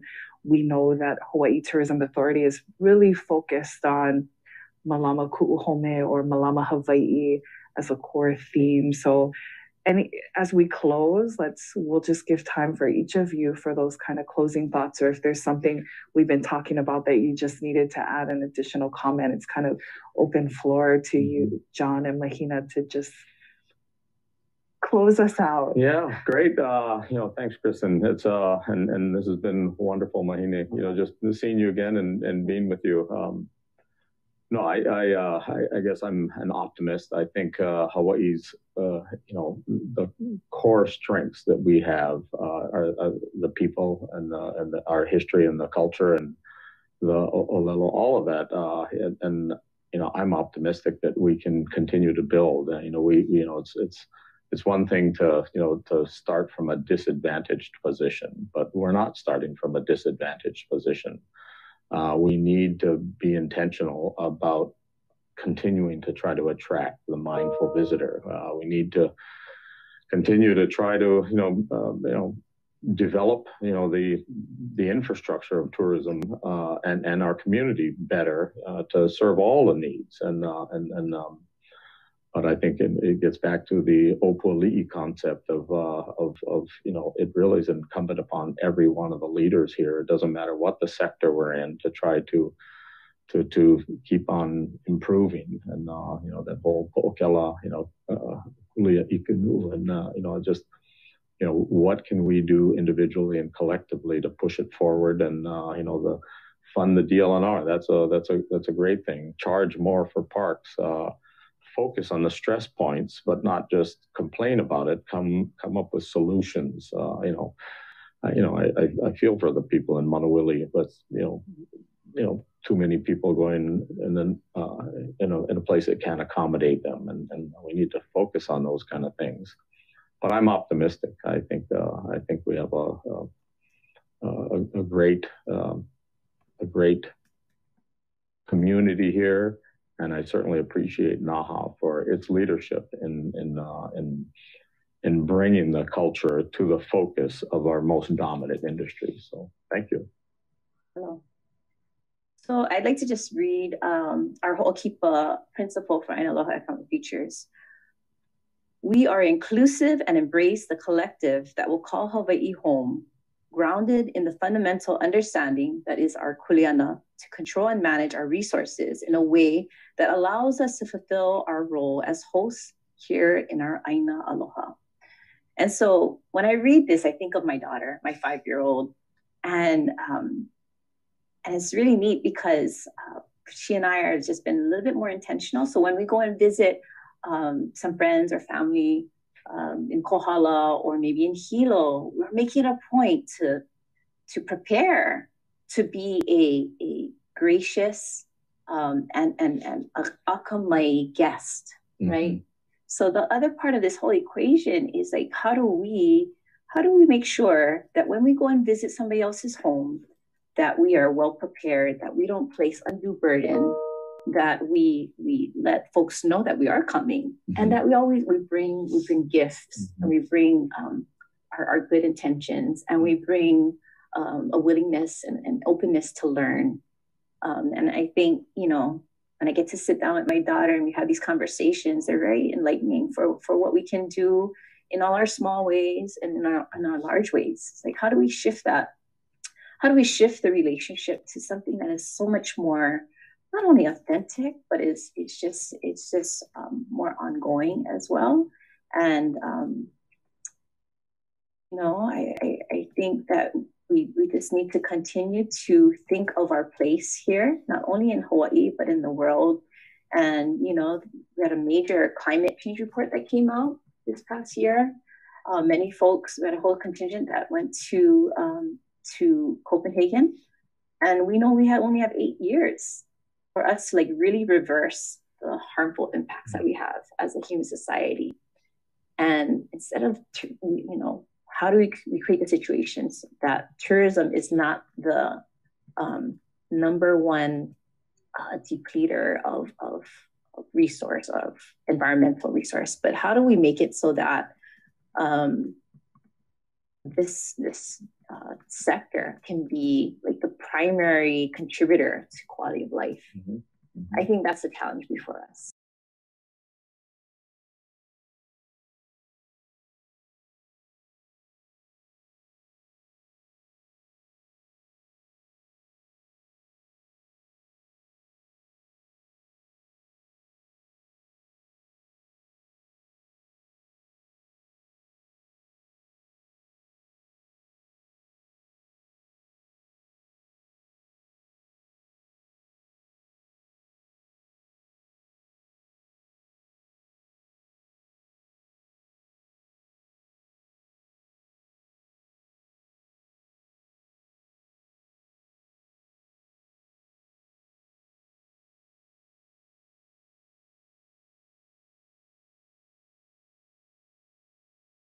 Natural resources. So, we can't be good hosts ever if in a couple generations we no longer have that, and no one will want to visit, and it will be difficult for us as community to live in this fragile environment if we don't address climate change and other issues. We know we're islands, and we need to malama and take care of our community and really get others around the world to emulate that. I think Hawaii is poised to be a leader in this space.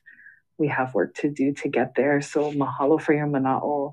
Mahalo Naha for hosting us today. And we're just really excited to continue this conversation within our Q&A portion of our panel. So mahalo, John, Mahina, for being here. Mahalo for listening. And we'll go out to our Q&A.